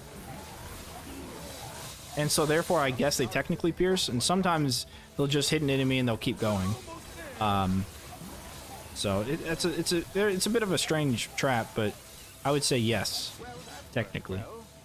Well done making the rift room viable. Thanks, appreciate it. That's what I'm trying to do on all of them, and possibly Coliseum. Like I said, I think there might be a way to do it. I've kind of used to do it, like back when the first game first came out. I was able to build around the rift, but since they made some changes, I wasn't able to, and then I just kind of haven't tried. So we'll see about that one. But the rest of them, maybe not the flyer ones, but the rest of them will be able to do this. I think we're gonna have a lot of fun when we go to Master's Courtyard. Yeah, that's gonna be a challenge. Favorite trap, though. Oh, my favorite trap. Yeah, duh. The boom barrel roller, of course. Vile creature. In the game right now, There are enemies in our rift it used to be the ceiling laser. When they came out, the ceiling laser, that used to be my favorite trap. But I think the saw blades is now my favorite trap. But I think it's just a little bit too broken. If I had to pick enemies at the rift. maybe a non DLC trap, I'm not cleaning that up. They're almost there. I would say I like the wall charger. Oh crap! Oh crap! Oh crap! I would say maybe the wall charger. It does a lot of damage, and of course, lightning enemies when they die, they do like an AOE explosion damage as well. Really good. You know, I play mostly endless, but they're really useful in story mode, of course, as well. I wasn't paying attention to those guys. Luckily, I had enough money to replace it, which Enemies all tells me that maybe I should save up money to replace these.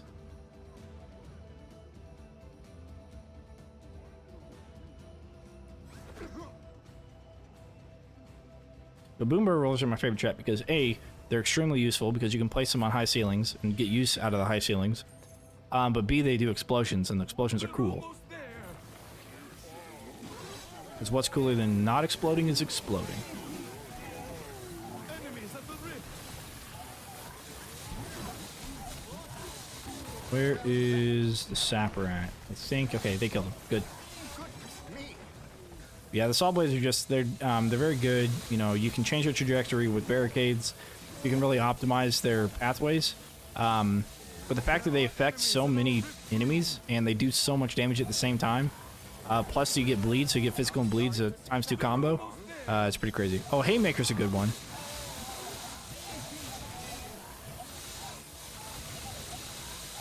How you going, bud? Threat vanquished. You always see the roller 3 when it comes to, yeah. I'm looking forward to testing a bunch with the BBR on 3. Haymaker's, yeah, Haymaker's good. I really don't use it as much as I probably should, but it is really good, yeah. Here's where I did use it on Enemies on the way. one of my videos. Which one was it? Oh, yeah, I used it on my endless for the flyer map, Aqueducts. They're really good. They're really good on the against the flyers in Aqueducts. There are enemies in our rift. Yeah, the saw blade launchers are just OP. Everything about them, and the fact that you can take advantage of using ceilings with them as well. But just the amount of damage that they shred through is it's a lot. They're almost there. I don't know if there's a map yet that I wouldn't bring them on. There are enemies in our rift room. a vile creature. Especially going endless. Not exactly tidy, but oh well. They're almost there.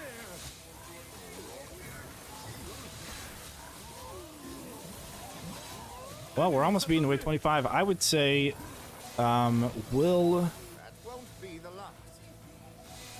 this map riff room? And I think I'll have to say it will. This map will riff room. Enemies in our rift room.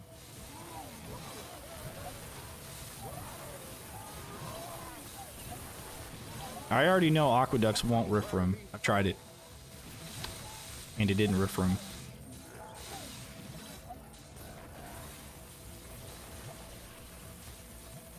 Especially the ability to toss orcs over barricades. Word me, yeah.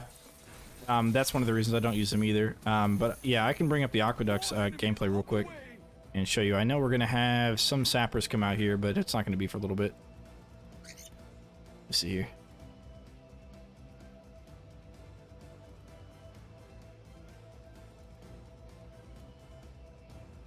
How do I search my own stuff? I think I know how to do this. Here we go. Videos and this Aqueducts. They're almost there.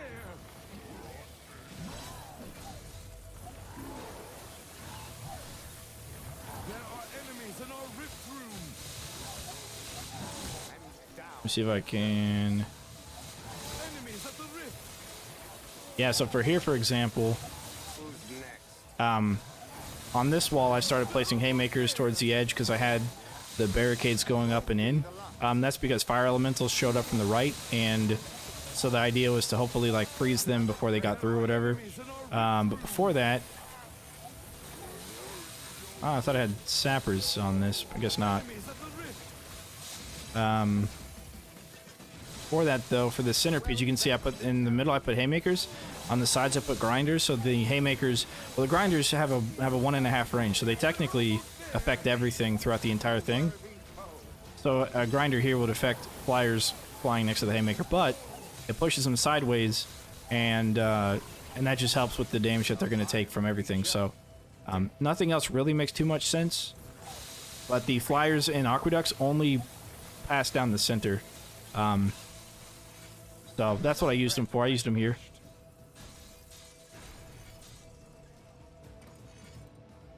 More enemies on the way.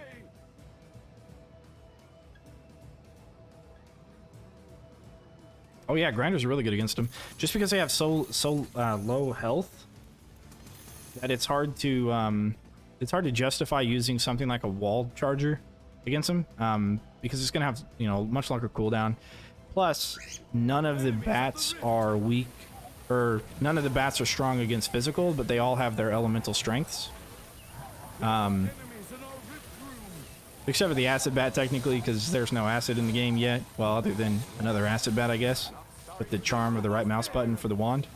Other than that, though. Oh, yes, let's stop them. Okay, good. Oh. Over knocked him over. Alright, we're good. But yeah, grinders are really good against him. As well as haymakers. Haymakers are good because it does physical damage and it knocks them into other traps. It will, since they all path down the center there, it will kind of like push them onto another another path over to the side.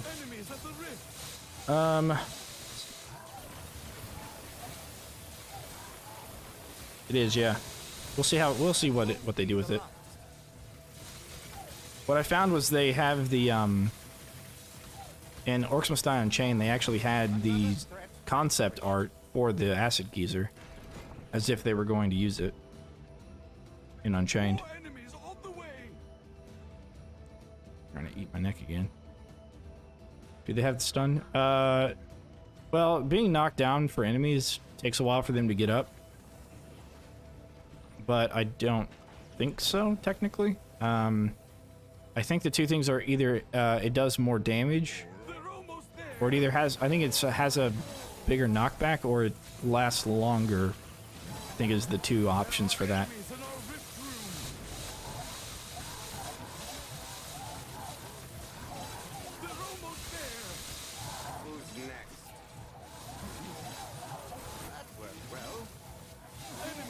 Spider Widow from 3.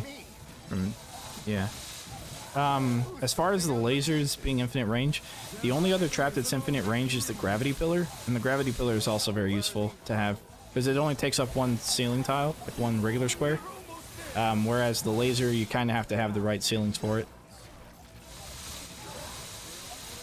Well, if you want to take care of the big guys, you can use a flip trap. It'll affect, one of the upgrades is to affect the big guys.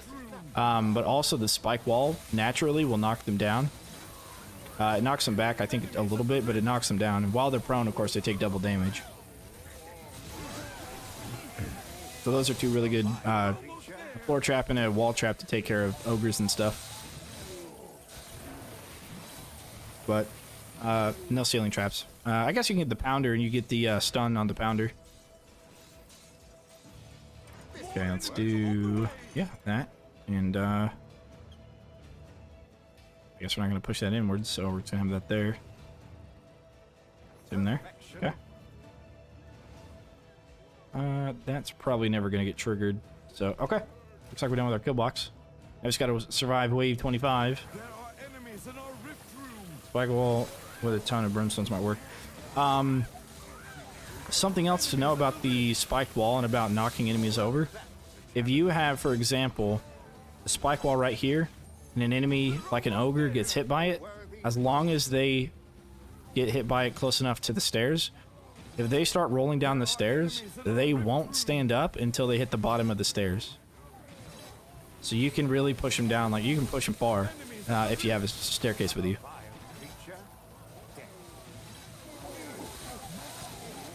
But yeah, spike walls are really good. I used to use it on a lot of my endless runs. I use spike walls to take care of the big guys because they're so tanky once you get later in the game. Before the saw blade launcher came out, of course. I would use them, and now you just use a saw blade launcher and it kills them.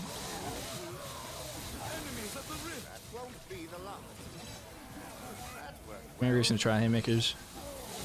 Do last a while. They do last a while. It's very true. The duration of the haymakers is long, very long.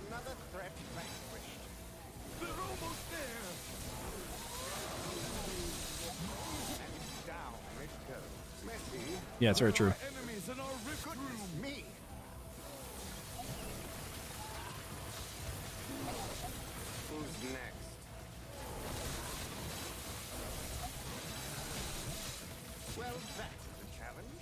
Yeah, every trap in this game affects flyers.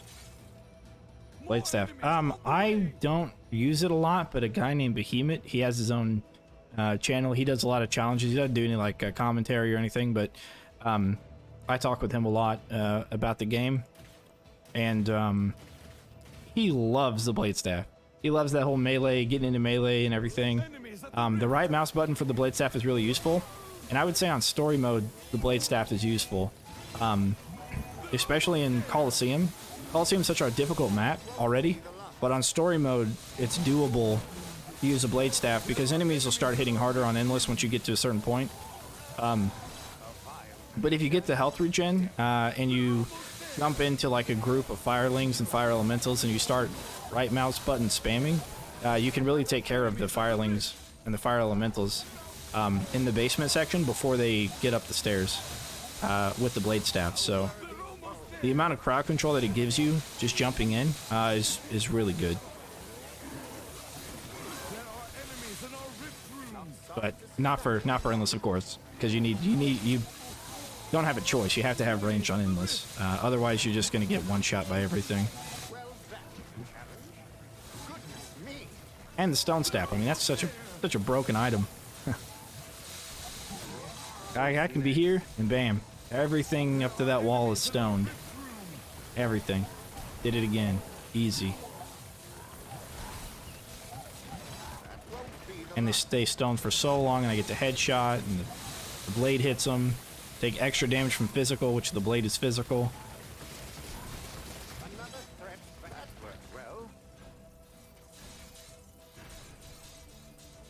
Alright, we're on wave 25.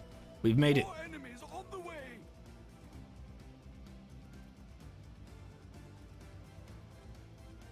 Barricade challenge is nuts. Yeah, he's good.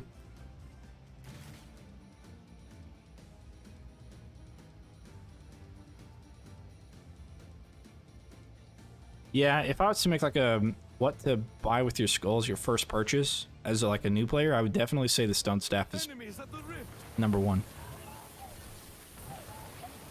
Stairwell, spike wall, pinball maneuver also sounds like a good trap combination. Well, you know, while they're prone, I'm assuming this is true. I haven't actually been able to test it, but I'm assuming because when you're flying, it suspends that the combo counter. It just suspends that cooldown, which is 2 seconds. According to the tooltips, it's 2 seconds. I would imagine that if they're prone, because they still take double damage while they're knocked down, that it also remains suspended for the combo duration. So you could end up getting a lot of combos there with that. I'm not cleaning that up. I'll never get that out of my road. Okay, I got one left. One left. Here, let's hit this. Didn't take care of him. There we go. Took care of him. Okay. A worthy foe.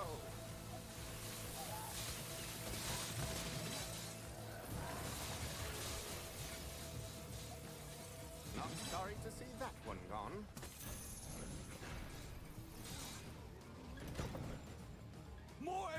on the way. No better spot than here. Yeah, the stone staff is really good. Now the one upgrade you can get is to double the range, and I've actually got this information on the wiki. It's one of the things I tested quite a bit. I can pull it up because I actually have a screenshot, or I don't know, not a screenshot, but a GIF of the stone staff other secondary.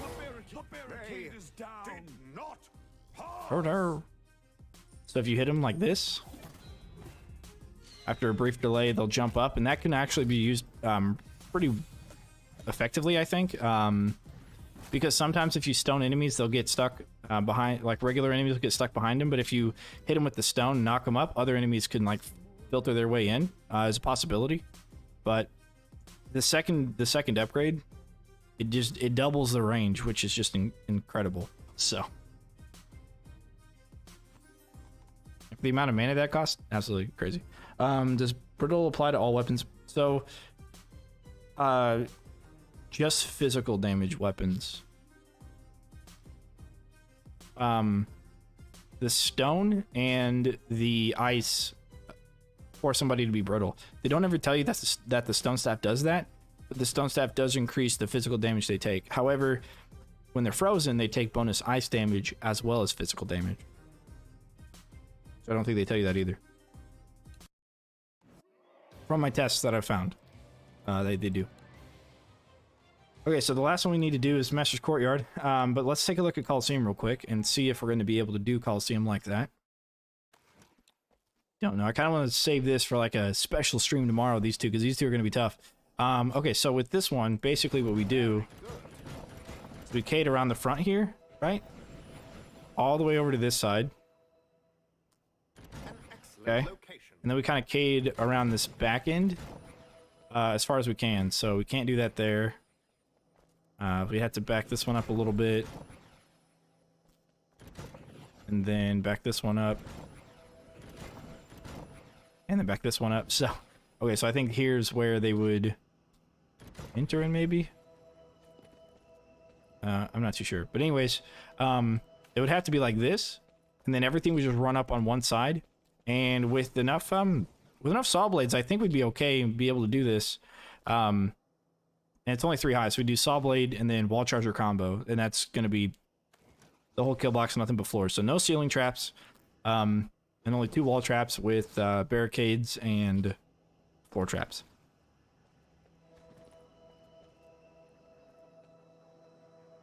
So ice is better for dealing brittle damage. Stone stuff. Yeah, if you use ice at all. If you don't use ice in your kit, then you freezing. Well, I guess then you would be able to freeze, but then freezing doesn't become as important. But the ice dart spitter does really well. Yeah, we might do double here. The problem is you get a lot of explosive guys. So if you got a double and an explosive guy comes up and destroys it, you're gonna have a hard time. But with that being said, because you have to build around the rift here, and so many cades, and you don't have ceiling traps, we can get rid of this. Get rid of the butterfly, get rid of the lasers, and do empty rift scroll. And that way, if the barricade gets destroyed, we hit the empty rift. So that would be what we do for that. And we're going to give that a shot tomorrow. Let's look at Courtyard. We're just going to look at it. I think I'm going to probably in the stream soon. But we'll definitely be here tomorrow to do these 2 maps around the rift. Rift Room Rumble. So the question on this one... we're actually going to go ahead and start it. My voice cracks, I talk so much and my throat's dry, but what we want to find out here is when the announcer says they've entered the rift room, because if they enter the rift room here, that gives us this entire area to kill box. But if they don't enter the rift room until here, then it doesn't. So we'll have to see when he says it. Okay, he says they're almost there as soon as he entered right here. So behind this pillar is where we get to start kill boxing. That's good. That's good to know. So we're gonna have to figure out a way to do that and still take care of the enemies. Because we could barricade across. force everything through the side. We don't want to do the middle, right? Because we want to utilize the wall as much as we can, which isn't a lot. Like look at this wall space that we have to use. But yeah, I'm not sure. Teachers how to do a run to 100. Teach us how to do a run to 100. 100 what? Waves?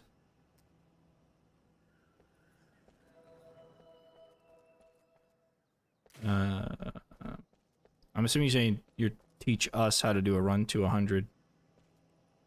I'm not sure what 100 is in context. So if we could do double cades here, right? 1, 2, 3. No, we'd have to do single cades. And I would generally, when I would play this normally, I would use single cades for this anyways. You know, one of the challenges of this map is the fact that you have fire elementals everywhere. To 100 waves. 100 waves is easy. You just build a kill box and an AFK. Well, hey, I'll show you. Here's a tip. Here's how you do it on Stadia currently. On Stadia, they have this thing where if you AFK for like 10 or 15 minutes, it kicks you. Watch this. Auto clicker. What you do is you set this for 0 milliseconds. You set this for 5 seconds. You build yourself a kill box that enemies never make it through. And then you just do this.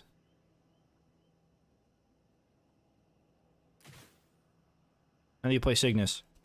So you double jump and sleep. And you got your clicker on, so it thinks you're in the game. Am I genius or am I genius? Tell me. I don't know. I'm not saying I am or not. But anyways, okay, so we know where the kill box is going to start. So tomorrow, don't forget, set your clocks, set your watches. What we can do is we can have them run straight down here and then straight down this way. And then have them wrap around this, and then, oh, that's interesting. Look, we can't build in front of the rift. So, we're gonna have to them running towards the back. And